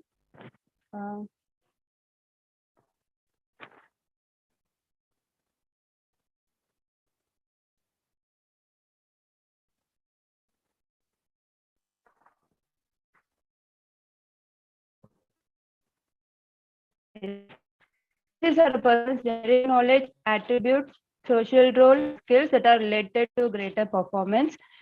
Competency mapping is a process of identifying key competencies for an organization, the jobs and functions within it. Meanwhile, performance is the action rather than the result or outcome of the action. Two dimensions of performance are organizational and individual performance. Activity is based on the level and of the organization in various sectors. Articles of the study. This paper is a review-based article. The study lists out the competencies at various sectors, identify the link between competency mapping and competency mapping officer, and business its application in the organization. Et al. Also suggested undergoing multiple kinds of research relating competencies. The causal relationship between competencies and outcomes is unnecessary. Correspondingly, the COVID-19 pandemic period made every individual learn and develop their capability to ensure continuous work and services through virtual workplace approach and virtual learning system. This change has made every individual learn virtual competencies. Repeated studies and value-added research are required to attain the change in efficiency. Theoretical results and discussion. A link between competency mapping and performance is done through human resource development professionals. Without the involvement of human resource development, higher level management, and the cooperation of employees, the development and the effective implementation of competency mapping are worthless. An overview of competencies listed under different sectors are presented here. For public sector, motives, self-concept, skills, and abilities are the major competencies. Meanwhile, in similar manner, several studies also found competencies sets for Indian textile manufacturing industry, IT sector, R&D, and knowledge-based organizations, Indian pharmaceutical sector, Taiwan education sector, and IT sector, and modern business services in Poland, especially for BPO sector. The competencies are not similar among the various industries and various companies, and also it differs based on the priorities of the organization's goals, objectives, and strategies, culture, and environment. Primarily, the competencies are considered in 5 broad ways. First, knowledge, skills, and abilities. Second type, individual, group, and organizational. Third type, managerial, human, functional, and conceptual. Fourth type, threshold, differentiating, and core competencies. And last, fifth type, hard and soft competencies. So those competencies further classified into various subcompetencies based on the job categories and other descriptions. Once a list of competencies has been identified, then the employees are selected for the mapping process. Therefore, an increase in competencies also increases individual performance, altogether resulting in organizational performance. Based on the reviewed studies, we have framed a competency mapping process that helps the startup organizations. Step 1, understand the vision, mission, and objectives, goals, and strategies of the organization. Step 2, conduct job analysis. Step 3, identify job description. Step 4, list out all the competencies that are identified from step 3 and group them into clusters. And step 5, generate a competency model and set up a benchmark level for various competencies for specific positions. Step 6, select the employees and assess their competencies level with the help of various assessment tools. And step 7, conduct gap analysis. Step 8, provide feedback to the employees. And last, step 9, continuous assessment of the employees concerning certain issues to be carried out to ensure their competencies development and performance improvement. The applications of competency mapping are presented here. The organizations can realign a variety of human resource practices based on competency mapping results for recruitment and selection, learning, training and development, performance appraisal, potential and career development, succession planning, rewards and recognition, organization development, and various retention strategies. To summarize, this study has added a value to the crucial link between competency mapping and the performance, framed a competency mapping process, and evaluated its application in various functions and human resource development practices. Also, this study has enumerated various competencies that are crucial to employees working in different sectors. To conclude, where the level of required job competency matches actual job competency, that leads to efficiency, multi-skill development, and improved productivity. Thank you. Thank you all. Thank you, ma'am, for presenting. Next presenters are Ms. Manisha Sengar, Mr. Dilip Kumar M, Mr. Atul Dhani, Ms. Karishma Desai, and Ms. Normala S.G. Kindly share your presentation.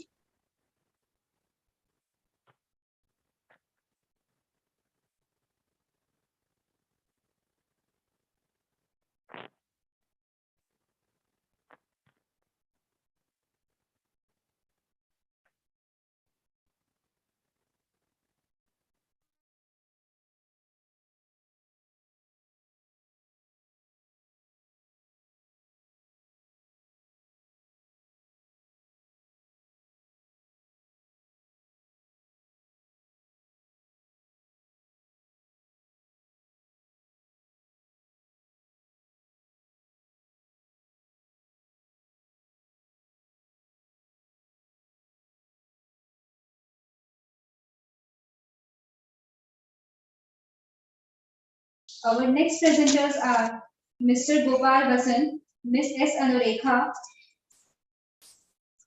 Raj Deborah, Mr. Aditya Raghavan. Kindly share your presentation.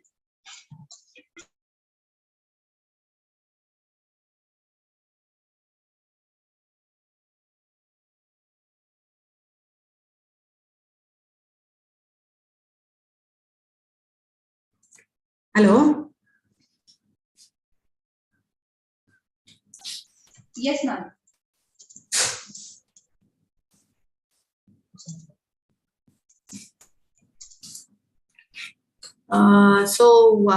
Ms. Dr. Manisha is not available, is it?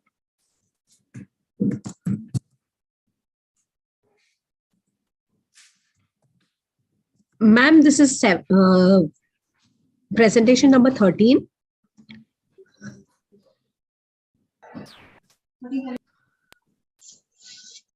Am I audible, ma'am? Yes, you are audible, ma'am. So I will be presenting in place of Manisha, ma'am. I'm Dr. Karishma Desai. This is for 13 number, no, ma'am? Yes, ma'am. Okay, kindly present. Okay. Yeah. Am I? Is my screen visible, madam? Yes, ma'am. Your screen is visible. Perfect. Then I will start the presentation.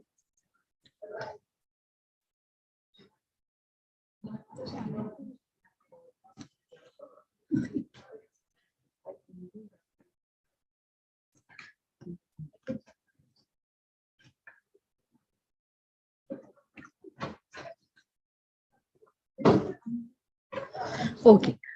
So I'm going ahead and starting the presentation. We are trying to understand the moderate. I'm Dr. Karishma Desai, Assistant Professor, Narsi Munji Institute of Management Studies, Mumbai.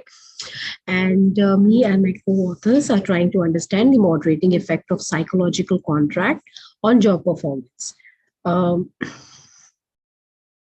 Just let me know, ma'am, that I'm clearly audible.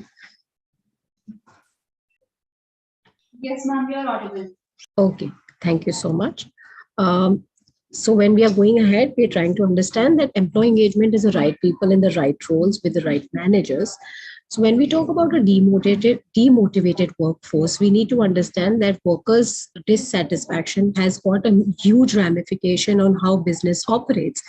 And it does result into higher charges and does result into a business slump, which will definitely have multi-fold ramifications on the national economy.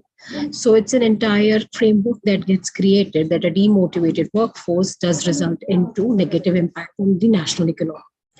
We have then raised a few research questions that does any association exist between employee engagement, job satisfaction, psychological contract, and job performance? My next research question is there a role for psychological contract in association with employee engagement and job performance? My third research question is there a role for psychological contract in association with job satisfaction and job performance?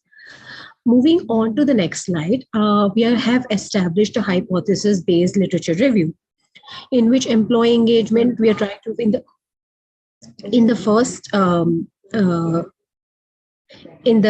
first hypothesis, we are trying to establish whether motivated workforce has got implications on focus on organizational goals and to motivate co-workers.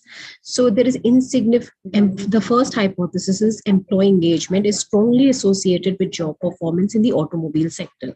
So we have conducted a survey and have got a sample size of 1,000 employees in the automobile sector across 20 organizations. And this is trying to establish that it was established that there is an insignificant relationship between employee engagement and job performance have also been cited in past, indicating an inconsistent relationship between both the variables. Towards the end of the discussion, we will be able to establish the inconsistencies of the previous studies, and we will be deliberating how our study offers a sharp research gap. So job satisfaction and job performance. Satisfaction is related to employees' feelings and emotions.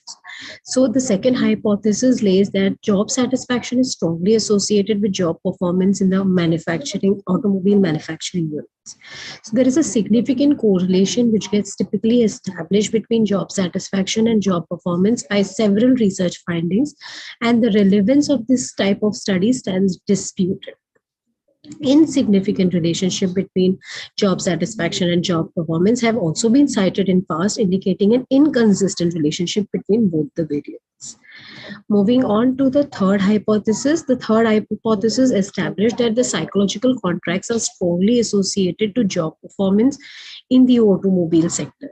So here comes the role of the social exchange theory, which was established by John Homans in 1958, which brings about a human association and tries to establish that financial dependency, there is a relationship between and has an impact on financial dependency and consumption of social resources.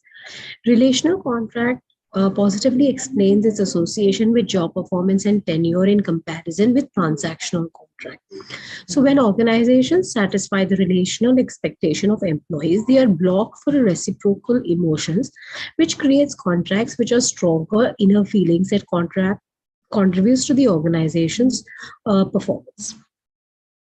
So the fourth hypothesis that gets established is a psychological contract which moderates the association among employee engagement and job performance. So we need to understand that positive as well as negative association among psychological contracts and job performance in various sectors by multiple research scholars.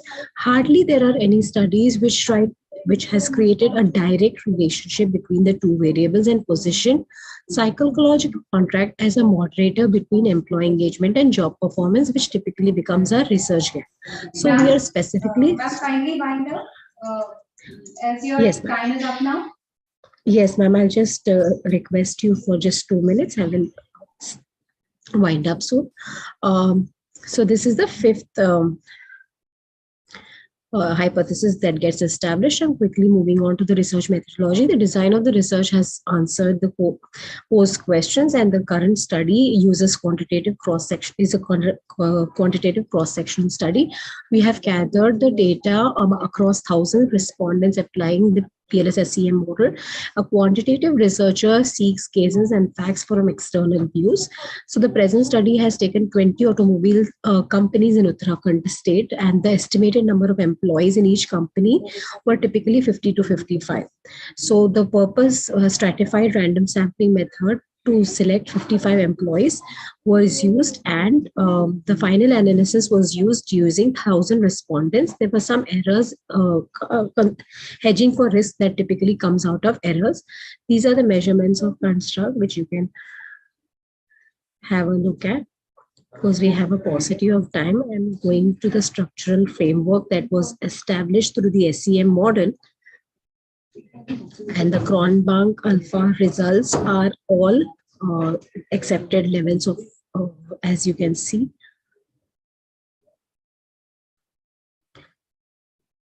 These are the outcomes of the indirect hypothesis. So the last pointer I would go to the discussions, that all the direct effect observations clearly indicate that there is a strong and positive association between employee engagement, job satisfaction, and psychological contract on job performance. The indirect effect of psychological contract also has a partial moderating effect in its association with employee engagement, job satisfaction, and job performance. What we need to understand is, in the discussion part, we have identified the highlights of other studies, the findings of other studies, and we are deliberating the difference between their findings and ours in our discussion paragraph, as you can see. There are previous studies which have pointed out the fact that higher employee commitment to their work, the better the job satisfaction will be. Where we are establishing employee engagement is a strong important factor in determining accomplishment of organization objectives. Research finding also support the fact that there is a strong association among job satisfaction and job performance. A few of major organizational factors ensure companies grow job satisfaction and job performance. The psychological contract does have a moderating effect on and partial relationship with job satisfaction and job. Ma'am, please wind up now. We have other presenters as well, and we are running out of time. Yes, ma'am. So I will just read the final conclusion that there is a research gap observed by the investigators in the automobile manufacturing sector, insights related to employee engagement and job satisfaction. Few studies have been conducted to examine the role of psychological contract as a moderator. The psychological contract partially moderates the relationships. Future research should concentrate on variations in related to organizational, generational, socio-demographic factors in order to ensure job performance within the organization. Yes, ma'am. Thank you very much. Thank you, ma'am. Our next presenters are Mr. Gopal Vasan, Ms. S. Anurekha, Mr. Raj Dogra, and Mr. Aditya Raghavan. Presentation. Right, ma'am. If the previous participant can, remove their slides, I'll be able to share my screen.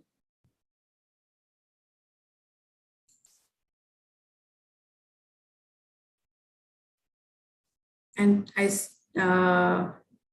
would like to let you know, I'm not Mr. Vasant Gopal. I am Mrs. Vasant Gopal. My name is Vasant. Thanks. Yeah, ma'am. Okay. Ms. Gopal Vasan, please present. Yes. Okay. So you're able to see my screen now? Yes, ma'am. It is visible. Right. Okay. Good afternoon, one and all. Today I'm going to talk about the impact of social media marketing on consumer perception. So we all know that social media is basically all about visibility, connectivity, and branding. And these are my co-authors for the paper. Okay, what is the real, through this study, I'm trying to understand what is the real impact of social media and how are the current social media trends impacting consumer behavior, because which is a primary cause of concern today, because all of us, as you know, are moving towards online market, and digital marketing has taken a major platform, has occupied a major platform in the consumer perspective, right? So communication has migrated from personal to gadget based. We have seen that reliability quotient on any aspect with respect to social media posts, be it Facebook or WhatsApp, we get carried away, and the peer pressure is much more due to the social media, involvement in our day-to-day lives. Surge in consumerism has led to the market being agile and are catering to the respective target groups. Any competitor who comes in, we have immediate posts in social media apps like Instagram, FB, or WhatsApp. It comes in like, it sets in like fire. And digital marketing is unlike an instant solution to any service or product to be accepted. It requires social media marketing, which is very, very important, or search engine optimization. And it also, this SEOs make it very, very easy for you to see the product and the details through this particular digital platform. I have given my analysis as a, as a footer in a few important analysis, so that due to lack of time, I don't have to go in depth into the analysis part of it. So in this, we have studied blocking of ads through social media. 69.6% of the people do not accept it, do not block their ads, because they want to be aware of what is happening in the industry. Now, what is social media? We all know social media is a platform, internet-based virtual platform. Ma'am, your PPT is not changing. I have changed my PPT. I have changed the next slide. It is still not changing.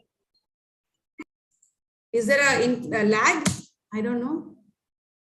Has it changed now? Because it is changing for me quite fast. Are you able to view my PPT?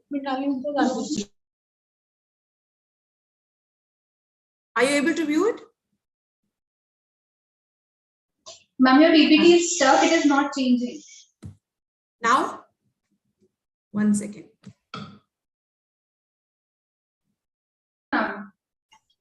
It is changing now. Yeah? Has it changed? Yes, ma'am.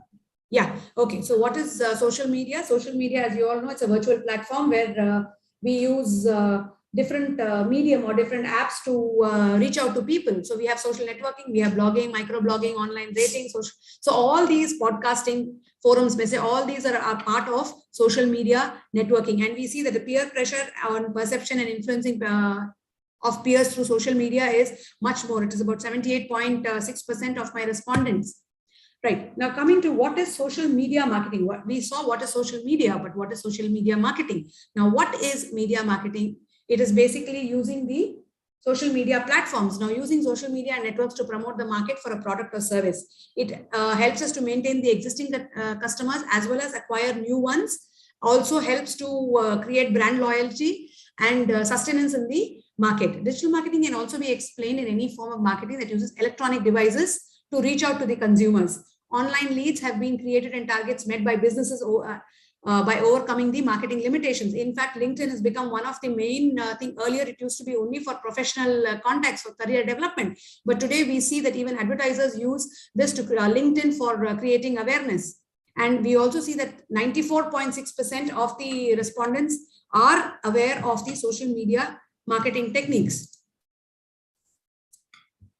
Right. Now, what are the 5 strategies which we need to understand? Creating social media market goals, identifying consumers, engage with your audience, track, analyze, and optimize, and identify the key metrics. So these are the primary marketing strategies which anybody would use ideally in a offline setup. But today, these digital marketing is also has kind of picked up these key points, and they are working on these and creating a niche market for themselves. Right. I'm going next to the concept of online marketing. Online marketing primary benefit is for online channels and marketing possibility. And we also see a small graph which shows the penetration due to COVID, how much it has increased social media marketing into our lives. Right. So what are the 4 pillars of social media? Strategy, planning and publishing, listening and engagement, analysis and reporting, and advertising. When we talk about strategy, it helps to determine the goals, plan the social media channels. Planning and publishing talks about business establishment, should chalk out their structure of the content which they are going to send it through the social media. Listening and engagement, viewing and analysis of the comments of the users, so that this is kind of becomes a feedback portal for them. Analytics and reporting is comprehend reach of posts. One has to be active on social media, and advertising is procuring media space. Even now, digital media sells space like other media, as we all know. And the objective of my study is to study the extent to which audience is influenced by the information given by the media, then media viewing habits and prioritization of the information based on media portrayal, belief in the content given to be true to reality. And why did I take this? Because what was the gap which I felt was in the research problem is growth of social media markets, has increased drastically to direct sales, and increasing belief in social media posts because of the peer pressure. We tend to believe more on it, and consumers are influenced by social media marketing strategy. Sorry, ma'am, just give me just a second. I will be done. 5 minutes is up now. Okay, so my review of literature is already there on the slide, where I have tried to reach out to people and read certain books and articles which have helped me understand my study better. And for the research methodology, theoretical framework, I have used uses and gratification, social cognitive theory, and social cultural theory. And as a survey of 150 respondents I had taken, and I have also seen how the customer perception is influenced by social media and social networking, how it affects the marketing strategy. And my major findings for the study are, as you see, that 44% of them indulge in digital marketing apps. As I told you, my analysis has been down as a footer in all the slides. So the major findings are also there in that. An increase in business using various social media platforms to be informed about the product or service. It is about 66.1%. And we also see that despite the fact respondents do not get their doubts clarified, 82.1% use online shopping. And this is my references for your guidance, for you to have a look. Thank you so much, and thank you for the time and opportunity given for making my doing my presentation. Thank you, ma'am. Now we will be inviting our next presenter, Dr. Priyanka Ghosh. Kindly share your presentation, ma'am. Am I audible, ma'am? Yes, ma'am. Ma'am, I'm not able to share my screen. I'm not able to share my screen, ma'am. Other participant is sharing. It is showing like that. One second. I'll just switch off my. Yeah, sure, ma'am.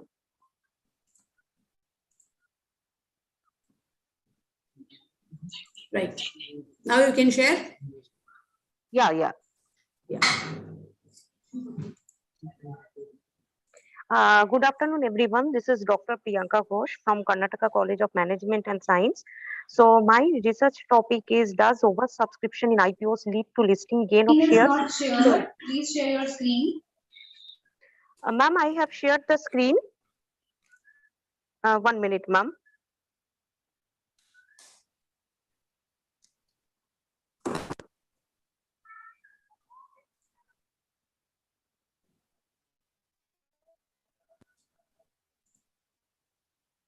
Is it visible now?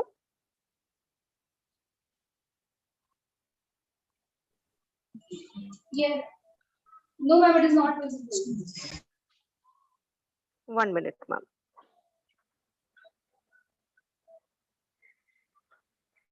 Yeah, good afternoon, everyone. Myself, Dr. Priyanka Ghosh. My research topic is, does oversubscription in IPOs lead to listing gain of shares? So my research is totally based on Indian share market. So I'm just not going to in details of what is IPOs and all, as we know when the new companies are coming to the share market. So first time they are going to issue the shares into the share market. So that is known as initial public offering. So in this research paper, I just tried to find out when the new shares are coming, we can see the oversubscription and undersubscription. In this research paper, I tried to find out whether when the oversubscription will happen, does it is create any listing gain instantly in that day? So I just, for that sake, I just pick up the Pearson coefficient correlation.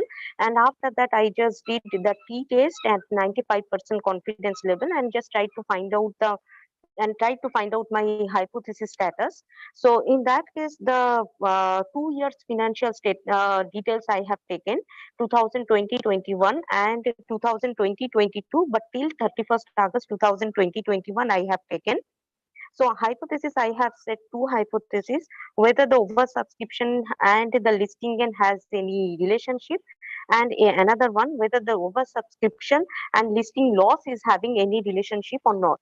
So during my research and the data analysis, I just find out that in 2020 and 21 and 22, both the financial year, it's showing that Pearson correlation coefficient shows that oversubscription and listing gain is having the relationship. When the oversubscription will come, the listing gain will come in such a way. How much the shares will be oversubscribed, in that way the listing gain will come.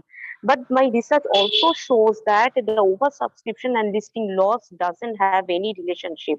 In some, my data analysis shows that in some companies, their shares are oversubscribed, but they did not get any listing gain. They got the listing loss. So in that case, I just conclude my research paper here that in 2020-21, the Burger King came with IPO, and with that, the Happiest Mind came with IPO, and their shares got oversubscribed by 150% or 190%, like that. In such a way, they have created the listing gain also on the listing day 130% or 120%. So here clearly you can see the direct relationship with the oversubscription and listing gain, but there is no relationship between the oversubscription and the listing loss. So this is my research data, and this is my conclusion. Thank you.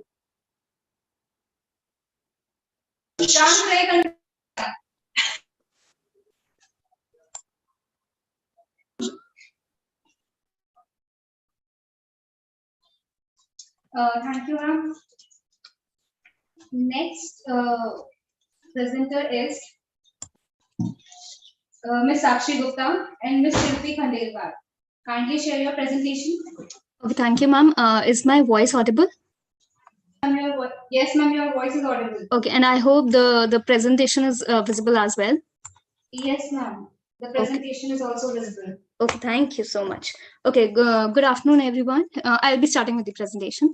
Today, I, Sakshi Gupta, Research Scholar, Jagannath University, Jaipur, will be presenting the paper titled Women Entrepreneurs Strategizing the Effects of COVID-19 in India.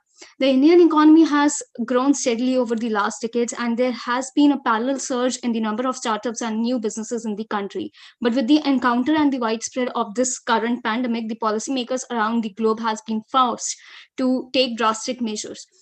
Imposing of lockdown in a large part of society has come as an exogenous shock to many economic actors, mainly the entrepreneurs. No doubt, the pandemic has affected both the men and women associated with various sectors in different ways, but going by these statistics and data and reports, India, where a woman earns only 80% of male wages for the same work done, the women entrepreneurs still seems to be the outliers and path breakers, and thus are more vulnerable to economic shocks brought up by such crises such as the coronavirus pandemic. India's being on 140th rank out of 156 countries in terms of GDI, that is Gender Development Index, according to May 2021 report, has been found to be in a group of countries where women business owners struggle with least favorable conditions. Therefore, this research was conducted with the aim of examining the impact of COVID-19 on the women entrepreneurs, the harbingers of change in the nation. And the paper also discusses the related challenges and suggestive measures related to the growth of women entrepreneurs in the time of COVID-19 pandemic in the country. This pandemic and the global lockdown has combined to create a unique situation which is still being presented and documented in the entrepreneurship literature. Therefore, relevant research paper reports and articles were selected and used for the present study. Also, the comments from women entrepreneurs in articles and via interview were analyzed to gain a deeper and real knowledge about the challenges they are facing and they face during and after the lockdown has been lifted. During the lockdown was imposed and after the lockdown has been lifted up. When women do better, economies do better.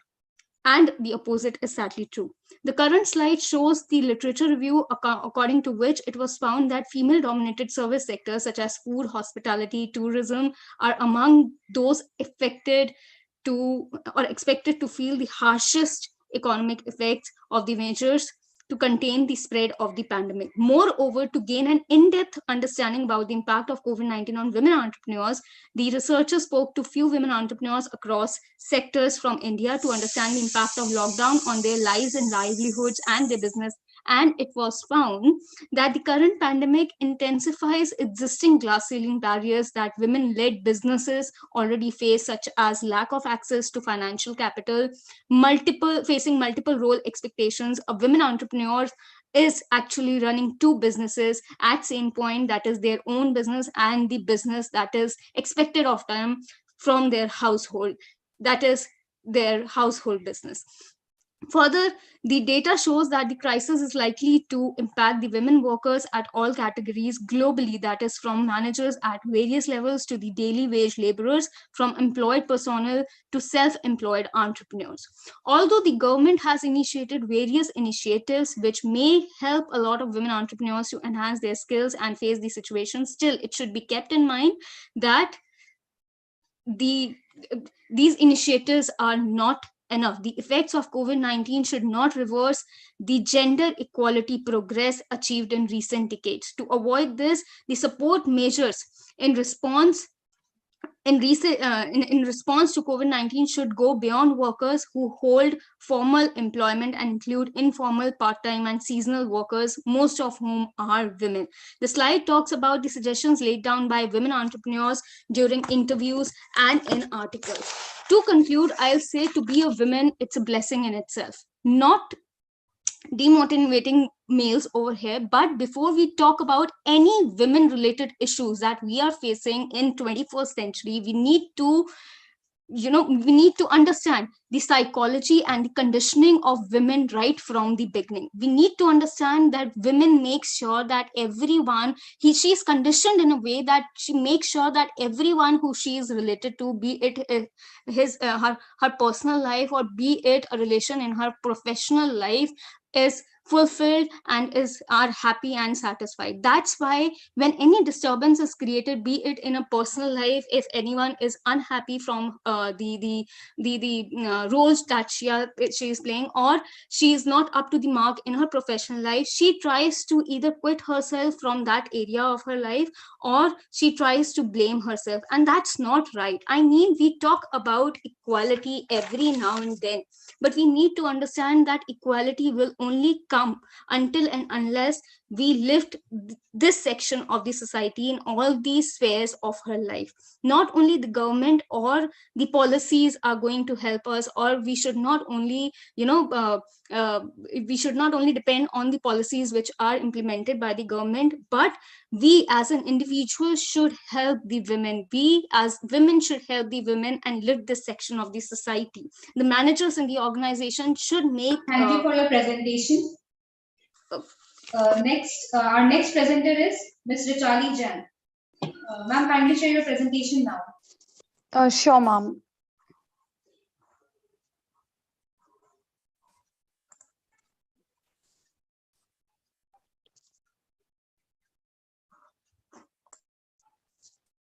Ma'am, my screen is visible? Yes, ma'am, your screen is visible. Okay, so this is good afternoon, everyone. This is Richali Jain, PhD scholar from Central University of Haryana, and my topic is a thematic analysis of artificial intelligence in marketing. So, just a minute. So in the era of marketing 4.0, artificial intelligence is one of the proactively talked about technologies, which is providing various exciting opportunities for marketers and academicians. The term artificial intelligence was coined by John McCarthy in mid-1950s at Dartmouth Conference. John called AI as the science and engineering of making intelligent machines, especially intelligent computer programs. In simple words, AI is a technology that is capable of imitating humans and carrying out tasks in a way that is considered intelligent, such as decision-making and logical reasoning. So the notion of AI was started by Alan Turing in 1950. He proposed the Turing test for checking machine intelligence. After that, in mid-1950s, John McCarthy coined the term AI, and he's also known as the father of AI. After that, in 2011, Apple introduced Siri as a personal assistant. After that, Amazon, Google, Microsoft all came up with their voice assistants. These days, marketers and consumers are using AI at every stage, whether it is retailing, strategic decision-making, or personal engagement marketing. The global AI market size was valued at $62.35 billion US in 2020 and is expected to expand at a compound annual growth rate of 40.2% from 2021 to 2028. So despite this increased interest in AI in marketing, there's no exhaustive overview of what has been explored so far in AI in marketing. That is, for what activities marketers are using AI, how they are using AI, or the human AI interactions. So this study aims to provide a single window frame to understand AI's journey in marketing so far, and to offer a review of AI applications in marketing and explore the role of AI in aiding marketing. So these are a few of the papers which I have read and reviewed and analyzed, and I'll discuss this in my findings. So a multi-stage filtration process was used to extract the articles. The first stage was keyword selection. We tried to find out all of the terms related to AI in marketing in the literature, and we identified 4 keywords that are artificial intelligence, machine learning, big data, and data mining, and searched those through Google Scholar and Scopus. The inclusion criteria for paper collection was a time frame ranged from 2000 to 2021. Only those articles were selected which were positioned around AI technology in the context of marketing. In the data collection stage, we have selected 180 articles which have these keywords in the title or abstract.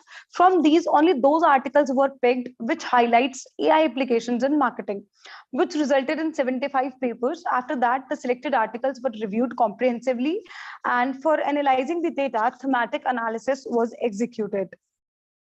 So as per the findings, we have extracted these 8 themes, and I'll discuss these 8 themes now. So the first theme is prediction analysis. Research included in this theme focuses on understanding the sentiments of consumers using AI, and consumers' needs can be fetched through social media prediction analysis for predicting their preference of product, price, place, and promotion. Apart from that, online feedback, perception, or attitude of consumers are investigated by using big data and artificial neural network. We know that marketers have a huge amount of consumer data, which is unstructured and unorganized, such as videos, audios, images, text, which cannot be maintained by standard analytical procedures. But by utilizing AI, marketers can analyze the data and forecast the sale, control market activities, and allow them to design consumer-centric products and services. The next theme is relationship with artificial intelligence. Studies categorized in this topic identified that users have started building relationships with AI tools, such as voice assistants and chatbots, because of their natural language processing, which makes the interaction similar to interpersonal interaction, or I can say human to human interaction. The research related to users' relationship with AI tools is in developing stage. So the researchers are trying to find out the antecedents of these relationships. So basically, enjoyment, anthropomorphism, social presence, and interpersonal attraction are the major antecedents of these relationships in the existing literature. Research has also shown various outcomes of these relations, which benefits the firms and the users as well. These relationships influence the attitude of users towards these AI tools and their brands, enhance the adoption and continuous usage intention of personal assistants and chatbots, and contributes to the user's perceived well-being as well. The third theme is customer relationship management. This theme is related with how AI technologies can be utilized to maintain consumer relationships, as it has been found that artificial intelligence plays a crucial role in managing customer relationships. These AI-based CRM systems have transformed marketers' way of analyzing the huge volume of consumer data, which has made their task easy and cost-effective. Studies related to customer relationship management found that with various sources of big data, marketers can establish a value-justified data infrastructure that allows quick implementation of consumer analytics, which promotes and maintains better customer relationships. Thank you for your presentation. Your time is up. Okay, so basically these are the future research directions, and we have concluded with 8 themes, and the number of papers on AI in marketing has been amplified significantly after 2017. And in this study, we have presented a review that draft themes of research that are conducted on AI in the field of marketing that could be relevant for marketers as well as for the academicians. So thank you so much, ma'am. Thank you, ma'am. With this, our technical session 1 comes to an end. Thank you to all the presenters for sharing their views on the topic. The feedback link is being shared to you all in the Zoom chat box, and all are requested to check the entries thoroughly before finally submitting the form, and please fill the name of your co-authors as well in order to receive the certificates. Our technical session 2 will be starting by 2:45. So please be with us meanwhile. Thank you so much.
मतलब कोई और page तो नहीं चल रहा? ठीक है,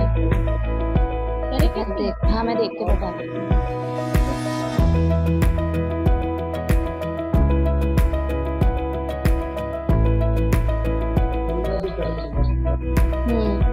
sir एक तो अभी मिल गया,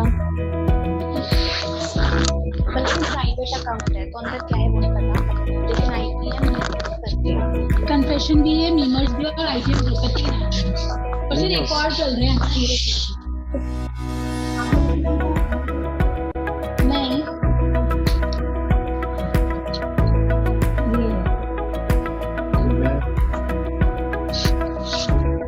मतलब private account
A warm welcome again to all the participants.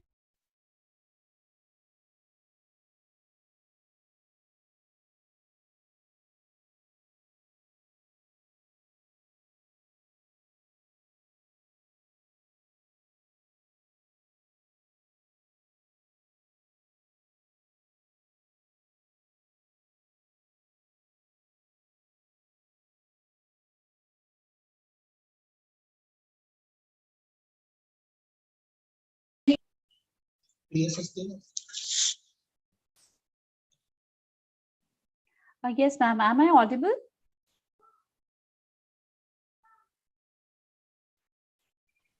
Yes, ma'am, you are audible. Okay, I'm just sharing my screen. Is my screen visible, ma'am? Yes, ma'am, it's visible. Okay.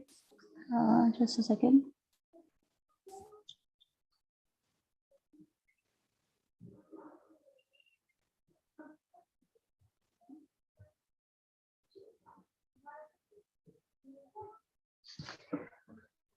Yeah. So, good afternoon to one and all. This is Dr. Priya Sachdeva from Amity School of Communication, Amity University, Noida, India. And there are three more co-authors with me in this paper. One is Professor Dr. Dilip Kumar M, and one is Dr. A. Anuradha, and one is Dr. Normala S.G. And we have researched on mobile learning prospects and challenges.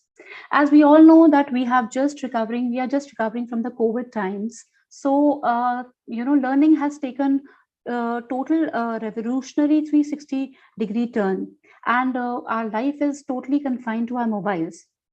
And mobile is has become a very accepted way of imparting and understanding and learning platform. So in this paper, we have tried to research on what are the prospects and what are the challenges of mobile learning.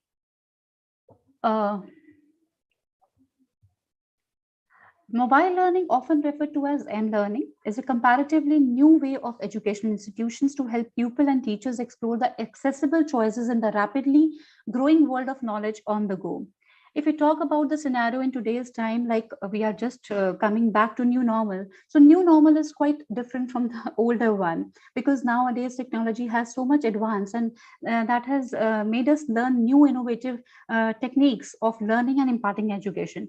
And learning has become more easy for the students, and imparting education has become so easy for the educators, because anywhere student is sitting that can connect through mobile, and they can have an access to the things if they're having the access to internet. So through mobiles they are learning more, because they can actually can have an access to the experts in the field, can have an access to their classes, can have an access to their colleges. So they can actually see on their mobile through the applications and through the tools and techniques on mobile, that the learning has become more concrete and has become a very acceptable way of mode of imparting education. So this study evaluates a few of the feasible approaches, issues, and probable possibilities of usage of these methods in a college classroom, and discusses how to assess the efficacy of mobile learning in a college classroom. You can actually see your classroom sitting at home, and you can, since as we are doing this conference, this is through mobiles we can conduct the things, through gadgets we can conduct the things. Because of the technological advancement, things have grown up in leaps and bounds, and things have actually undergone a big transformation, which actually made learning approaches new and innovative in every which way through mobiles. Right. So the research is based on a systematic research and literature reviews from the databases of Scopus, Emerald, and Abesco. The study outlines the changes in the theoretical and philosophical foundations and developments of education over the past 20 years that required significant variations in the type of learning environment that needs to be designed. The study argued that these variations have formed acceptable situations for the educational use of mobile technology, which is based on real learning. The findings from the study indicated that despite the challenges, m-learning could be the future of higher education, provided that the right kind of tools, training, and exposure have been provided to both the students and the educators. So, technology is increasing present in every aspect of modern society, including education.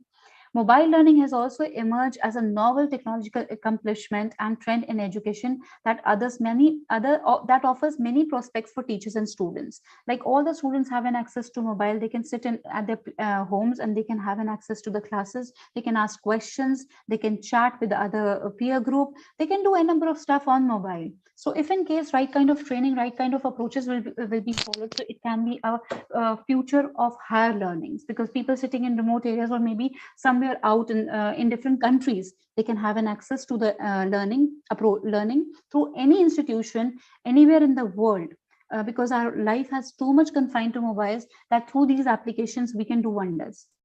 So it comprises the potential for knowledge sharing without space or time restriction, the capability to develop critical thought processes, participatory learning, problem solving, and the ability to facilitate the development of lifelong communication skills. With the use of mobile and internet technologies, M-learning is a knowledge delivery model that gives pupils access to learning materials 24/7 wherever they are. Mobile learning acceptance is defined as the intention of using mobile technology or the behavior towards usage of that technology. Acceptance of mobile learning can also be defined as people's acceptance of a method or state without attempting to change or leave it, because that is very accessible to them. I have only 1 minute left now. Okay. So this is our research gap, that how the transformation happened, and this paper actually fills the gap through approaches and through prospects and challenges. This is a literature review which we have done. These are the best papers I have picked up. It refers to the main mobile technologies, that how it has, helping the learners and educators on the whole. These are the other findings. And the research methodology was content analysis, systematic literature reviews, and case studies. Then comes research questions. What is the role of mobile learning in higher education? How is M-learning perceived by educator in higher learning? What are some of the challenges posed by mobile learning in higher education? These are the research objectives: to explore the different dimensions of mobile learning in higher education, to describe the importance of e-education and mobile education in higher education, to identify the various opportunities and challenges of mobile learning in higher education. Thank you, ma'am. Now we will be moving on to next. What's next on the agenda? Ma'am, can I finish off with the conclusion, if you say? If you allow? Yes, ma'am. Yes, ma'am. Okay. So this paper concludes that mobile learning has defined the basic assumptions developed about advanced education over the decades. It demands a true meaning of teaching as well as what learning actually refers to in higher education. It casts doubt on the wisdom of established pedagogy, time and fixed space, and the usefulness of traditional tools and resources. Mobile technology and the right theoretical frameworks empower and enable teachers to embrace mobile learning in a robust, meaningful way that goes far beyond newness and ease. Research and exploration are vital to expedite these possibilities within the framework of suitable theoretical foundations and educational applications, so that this technology can be effectively used for higher education for years to come. Thank you so very much. Thank you, ma'am. Now, before we move on to the next presentation, I request all the participants to kindly turn their camera on for capturing the session. Please turn your camera on for capturing the session.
Now, please turn your cameras off.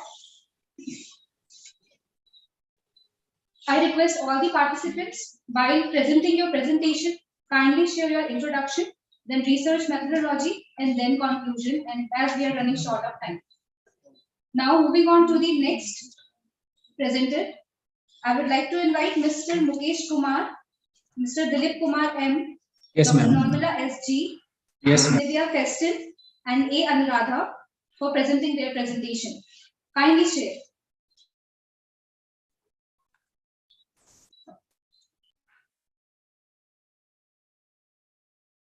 Is it visible, ma'am?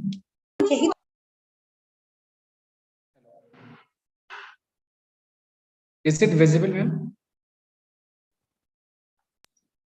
Yes, sir, it is visible.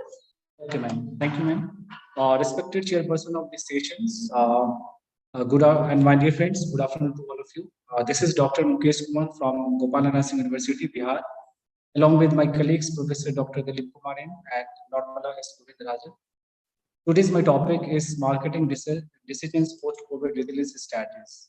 Everybody knows that the whole global is suffering from the COVID-19, and not only impact on the economic, but also impact on the socio-economic as well. So in this COVID-19 situations, the consumers' lifestyle, the personality traits, consumer buying pattern behavior has changed. So it is a very challenging job for the marketer. What they will be take their strategy, right decisions regarding to the product, price, place, promotions, and other marketing strategies. So this is a good topics in this scenario.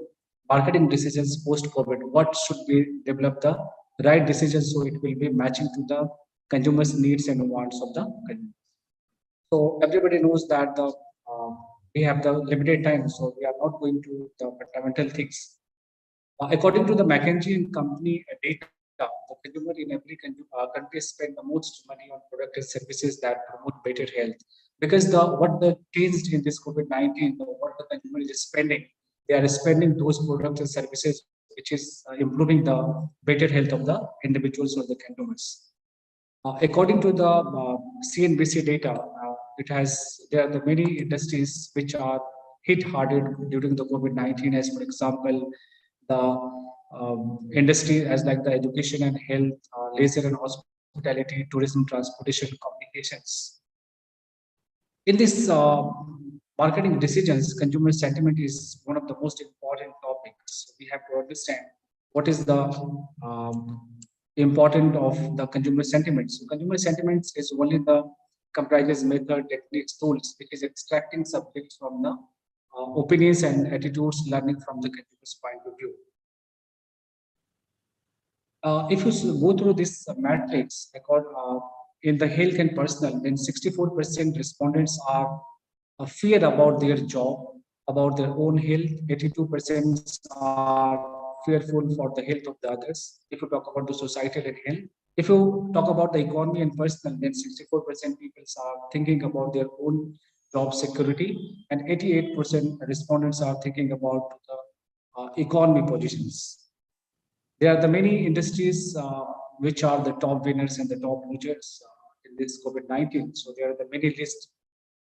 According to the McKinsey consumer sentiment analysis, that most of the respondents are agree that, and they have a pattern, consumers pattern behavior, saving pattern behavior, the product choices, they have to the change according to the time of the COVID-19, because this is a very critical time. So lockdown was there. Definitely the people did not have the much more work. So definitely if you don't have the jobs, or they don't have the wages and salaries are there, and they don't have the much more purchasing power. So we have to ultimately look all the things, aspects of their day-to-day activities. If I go through all the literature, then we have found out the only three things, because it creates futile situation due to the higher uncertainty. Because it is not clear that what will happen, because the new burdens are coming day to day. Second is that due to the COVID-19, the supply chain positions Sir, has you been. have 1 minute now. Please. Okay, ma'am. And third one is the demands of the goods and services has decreased. So according to the literature review, we have found out the gap analysis, and on the basis of the gap analysis, we have found out the three objectives: to explore the changing pattern of the buying habits of consumers during the COVID-19. Second one is the consumer buying sentiment analysis COVID-19 pandemic. And third one, that is the most important, that what is to develop the marketing tools and sales strategies during this time. I have opted to the qualitative research methodology with interpretive, and I have collected the primary data as well as secondary data. Primary data has been collected from the expert peoples.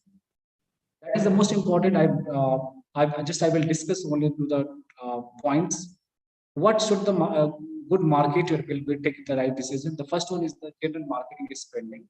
Whatever they are spending on the pre-COVID situation, that should be the spending on the. Sir, the 1 minute is over now. Yes, ma'am. The 1 minute is also over. Your time is over now, sir. Okay, ma'am. Yes. Keeping it marketing budget at the same level before emergency, advertising channels, continuity in the sales promotions level, then increase in research and development. New product development has to focus on the during the COVID-19 situation, focus on the digital marketing and the social marketing. Review and update your buyers' personas. Then validate your differentiation in the market. Redefine your business goals. Close monitoring of your customers' journeys. Identify your key paid advertising channels, and last one is the invest in organic traffics. Dashboard and view it daily. So you have to understand these are the marketing decision has the marketing manager should look after all the things. Thank you, ma'am. Thank you, sir. I once again request all the participants to please just share your introduction of the presentation, your methodology, and the conclusion. Now moving on towards the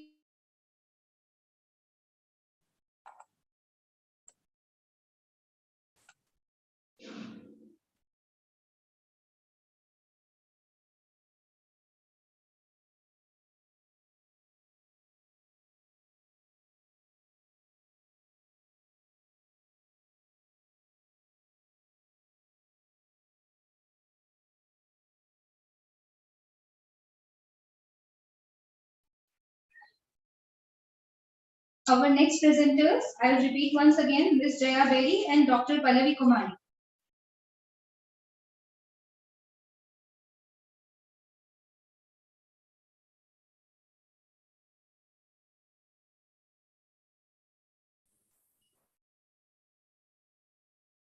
Am I audible? Yes, ma'am. You are Hello. audible. Okay. Is my screen on share? Yes, ma'am. Your screen is visible as well. Okay. Respective authorities, I'm here to present the paper for the role of social media and internet on teenager socialization and digital buying behavior. I am Jaya Beri. I'm the research scholar from ICFA University, Jharkhand. My co-author along with me is Dr. Pallavi Kumari. Internet has, yeah. Your screen is, kindly share your screen in full screen mode.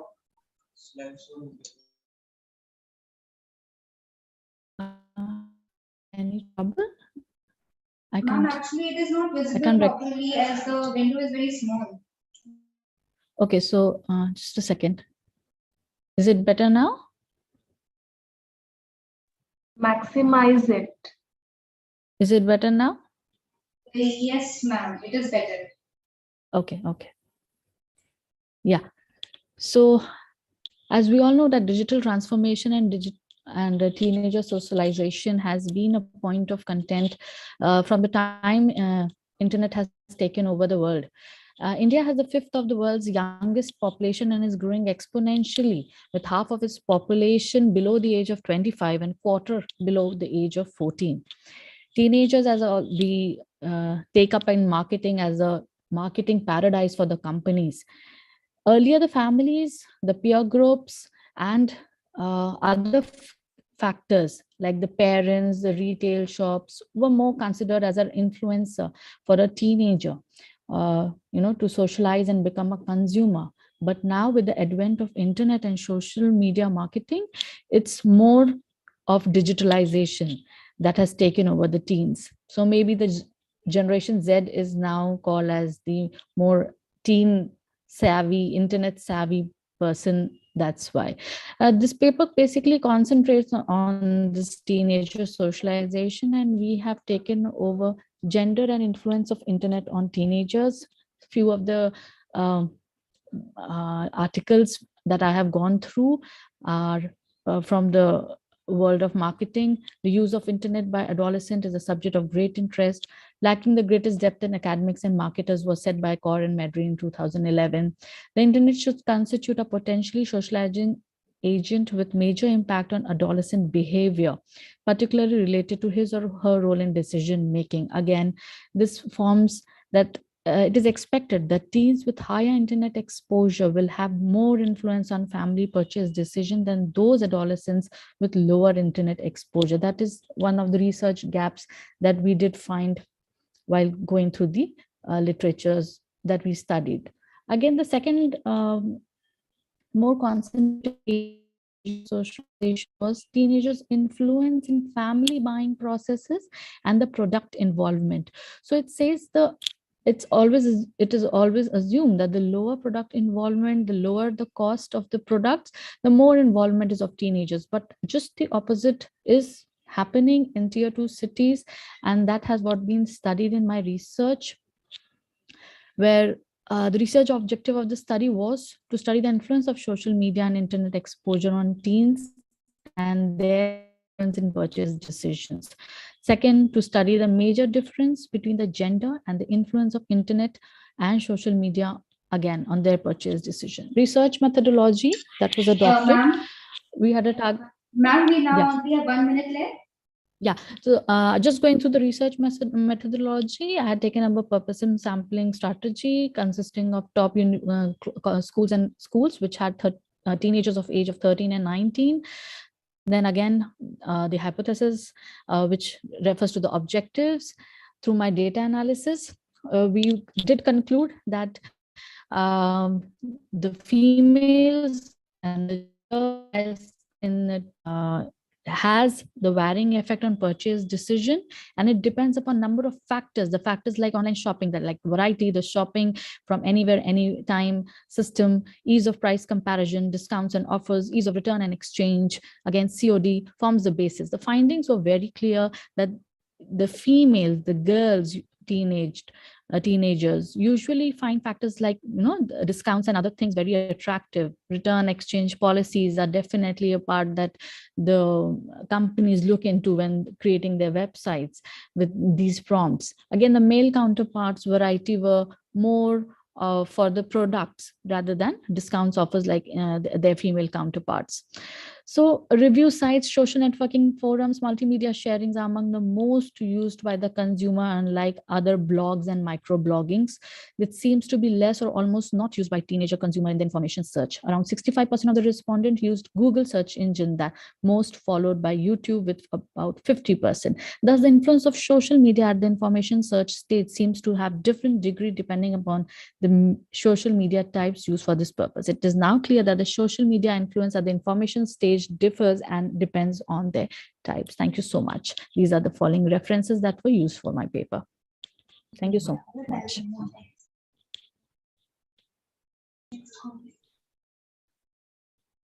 you, ma'am. Our next presenters are Ms. Shweta Sharma and Ms. Priti Toor. Presentation.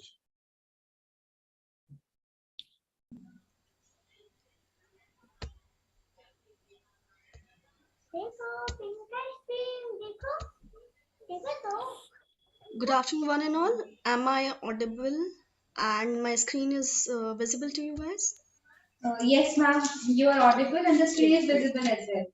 Okay, so first of all, about myself, my name is Shweta Sharma and I am a research scholar from ILM University, Gurugram. And my paper is about study of green human resource management and employee green behavior. And my co-author is Dr. Tripti Toor, and she is an associate professor in ILM University, Gurugram. So talking about my paper, that is basically the study of literature that is already there and few of the other reports that I've get from the secondary data.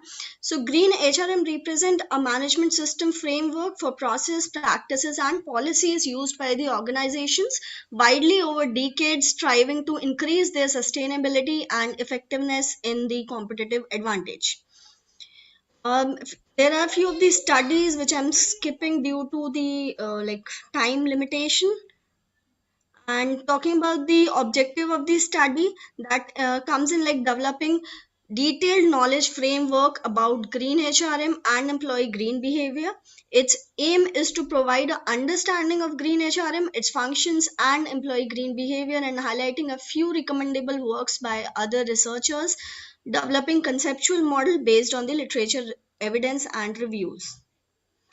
Research methodology comes on this paper follows a literature review approach which helps in clear understanding and outlines the concept of green HRM and EGB, that is a short form of employee green behavior, classifying the literature in proper structure in order to state and simplify the concept and consider most of the useful information in the study. Green HRM is basically a management model framed such that it promotes sustainability practices and influences employee beliefs and behavior by making them aware of issue of sustainability. This comes first of all in 1996 by great researcher Wimmer. He comes up with the concept of green HRM. Since then, it is into the researching area, and there are certain factors of green HRM that we are going to consider it one by one. That is, the green recruitment refers to the policy and practices which helps in recruiting and selecting talent of freshers and experienced people, taking care of our natural resources and reducing pollutions, which helps in sustain an organization as green. In performance management, it has two main dimensions, that is quantity of job performance and the quality of the job performances. Green training is an important part of HR function, and especially when it is the case of green HR, green training plays a very important role in the work life of an employee, which helps them understanding the importance of green work culture and makes them believe in the importance of the environmental life.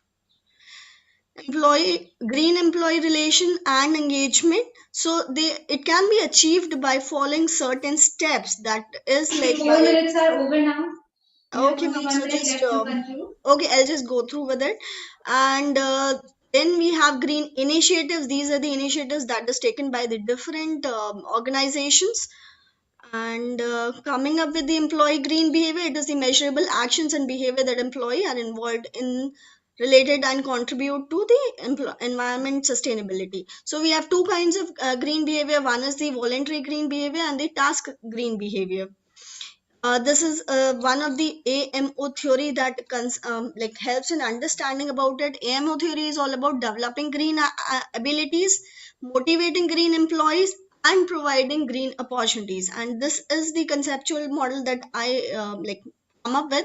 There are green HRM, and the functions of green HRM is given employee green behavior and the AMO theory, that is collecting both of them.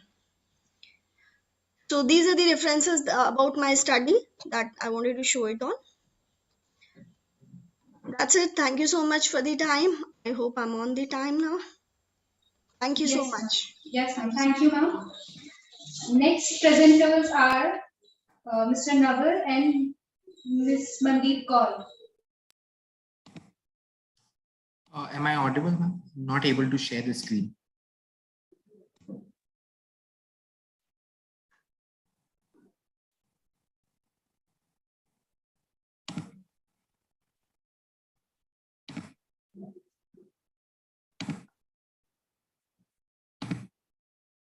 Is the screen visible? Is visible. So there are three authors to this particular presentation. Myself, Dr. Naval Lavande, Professor Rahul Dai today, and Mandeep Kaur. Mandeep Kaur is unable to be present today. So myself, Dr. Naval, and Professor Rahul will be presenting. Rahul sir, over to you. Thank you.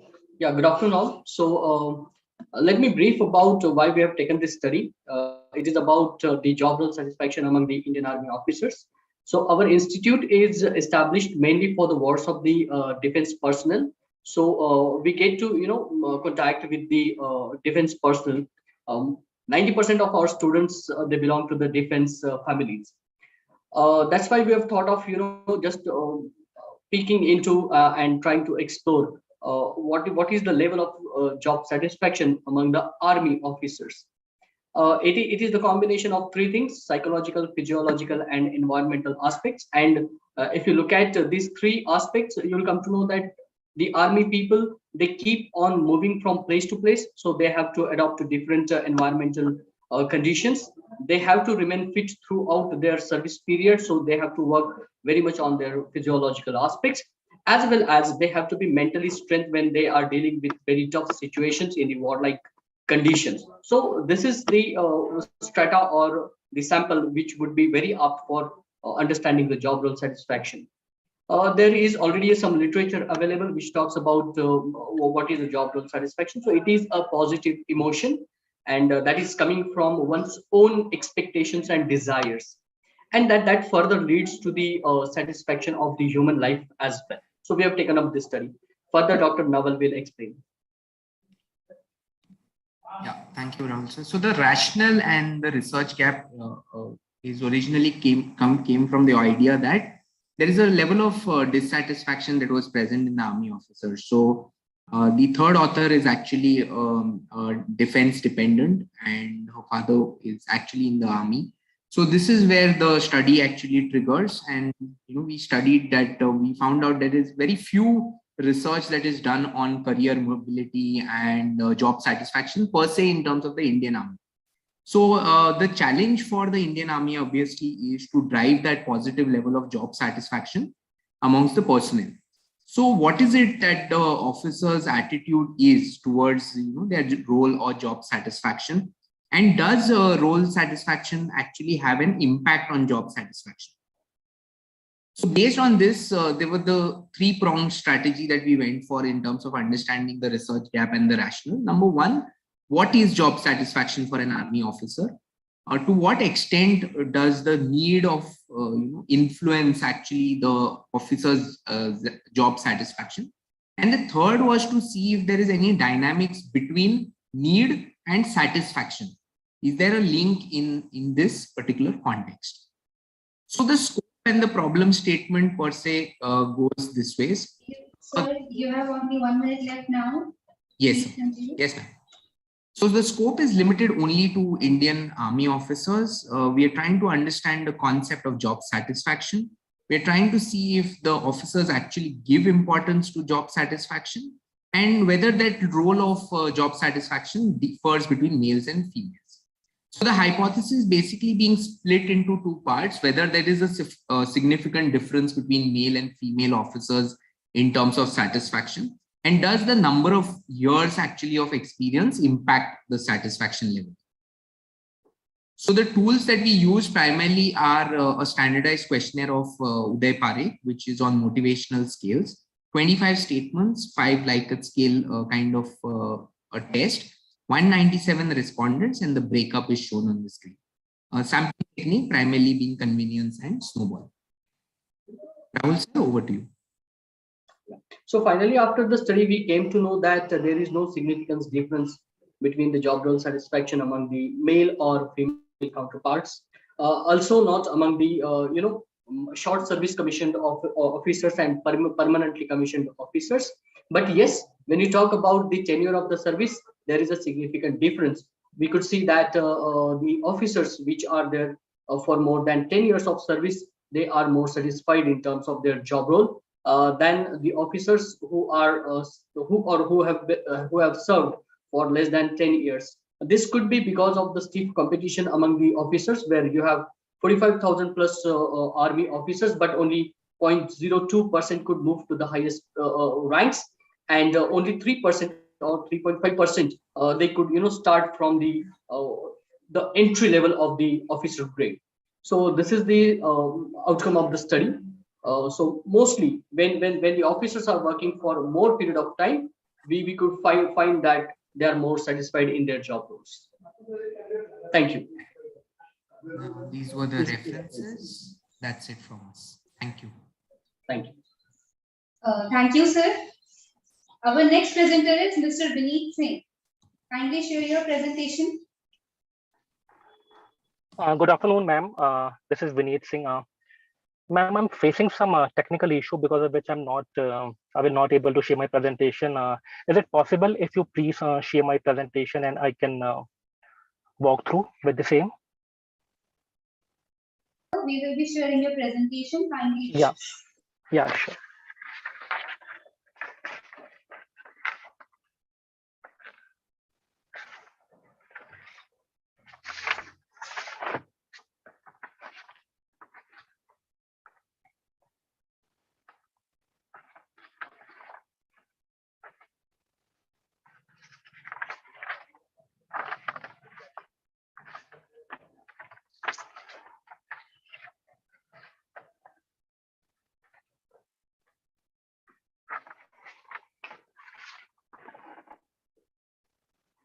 Yeah, ma'am, I can see my slide. Thank you for sharing it. My name is Vineet Singh, and I'm a PhD scholar from JD Goenka University, Gurgaon. My topic for this paper is how digital transformation is redefining the face of Indian banking sector, and I did the case study for ICICI Bank. So we all know that we are moving into the transformation in all the fields, whether it is banking sector, financial sector, or pharmaceutical, agriculture, defense. So this is the time when we can redefine the way of working, how we work.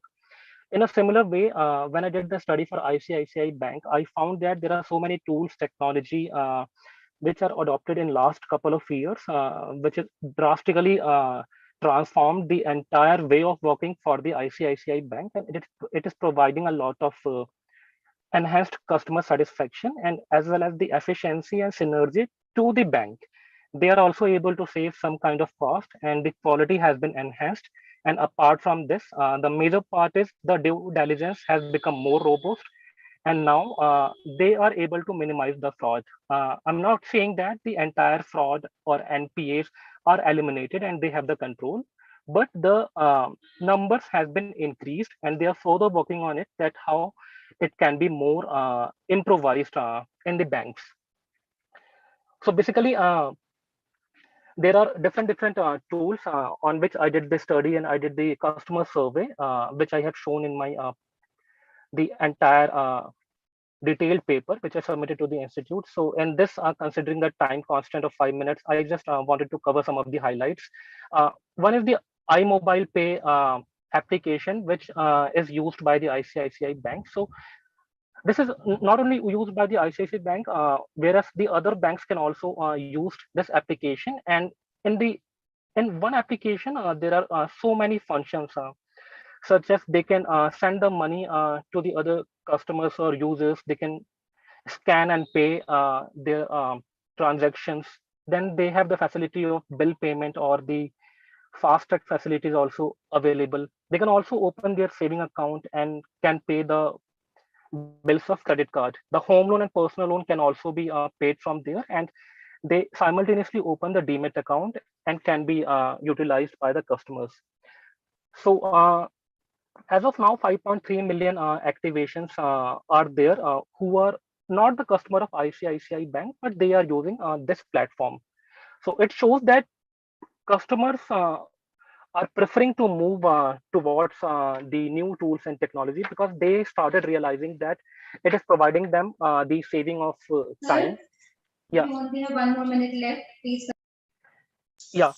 So if I talk about the UPI iMobile Pay data, so while doing the study, it has been observed that during the last year, comparing the 2021 and 2022 data, so there is 3.3 times has been increased the customers who are using the UPI mobile pay. And we have also seen that in the COVID time, many of the banks have moved to the online KYC platform. Now they are opening the accounts in which customer has not required to visit to the bank. So ICICI is also one of them who is providing all such services. And now the customers can also avail the services of travel cards, commercial cards, and the other facilities which are related to the pensions, so that the senior citizens are not required to travel and to visit the banks physically. Apart from this, there is one more application which has been introduced called InstaBitch. So with the help of this app, customers can do the live chat with the bank officials, and if they have any query, they can ask from them and they can take the assistance. So it's a kind of personal banking in which earlier people have to visit the bank for any of the small queries, but now it is being resolved either with the help of live chat or Sir, by the please personal conclude banking. now. The 5 minutes are over. Yeah. Thank you, ma'am. Yeah. Thank you for allowing me. Yeah, I'm good, ma'am. Because if I'll cover the entire slide PPT, it will take a lot of time.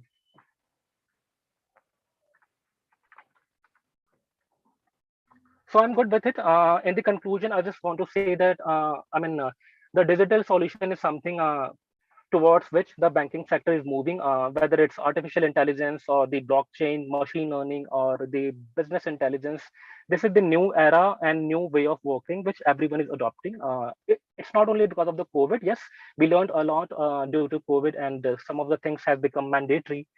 But it has provided the idea that now things can be transformed, and maybe 5 year or 10 year down the lines, we can see that the footprints of the physical footprints in the banks of the customers will be reduced drastically. Uh, the pace with the pace which bank is following right now. Thanks, ma'am. Thank you, sir. Thank you. Our next presenters are Mr. A. David, Dr. A. Jafar Sethi, and Dr. J. Vijay Stanley. Kindly share your presentation.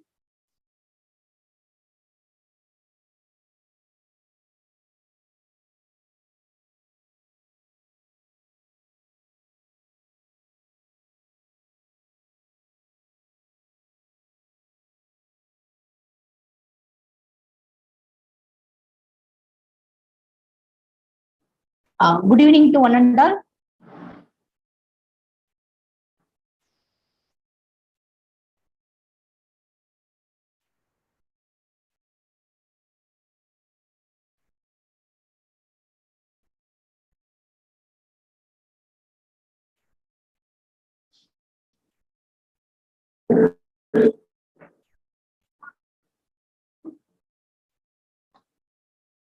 Can I start, ma'am?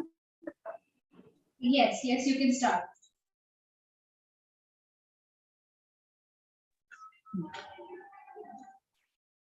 Your screen is not visible.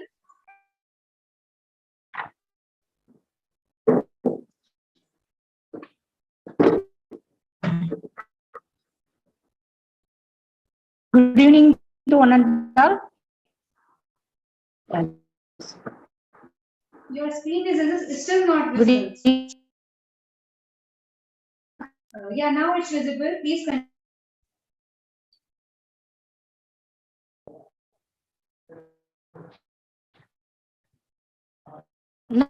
Now we discuss about a study on unemployed female graduates attitude Ma'am, I guess there is some technical issue. Your voice is not clear. entrepreneurship in Benghazi districts. The unemployed Ma'am, your voice is not audible. Not clear. Ma'am, there is some technical issue, I guess, from your side.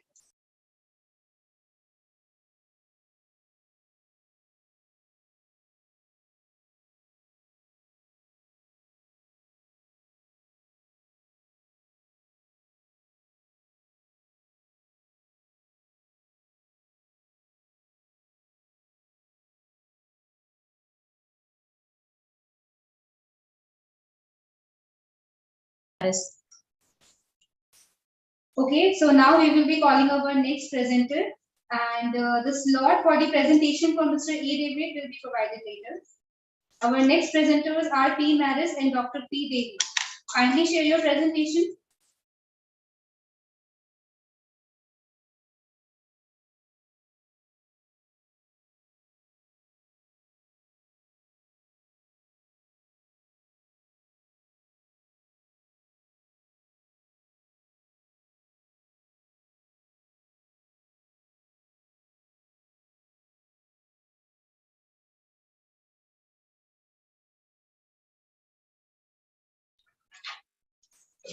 Okay. Our next presenters are Mr. Dilip Kumar M, Mesha Sengar, Karishma Desai, Priya Sachdeva, and Pramod Kumar. Please share your presentation.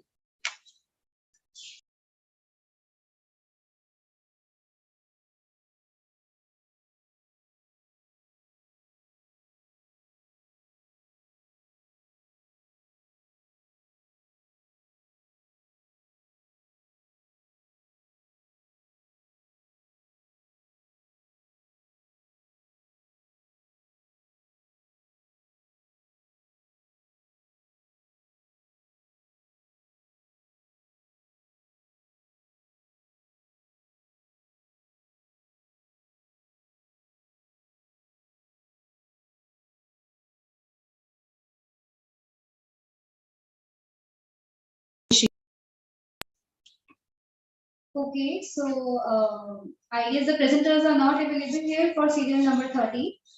Now moving on towards the next presenter, Dr. Rishi Jirat. Kindly share your presentation, sir.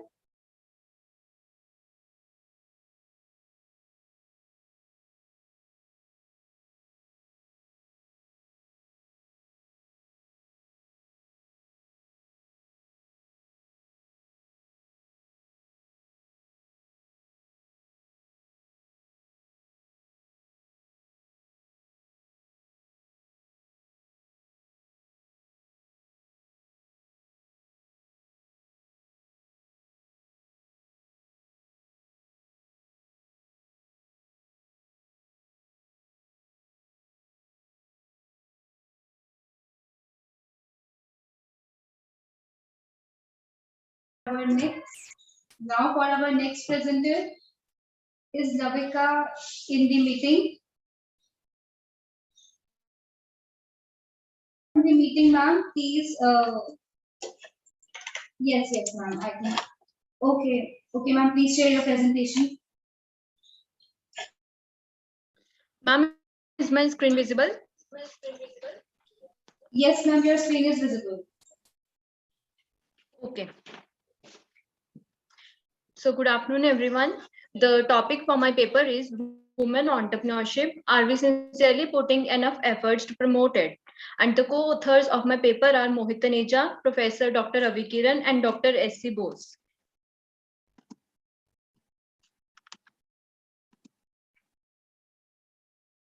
Here is my presentation plan, and next, so let's start with the introduction. Women entrepreneurship highlights the emerging needs and desires of women. Nearly half of the women population of India comprises of women in India, but they only own 20% of business. So their contribution to economic development is much less in comparison to potentiality. Business in India is mostly dominated by males, and there is a common belief that women are not capable to handle the rustic business work. So this creates barriers for women entrepreneurs. Also, these barriers are mostly based on unscientific thought process and biased attitude of society. But many women entrepreneurs like Kiran Mazumdar-Shaw, Vandana Luthra have proved that these barriers are only taboos, and a systematic approach with the right attitude can help women to achieve their goals. Women entrepreneurs can be defined as a woman or group of women who initiate, organize, and run a business enterprise. So my paper is entitled to cover the three objectives, and this is totally exploratory in nature. To study the status and contribution of women entrepreneurs in Indian economy, to identify the various problems faced by women entrepreneurs involved in different areas, and to explore the various prospects available for the women entrepreneurs, including government schemes. This is the review of literature of my paper. And next is status of women entrepreneurs in India. From this pie chart, we can see that at the national level, the proportion of employment of women entrepreneurs is highest in the education, skill and development, insurance and financial activities, and manufacturing. This suggests that these are the pertinent sectors, and if policymakers and implementing partners aim to concentrate on such sectors, it can achieve great. Next is percentage share of establishment under women entrepreneurship.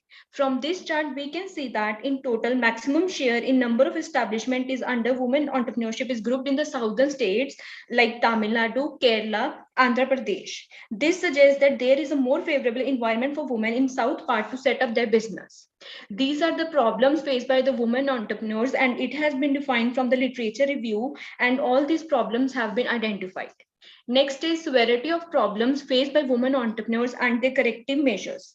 Now, in the present scenario, women's role in building nation is very significant, and considering the entrepreneurial talents, the government has developed many supporting schemes. Now, first problem that is faced by women is limited access to the funds, and the corrective measure that is given is Stand Up India scheme. Now, which gives loans from 10 lakh to 1 crore to not less than one woman per branch in the country. Next is TRADE scheme, which means trade related entrepreneurship assistance and development scheme. Third is Rashtriya Mahila Kosh, which provide loans up to 10 lakh to small business organizations owned by the women. Next problem faced by women entrepreneur is cultural and family constraint, and the corrective measures that can be used is an exemplary role that can be played by media through television programs like Shark Tank, which encourage and support more of women entrepreneurs to facilitate them achieving their dreams. Also, many innovation awards can be given to the women through various training programs. Third problem that is faced by women is level of education and technical skills.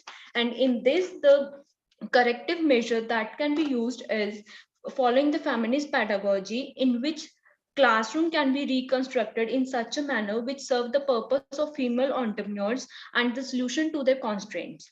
Also, many training programs can be better tool for inculcating education and technical skills in the women. Next is lack of confidence and 4 minutes are over now. You have only 1 minute left to conclude. Yes, ma'am. So the corrective measure is share success stories and giving the family support. Next is networking as a barrier, and the corrective measure can be used in social networking sites like LinkedIn, Instagram, etc. So I conclude with my PPT that the current study finds that entrepreneurship is an effective tool for economic development of any region, and if properly nurtured can lead to holistic development of the society. Contribution in this area is also significant, but the best is yet to emerge.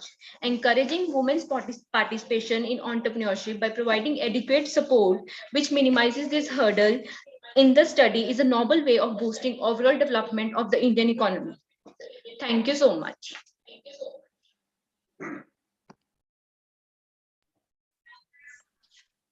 Thank you, ma'am. Our next presenter is Mr. Mohit Taneja. Your presentation.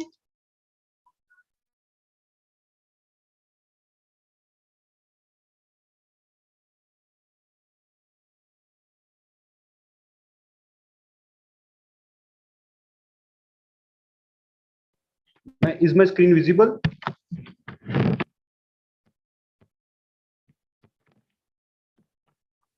Is my screen visible? Or am I audible? Yes, sir, you are audible and the screen Madam, is visible as well. I just have a request. I am Dr. Karishma Desai. I think there was a technical glitch because of which I could not put the presentation at that time, ma'am. 30.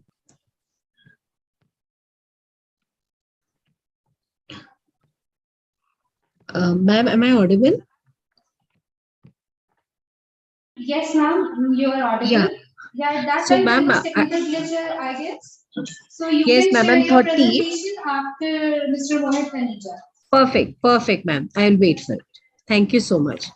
Okay. Can I start?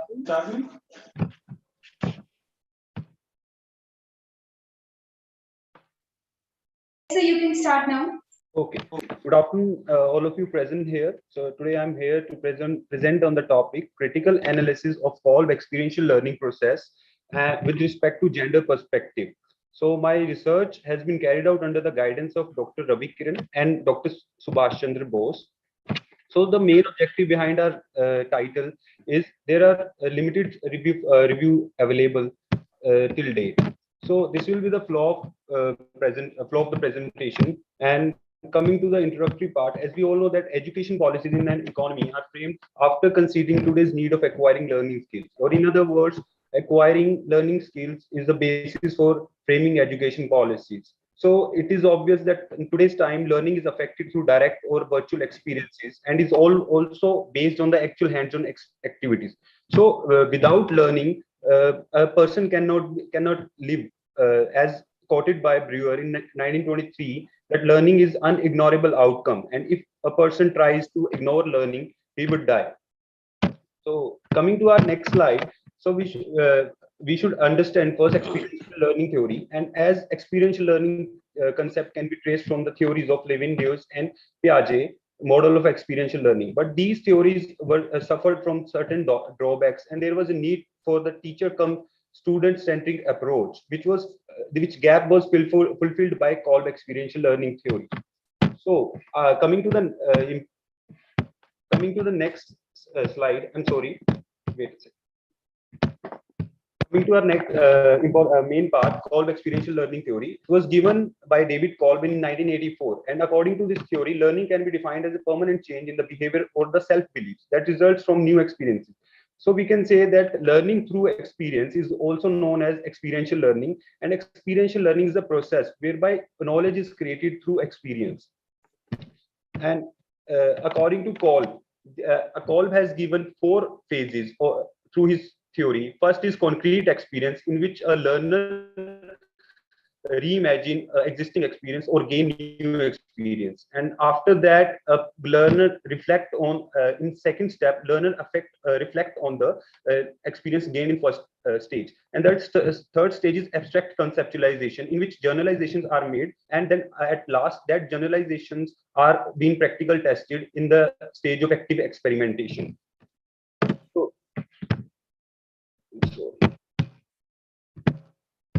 So these were the literature review of our main the basis of our study. And coming to hypothesis development, so we try to test whether there is a significant difference between males and females with respect to experiential learning as conceptualized by Kolb.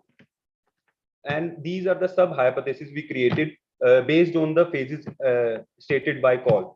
So coming to research methodology, our study is primary in nature, and the target population was the students from top 100 higher educational institutions. For this, we use NIRF ranking, National Institutional Ranking Framework, to separate these universities. And the area of study were Punjab, Haryana, and Delhi, and total sample size, which contained 323 sample, out of which 195 were male and one constructed questionnaire, and use 5-point scale for the responses. And these were the questionnaires we took the help of. Sir, you have only 1 minute more left to conclude. Okay. So what are the results? So coming to the results, our results shows that we use SPSS software for Cronbach Alpha for testing reliability, and for that we use Cronbach Alpha, and for checking the significant difference we use one-way ANOVA. So our results states that there is a difference between males and females, and out of three phases shows a significant result. And we can say that except concrete experience, in all three these stages there is a significant difference between males and females perception. So in conclusion, we can say that this study can be used further to justify separate training for males and females, so that they can pursue entrepreneurship efficiently. Okay, thank you. Thank you, sir. Okay, thank you, ma'am. Now, our next presenters, Mr. Dilip Kumar M, Mesha Sengar, Karishma Desai, Priya Sachdeva, and Pramod Kumar. Kindly share your presentation. Ma'am, I'm not able to share the presentation. It is saying other participant has to take it. I'm getting a message, you cannot share screen. Ma'am, now you can share. Yes, ma'am. Can you see my screen, ma'am? Yes, ma'am, I can see your screen now. Okay. Thank you so much. I will go ahead to present it quickly.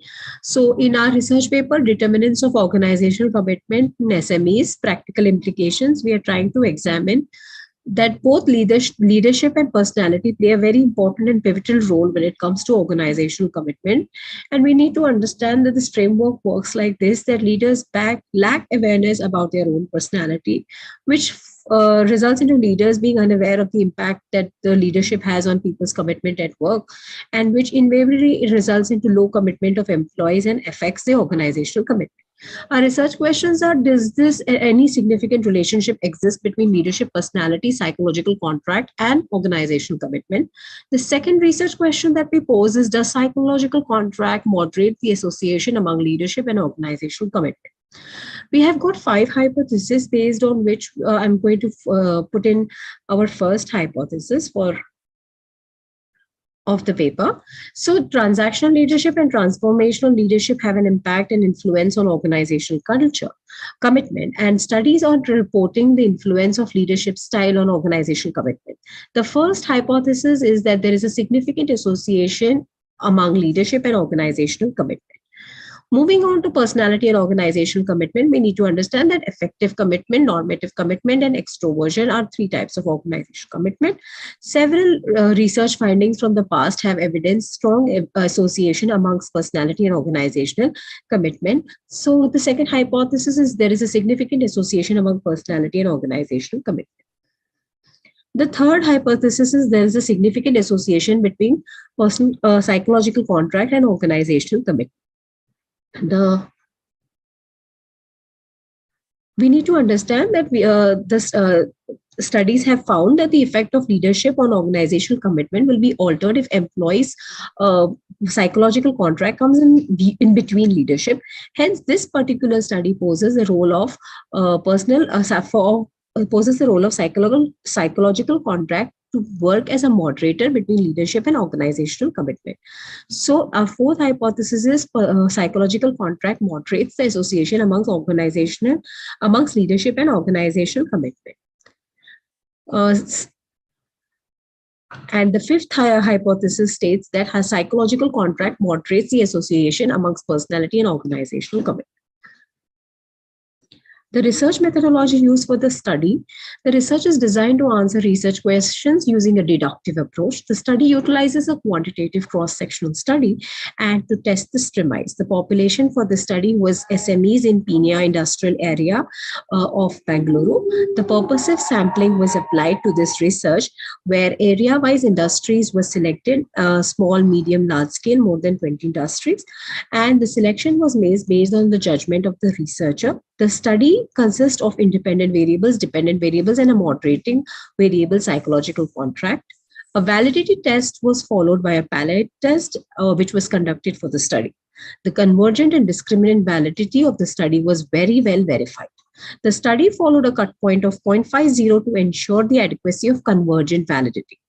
All the constructs incorporated in the study met the discriminant validity criteria based on set standards. This is a quick review of the measurements of constructs. Let's move on to understanding the practical implications of the study. Senior level managers and leaders must consider for opting transformational leadership. This leadership style tends to get more respect, good relationship with the subordinate, is sensitive to the concern of the subordinate. Excuse me, ma'am. It is. Yes, ma'am. Ma'am, 4 minutes are now over. Okay, I'll just wrap it in a minute, ma'am. Yes, ma'am. So, relational contract is emulated and extroverted personnel at workplace. So, a psychological contract like trust, fulfillment, and mutual obligations, fairness, and relationship is very important. I'm just wrapping up with the conclusion. The research highlights prominent factors that affect organizational commitment at work, such as personality, leadership, and psychological contract. The study also provides insight on organizing interventions like training and development programs for leaders. We also suggested in our study that further studies could be concentrated on the influence of personality traits on 3 types of commitment, that is effective, continuance, and normative. Thank you very much.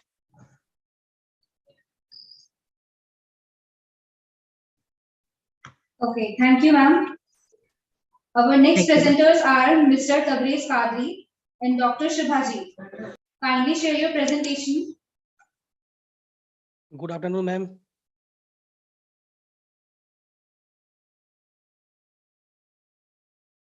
Good afternoon, sir. My skin is visible, ma'am. No, sir, not yet. Just a wait.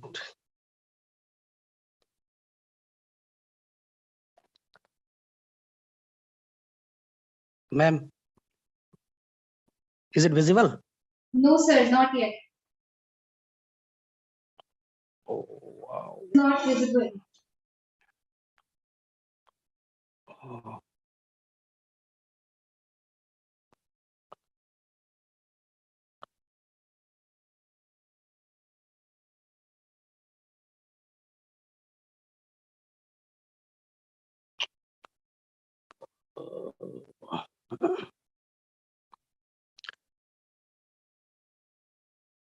Ma'am, some technical error found. That's why I'm completely unable to share the screen. Not a problem, sir. We will be sharing your presentation for you. Kindly wait. Sure, ma'am. Sure, ma'am.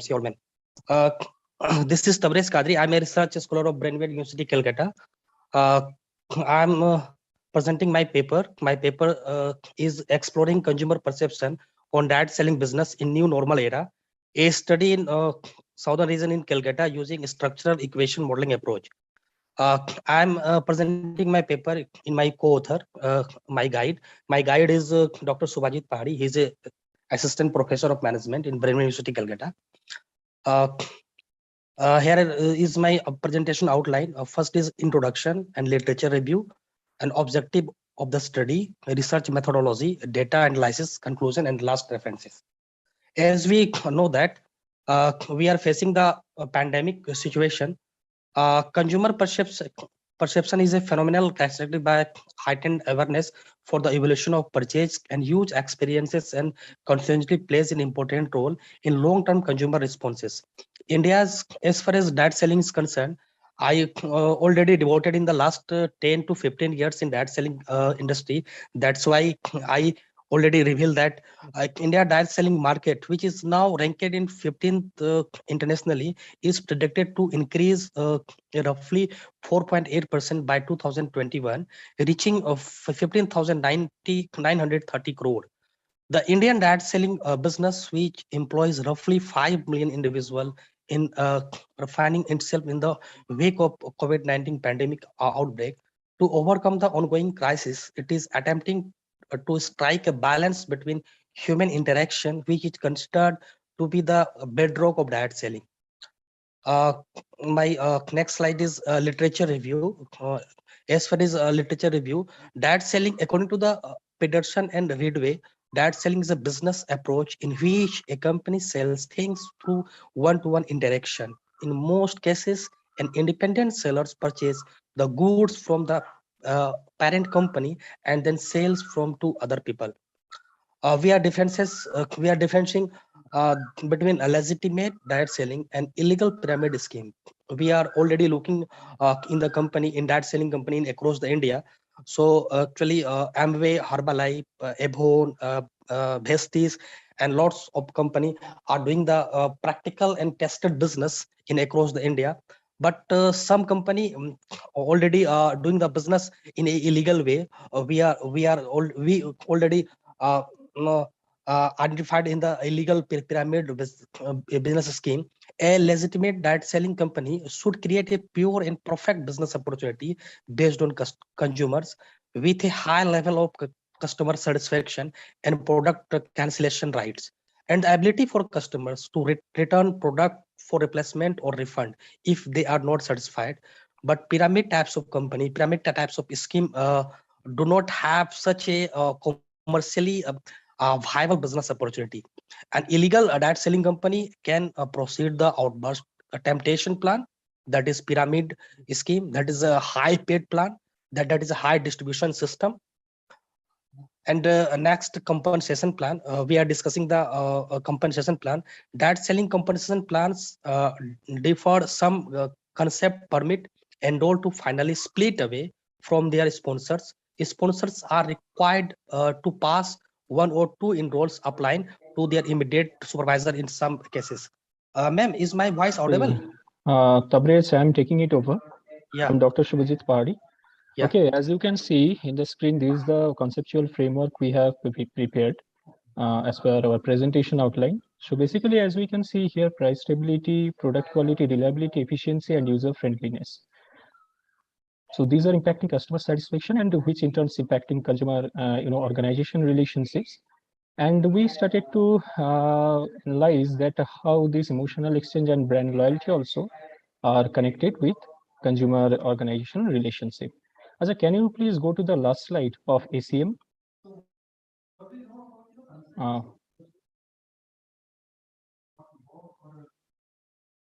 Yeah. So last slide, please.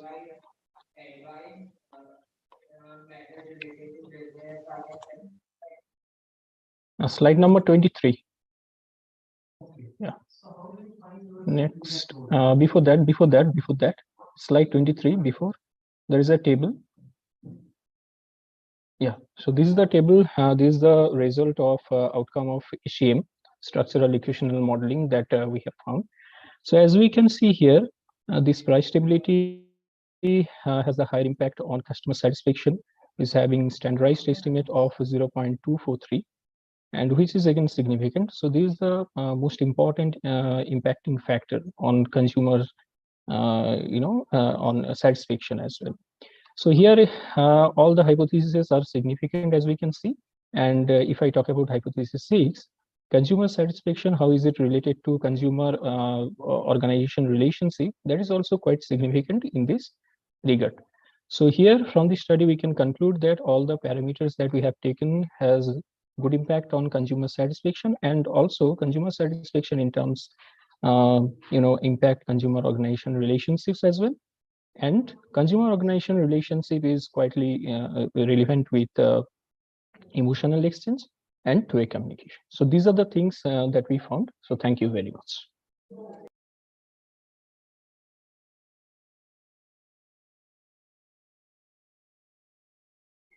Thank you so much, sir. Our next presenters are Pamela Harshvardhani, Savita Nayak, Dilip Kumar M, Nilai Preston, and Normala S.G. Kindly share your presentation.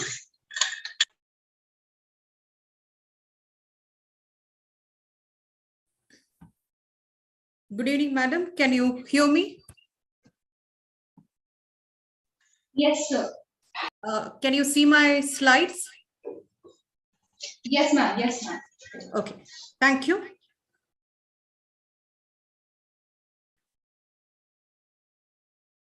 Good evening, everyone present over here. Before starting the session, I like to thank all my partners over here. I am presenting for them. So word of mouth is one of the most frequently used term in the modern technology-driven society. Word of mouth is a means of direct interaction among consumers, influencing consumption-related decisions. With the massive expansion of internet, social media, and mobile phones, traditional word of mouth has given way to electronic word of mouth, EWM, and the significance of electronic word of mouth lies in its availability to a wider range of audience through scattered, geographically connected virtually. Study shows that electronic word of mouth can influence travel-related decisions of potential tourists, and also known as user-generated content, UGC, electronic word of mouth available through social media and other similar platforms expands the ability of travelers to gather through social media. Then the expands ability to travelers to gather information, choose destinations and tour-related services, understand the experiences of the previous travelers and make better choices. I'm just trying to share the next slide.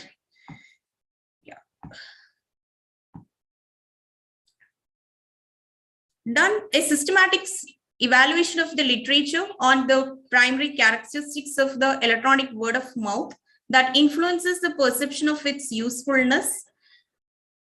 This is a problem statement.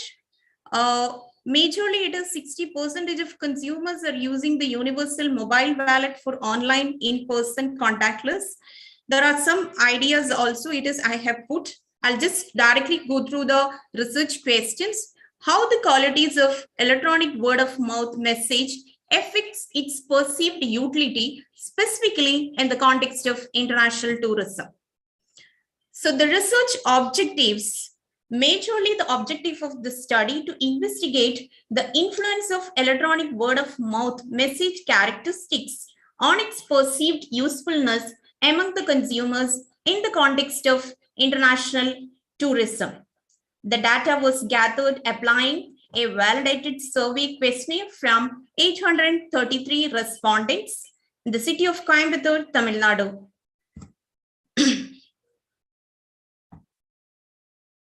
So this is a research hypothesis.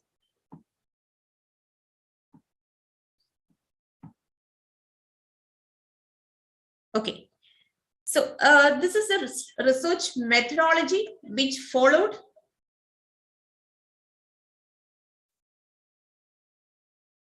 The researchers adopted descriptive research designed to study the influence of electronic word of mouth message characteristics related to the variables on consumers' perceived usefulness. Researchers adopted the scales available in the literature to measure the variables to the interest.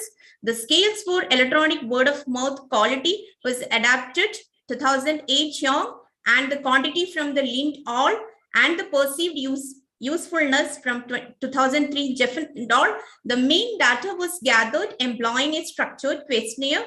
The international tour travelers and potential travelers from Coimbatore city constituted the population for the study. An overall sample size, as I told before, 833 respondents who completed the survey constituted the sample for the study. The statistical analysis included the determining the reliability of the scales. Descriptive. Excuse me, ma'am. Yes, ma'am. Your 4 minutes are now over. Okay. Kindly Okay, conclude in 1 minute. I'll just come to the end. Okay.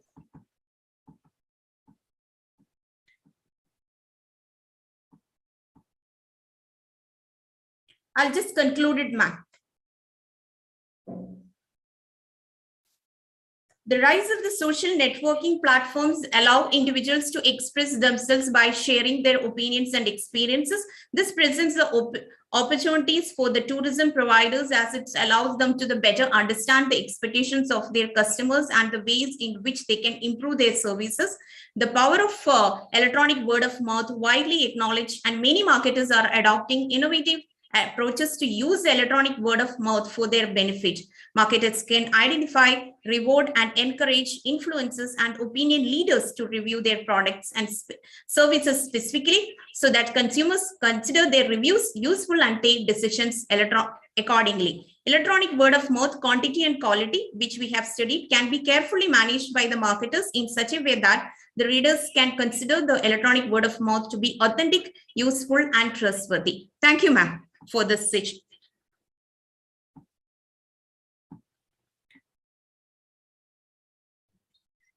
Thank you, ma'am, for your presentation. Our next presenter is Ms. Smita Meena.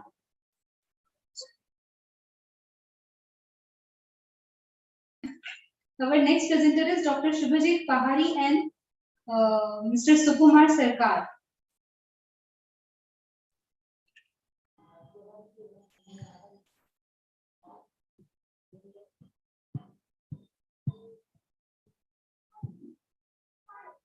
Let me know once you see this this PPT. Can you see this PPT? Hello. Hello. Can you see this PPT? Yes, sir. Yes, sir. Okay, great. So thank you for giving me the opportunity.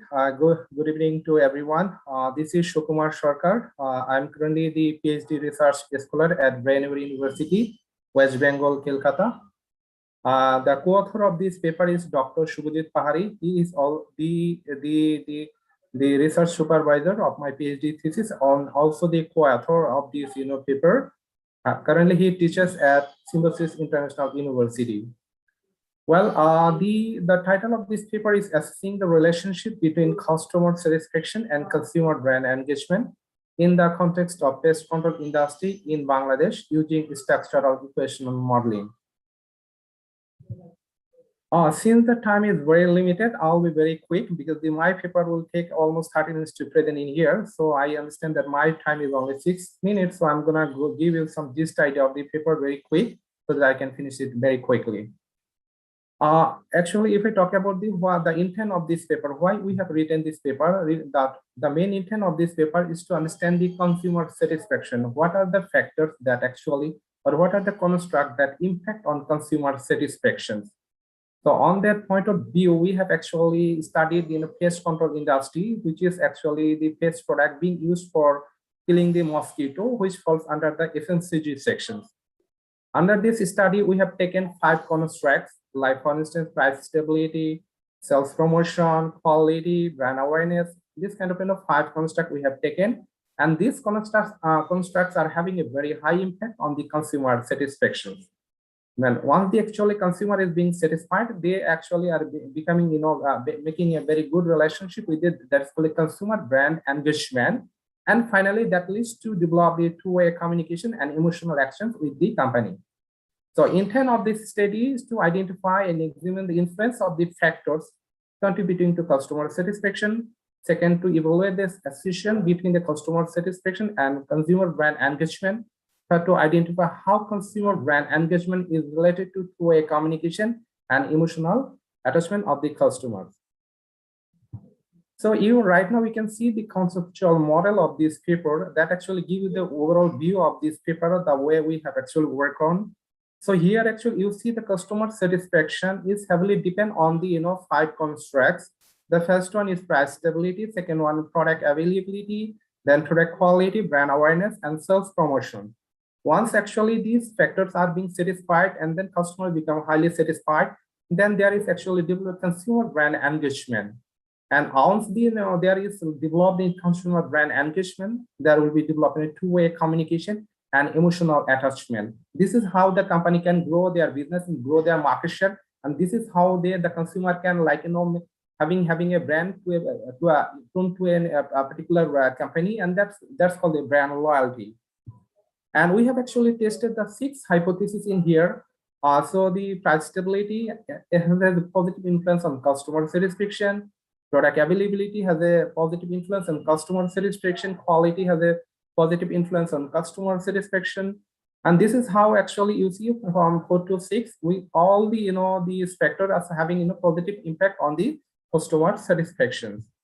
Now, if we talk about the sample selection and data collections, we have actually taken the sample. Those are currently using the pest control products in Bangladesh, and we have actually used the structured questionnaire. And here we have collected 599 respondent answers in here. And through that, actually, we have used Likert scale to record the responses from the consumer.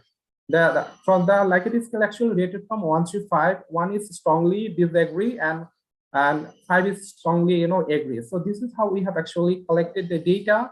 And since there is a COVID situation during February 2001 to April 2001, so what we have done, we have actually collected most data from using some social media. 1 more minute left to conclude now.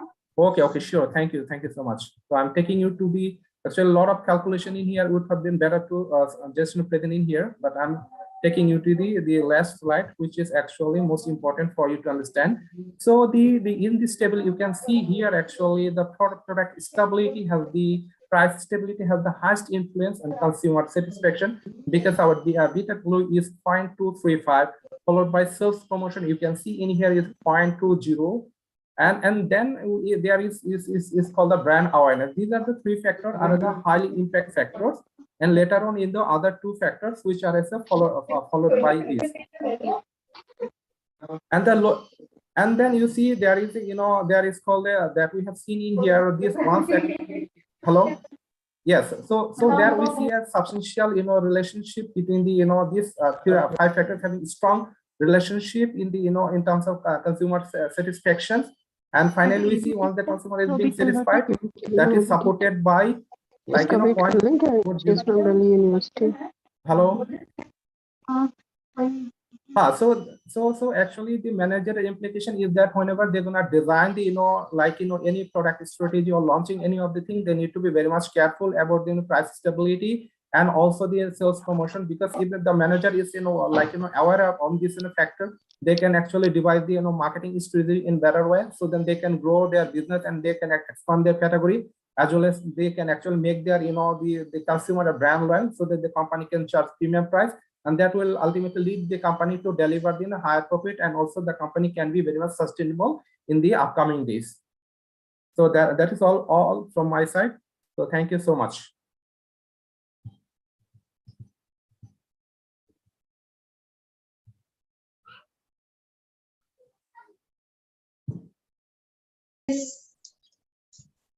Thank you, sir. Our next presenter is Ms. Smita Meena. Kindly share your presentation.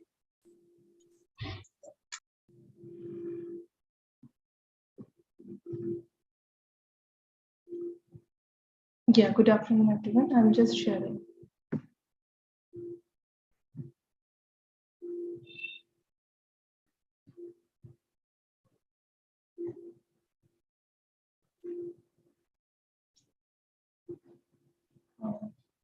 Is it visible, ma'am? Is the PPT visible? Yes, ma'am, it is visible now. Yeah, okay. So good afternoon, everyone.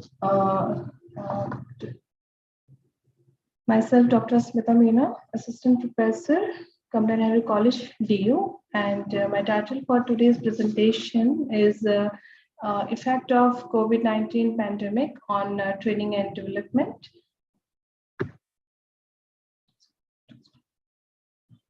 So here, we all know about COVID-19 and its repercussions for 2 years. Following such worldwide crisis, economies have collapsed, firms have shuttered, and people have been laid off. We have, during this period, we all are using extraordinary instrument, the internet and the flutter of materials, and which was earlier there, but we were not using it as we are doing for these 2 years. Everything from do-it-yourself or DIY or instructional videos to how to expand your company in a few simple steps has been available to everyone everywhere nowadays. Online learning systems are at the work overtime to continue with expanding number of e-learning students and employees. The fact of COVID-19 on development and learning has accompanied a new generation of remote workers. So here in this study, we have explored that what impact has been there on training and development during this period. Study is quantitative and exploratory in nature, and an online survey was done which addressed providers of introductory and ongoing technical and vocational education training in India, as well as HR managers employed by different businesses. Survey collected data from 50 respondents representing various sectors, and analysis in this report presented mostly by descriptive analysis.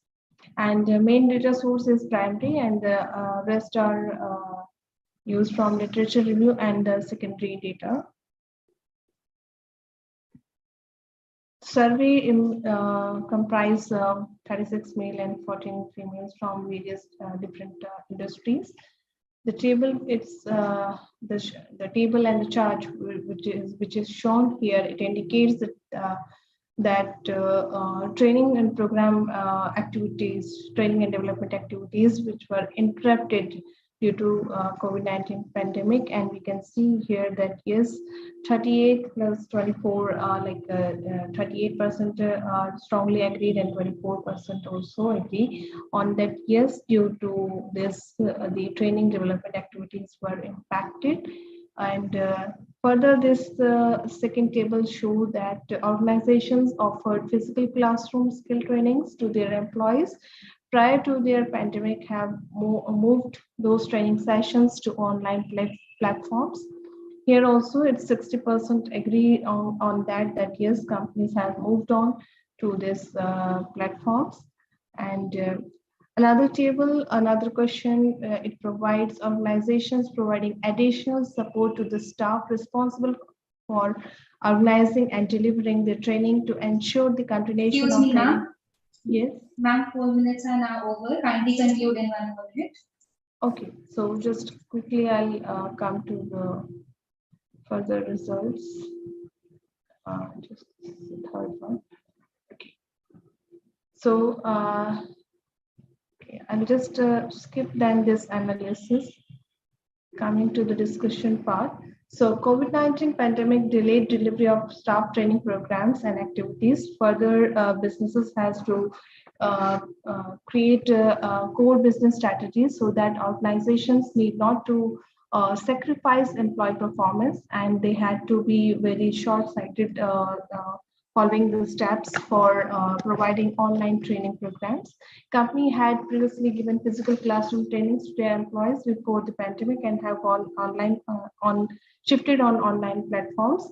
Then they had intended a quick transition in the use of digital learning technologies.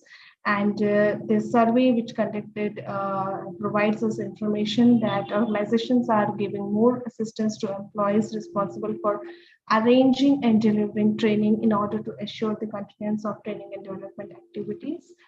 Here, D&D practitioners on adapting development offers to match the requirements of worker in order to assist them advance more in the course of their job. And it was also found that organizations are able to collaborate with the external organizations and the external groups to promote and provide them training and staff development during this period.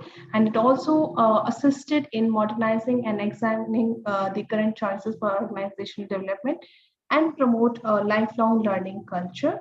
Concluding finally that when it comes to urgent responses to the economic crisis and re-employment and helping employees find new jobs in new industries and vocations, skill development is very essential, and it's joint duty of social partners, individuals, and the government to provide such opportunity for the employees. It has raised, COVID-19 has raised awareness to the difficulty of transitioning to digital learning. And it also, so it's a requirement of present era that organizations need to expand their horizons, expand their offerings, and polish their talent as the need and relevance of learners continue to rise. And that's why when looking into the future, we may expect that digital learning will continue to surge, but that it will continue to need and encourage face-to-face learning and collaborations as well. Thank you. Thank you, ma'am. Now for our next presenter, Mr. Avin P. Jose and Swati S. Kindly share your presentation.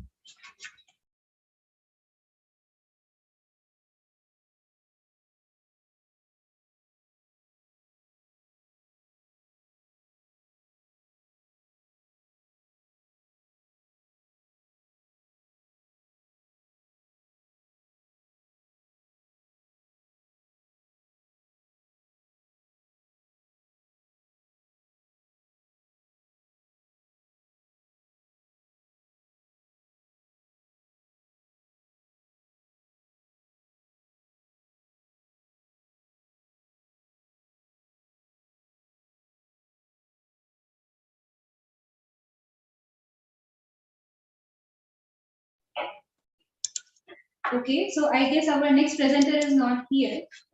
So with this, we conclude our technical session 2. Thank you to all the researchers, scholars, and industry experts for presenting their research work. Due to some time constraints, we could not allot the sufficient amount of time for each presentation. Although each work presented here was phenomenal and exceptional. It shows that how much time and effort you all have devoted on your topic. So thank you all once again.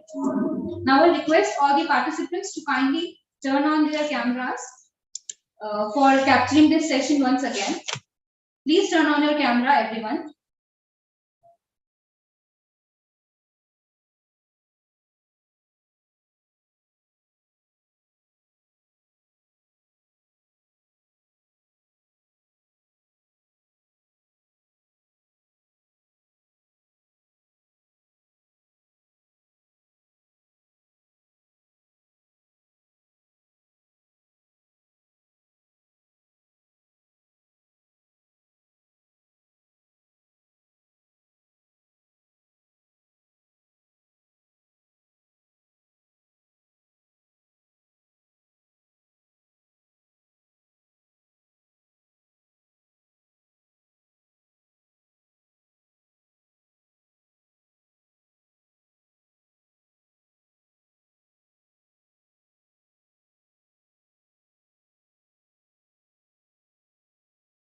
shared with all the participants in the Zoom chat box. All are requested to check the entries thoroughly before finally submitting their form.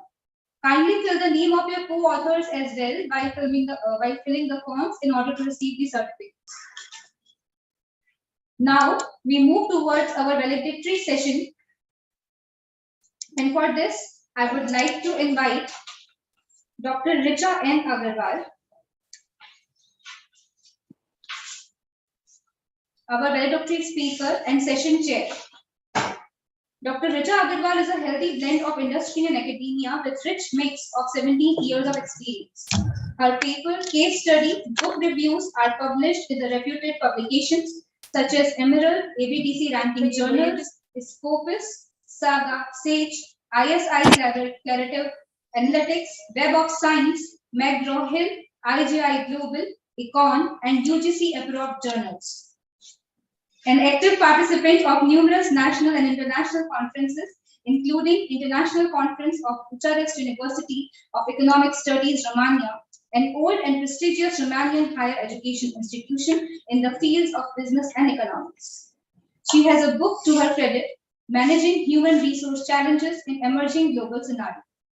She is the editor for the special issue of a Scopus Index journal, IGI Global Publications, USA.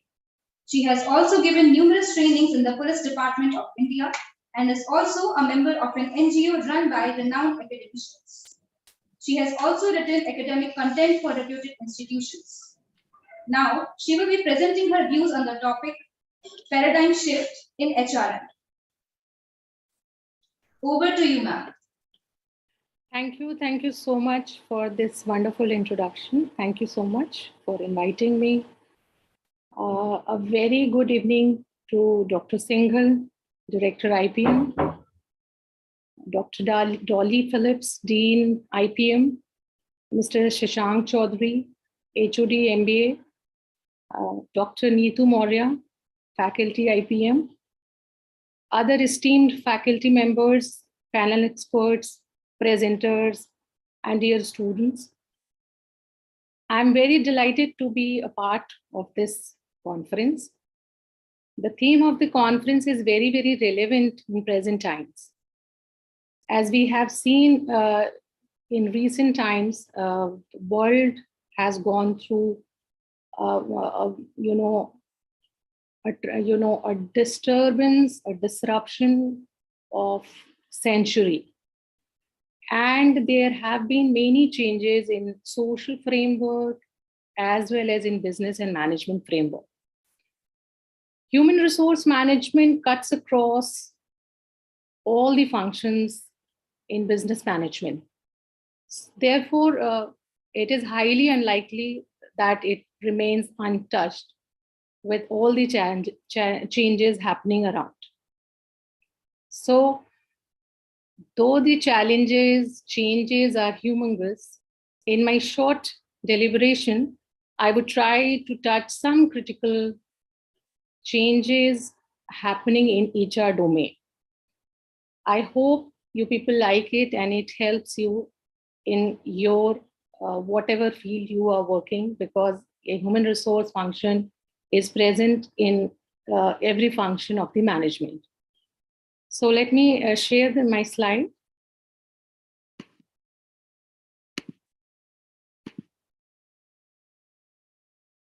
So my topic, because the theme of the conference is very relevant, paradigm shift in business management, emerging trends and competitive strategies. So I chose this topic, paradigm shift in human resource management. So not only pandemic, there have been many disruptions in recent times. So I start with some of the major disruptions happened in the world. As you will see, we have been seeing many developments, innovations happening in the field of technology.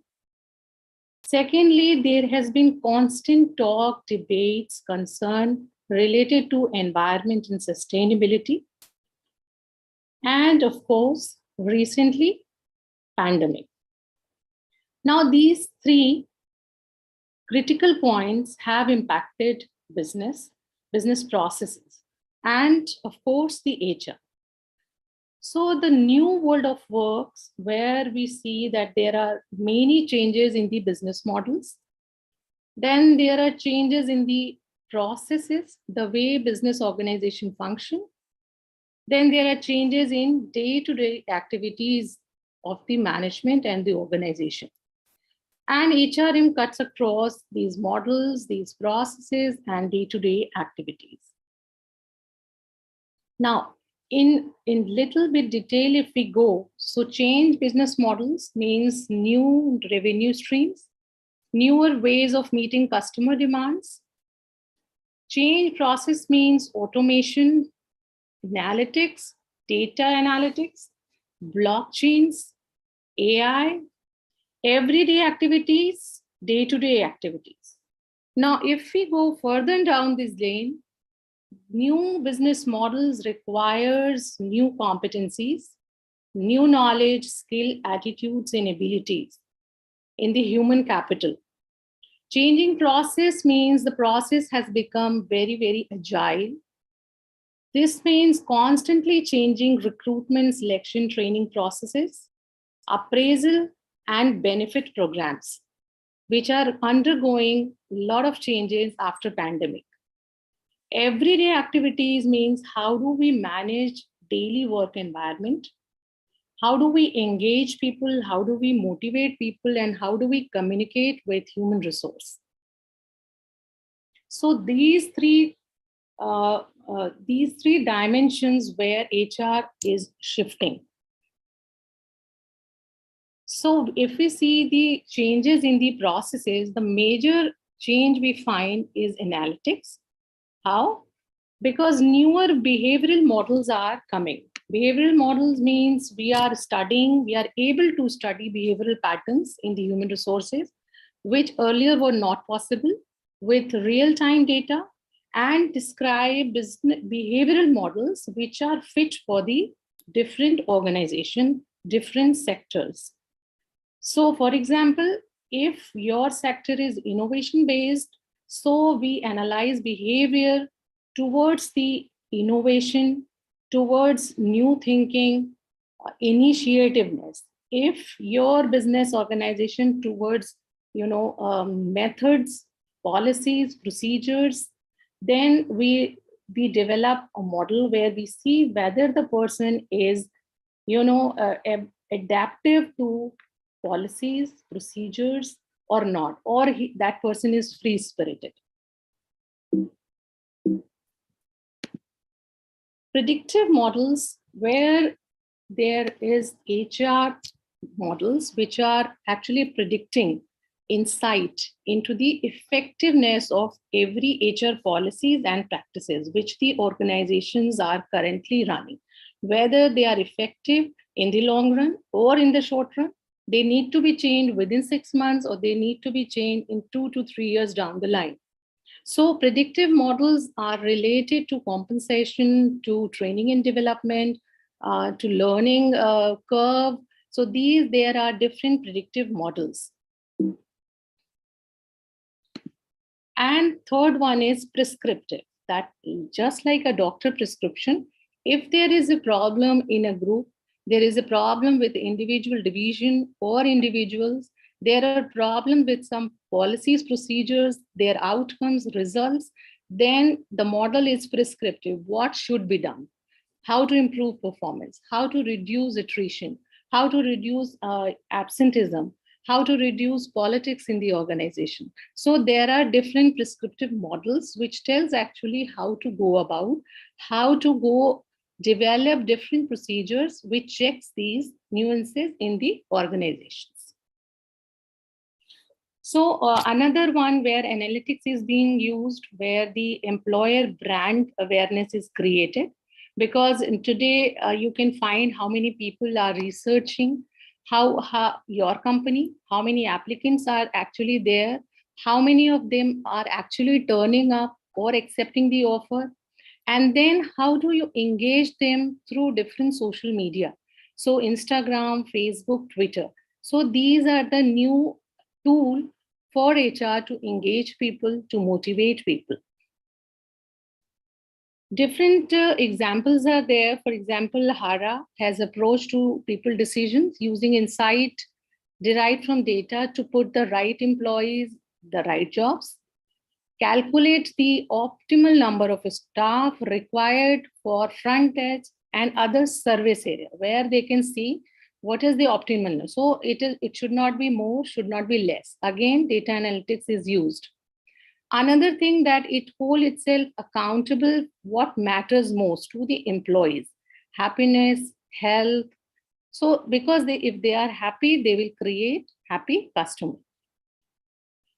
AT&T and Google. Google has different analytics for seeing whether the recruitment process was effective, whether to see the food they serve in the canteen, is it increasing the health of the employee or not. So they remove some products, some fast food products from their canteen after doing analytics. AT&T has done also the same thing, quantitative analysis to demonstrate ability to take initiative. So they find that initiative is a far better predictor of high performance. So if you take initiative, whether you are successful after this or not, that is not the point, but you are taking initiative for the organization. Sprint has identified the factors that best foretell which employees will leave after a short time. So they can calculate attrition and also they have time to replace that person. To protect its investment, this is interesting. Soccer team AC Milan, they have taken data and calculated, which helps the team gauge players' health and fitness because they make contracts worth crores of rupees. So they check whether the player's health is maintained or not, and then accordingly they renew the contract or not. So this is again recruitment of football players where we are seeing that analytics is being used.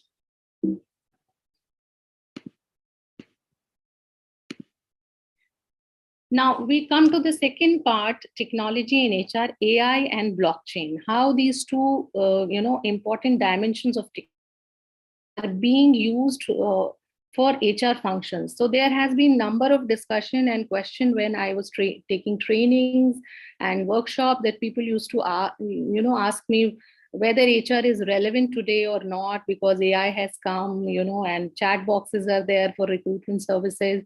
So I always tell them that these things, technology is very important and it supports the human resource function to be effective and efficient. But of course, you cannot, replace human factor, emotions, connectedness, which a human provides. I will show you how. You will see this in one of the examples. So blockchain is very important. It is a verification services are being done by blockchain. Job opportunities, expert advice are all online learning are being created by blockchain. Important thing that in today's time, some CV frauds are being conducted, especially in if recruitment is done online and foreign are in. So blockchain is being used to verify documents, build digital CV, connect with overseas employers, sourcing talent, and check on CV fraud. AI-centered learning management system. Artificial intelligence is again helping HR in training and development, in learning management, creating a simulated learning experience. Another thing, virtual reality technology, again, very advanced learning and development programs are being created. Personalized training can be created for upskilling specific employees, which was not possible a few years back. AI-driven learning curriculums are being used to train future work to boost their effectiveness. Now, giving real-time feedback is also being done by AI, and information sourced from training programs, employers can help workforce plug their skill gaps.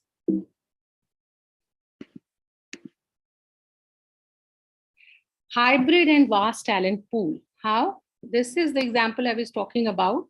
hybrid human robot systems, which are being used in a restaurant, during pandemic times in US, because population is less. So robotics, they employed robotics, but what they are saying that yes, some customers understand the use of technology, why the staffing shortage drove the business to employ, but they refuse to use their phone to order and wait for a human face. So what they did, they did the mix of hybrid work team where the robots were also there and human waiters were also there. So that is what I was talking about. Then of course they are helpful machine, but people do connect with smiling face, some chats, services, during services you chat with the customers. So that is what. But yes, hybrid human robot teams are there. And recruiters have vast access to the wide pool of global talent, of course, because of technology. And technology-driven platform simplifies overseas job application process, which were very, very tedious.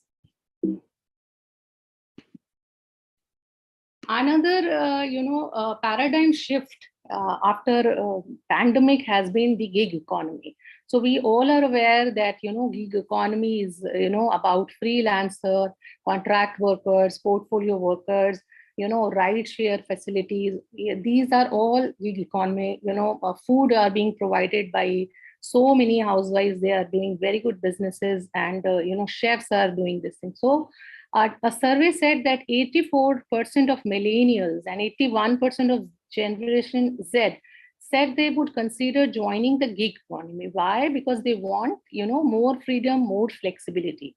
Now, this is the shift has major implications. Why? Because the modern workforce will consist of freelancers, contract workers, as well as the regular workers. And HR professionals will be the ones who have to actually successfully incorporate gig workers as well as the permanent workers. So now the challenges would be managing the talent pool, developing employee value that work across permanent and gig economy workers. Contract terms and conditions are appropriate for both types of workers. So recruitment, selection, contract, all would have been to revive. Positioning a company as an employer of choice for contract workers, because the workforce is increasing. So definitely there would be, competition to hire talented freelancer contract workers who would just come and deliver some service and then move. So how do you become a choice for those kind of workers who are free-spirited and will not get attracted to you easily? Ensuring the proper technology is implemented to automate the onboarding process and how to reduce the burden of HR. So if they are joining your company for 6 months, 2 months, 1 year, how do you make them, onboard on the company? If it is online, then how do you do that? How do you connect with them, verify everything? So here the blockchain AI will be a major help for the HR people. Managing quality control and choosing highest quality talent rather than the cheapest. Now, pandemic has also brought in agile HR, because definitely a HR professional need to determine what they mean for the future of talent recruitment, acquisition and retention, because there would be combination of gig workers as well as the permanent workers. So gig workers want more of flexibility. The question would be occupational health and safety change as a result of COVID-19. How will the introduction of remote working affect organization culture and day-to-day operation? How do you develop a good organization where everybody is committed, engaged with the organization? And third one is most important concern for the HR professional today. What are the social implications of such a transformation of remote working, hybrid robots for employee engagement and communication? So definitely there is a major culture change coming up. More flexibility, hybrid nature of work, and digital plus human teams are going to be seen after 10 years down the line. And third critical disruption has been environment and sustainability. Now, how is this impacting the human resource management? Of course, is a major concern now. So HR is going through transition, and the new HRM model is focusing not only the employees and the profit, but also the environment, climate, demographics, social issues. So first and foremost changes we find in the HRM domain is socially responsible HRM, which talks about that you are responsible for your employees, their health, their families. So it has a soft approach towards the employee. The green HRM means that you are making your employees aware of the environment, the processes which are damaging environment, the product you are making, is it okay, quality, everything is okay, it's not damaging the society, the climate. So this is the green HRM. The HRM people has to make people aware through their training and development. Third one is triple bottom line HRM. That means we are focusing on 3 Ps. What are those 3 Ps? People, planet, and profit. So this is, a major development for HR, that this is a triangle, and HR people has to devise policies, align their policies, keeping in mind people, keeping in mind profit, as well as the planet, Mother Earth. So this is called the triple bottom line HRM. And now the major shift is common good HRM. Now, what is common good? It means that the value, policies, practices are not towards the organization or individual employee, which we used to talk earlier, that you have to take care of the employee first, but it is the common good of the society. So first thing, now this is a major shift that HR is going through, that HR would be devising policies, it will be making practices which are good for the society and then the organization and the individual. So this is a major shift, paradigm shift for human resource policies. So common good HRM means that you would be recruiting, selecting the employees' competencies, skills, knowledge, attitudes, which will contribute to the common good to handle grand challenges of our time, such as, environment, pandemic, migration. Common good HRM implementation would mean that you are embedding. So we never talked about these things, that we would be embedding common good values within the areas of HR structure and policy.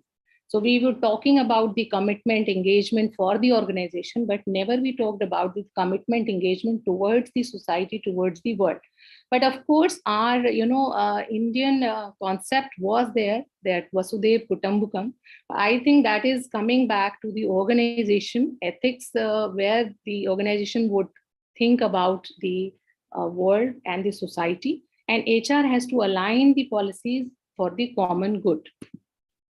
And lastly, the HRM would be taking the new role of developing an organization culture of common good, where it would talk about dignity, solidarity, and reciprocity with the society. If you are taking something from the society, how as an HR, human resource management, you are giving back to the society.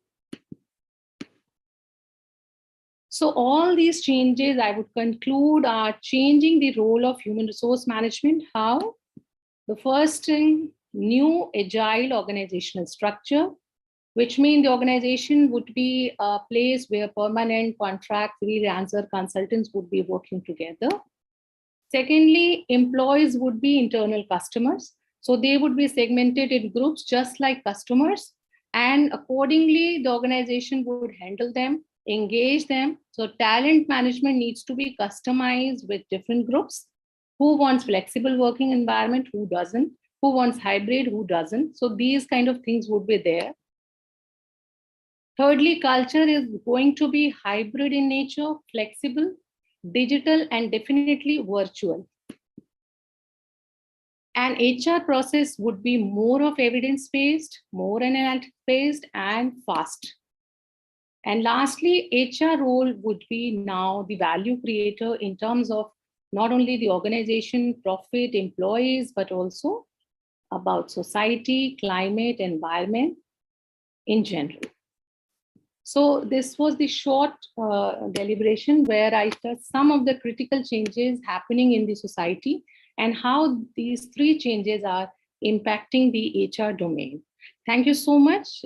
If anybody has any question, I would love to have that.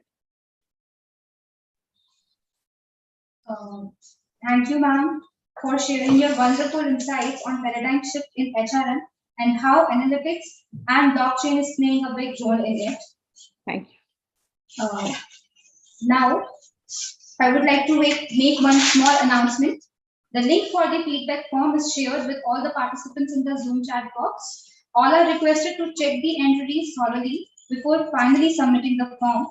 Kindly fill the name of your co-authors as well while filling the forms in order to receive the certificates. Now comes the time largely anticipated, the declaration of Best Paper Presentation Award. Kindly, for announcing the results, I would like to again invite Dr. Richa N. Agarwal, our session chair. Ma'am, kindly announce the results. Thank you. Thank you for inviting me to announce the result. I'm sure participants must be waiting eagerly. And before announcing, I would say I was watching the presentation and I must say that each one of the presentation was very good, very informative. And I found that the presenters were really into their topic, have worked hard. So don't get disheartened, and we have to keep on improving. So that's it. And I would announce the winner from the technical session, Dr. Shija Krishna Kumar. The topic is Changing Manifestation, Incorporating Health to Balance Life.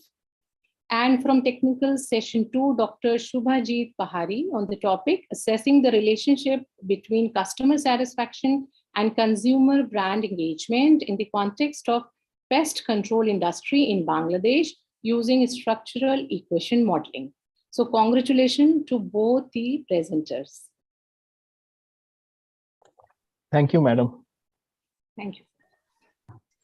Thank you, ma'am, for announcing the winners, and congratulations to all of them. Now, as we are coming towards the end of the conference, I would like to invite Dr. Dolly Phillips, Dean Outreach and International Programs, IBM Ghaziabad, for the vote of thanks.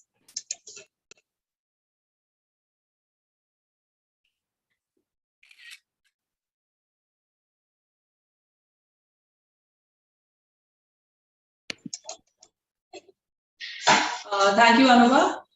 It's time to say and extend my hearty vote of thanks to the organizing team. So first of all, I would like to thank our speakers who have connected with us from all around the world. So since we have already conveyed our vote of thanks to our inaugural speakers, I am extremely thankful to our management of IPEM group of institutions, Colonel Dr. A.S. Malhotra, Mr. Anupam Goyal, Dr. R.K. Singhal, Dr. Sugandha Goyal, and the team members, the entire department of management, and the convener of the program, Dr. Neetu Maurya, and thanks Anuva for taking up the session for the entire day. So this particular event got organized not in one day. We have been planning since last 8 to 10 months, and that's how we have come up with an exclusive collection of papers this time. So this was our third international conference that we had organized. And year by year, we are improving on the paper presenters and the quality of papers. So I am proposing to extend my vote of thanks to all the contributors here, from where we had received a total of 63 papers. Out of 63 papers, we had almost like 11 papers from international arena, especially if I talk of Canada, Australia, Malaysia, Dubai. And then international, we had on pan-India basis, almost we received 40 papers. So shortly, we'll be updating on your paper published details, respectively in our own journal, IBM Journal of Management, or the Scopus Index journal that we have, and thirdly, in our proceedings. So I am conveying my thanks to everybody, and special congratulations to the best paper presenters of the day. So all the very best and God bless you all. Thank you. Thank you so much.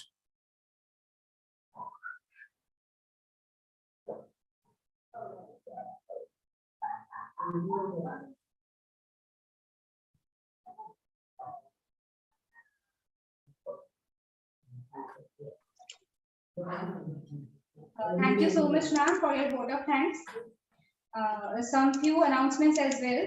For the certificates, kindly wait for one more week, and the convener of the conference will be sharing them to you. I will also once again would like to announce that the acceptance letters for the journals, for the authors who have sent their papers for ABDC Index Journal are being shared to Dr. Maurya already, and she will be sharing those letters to you very soon.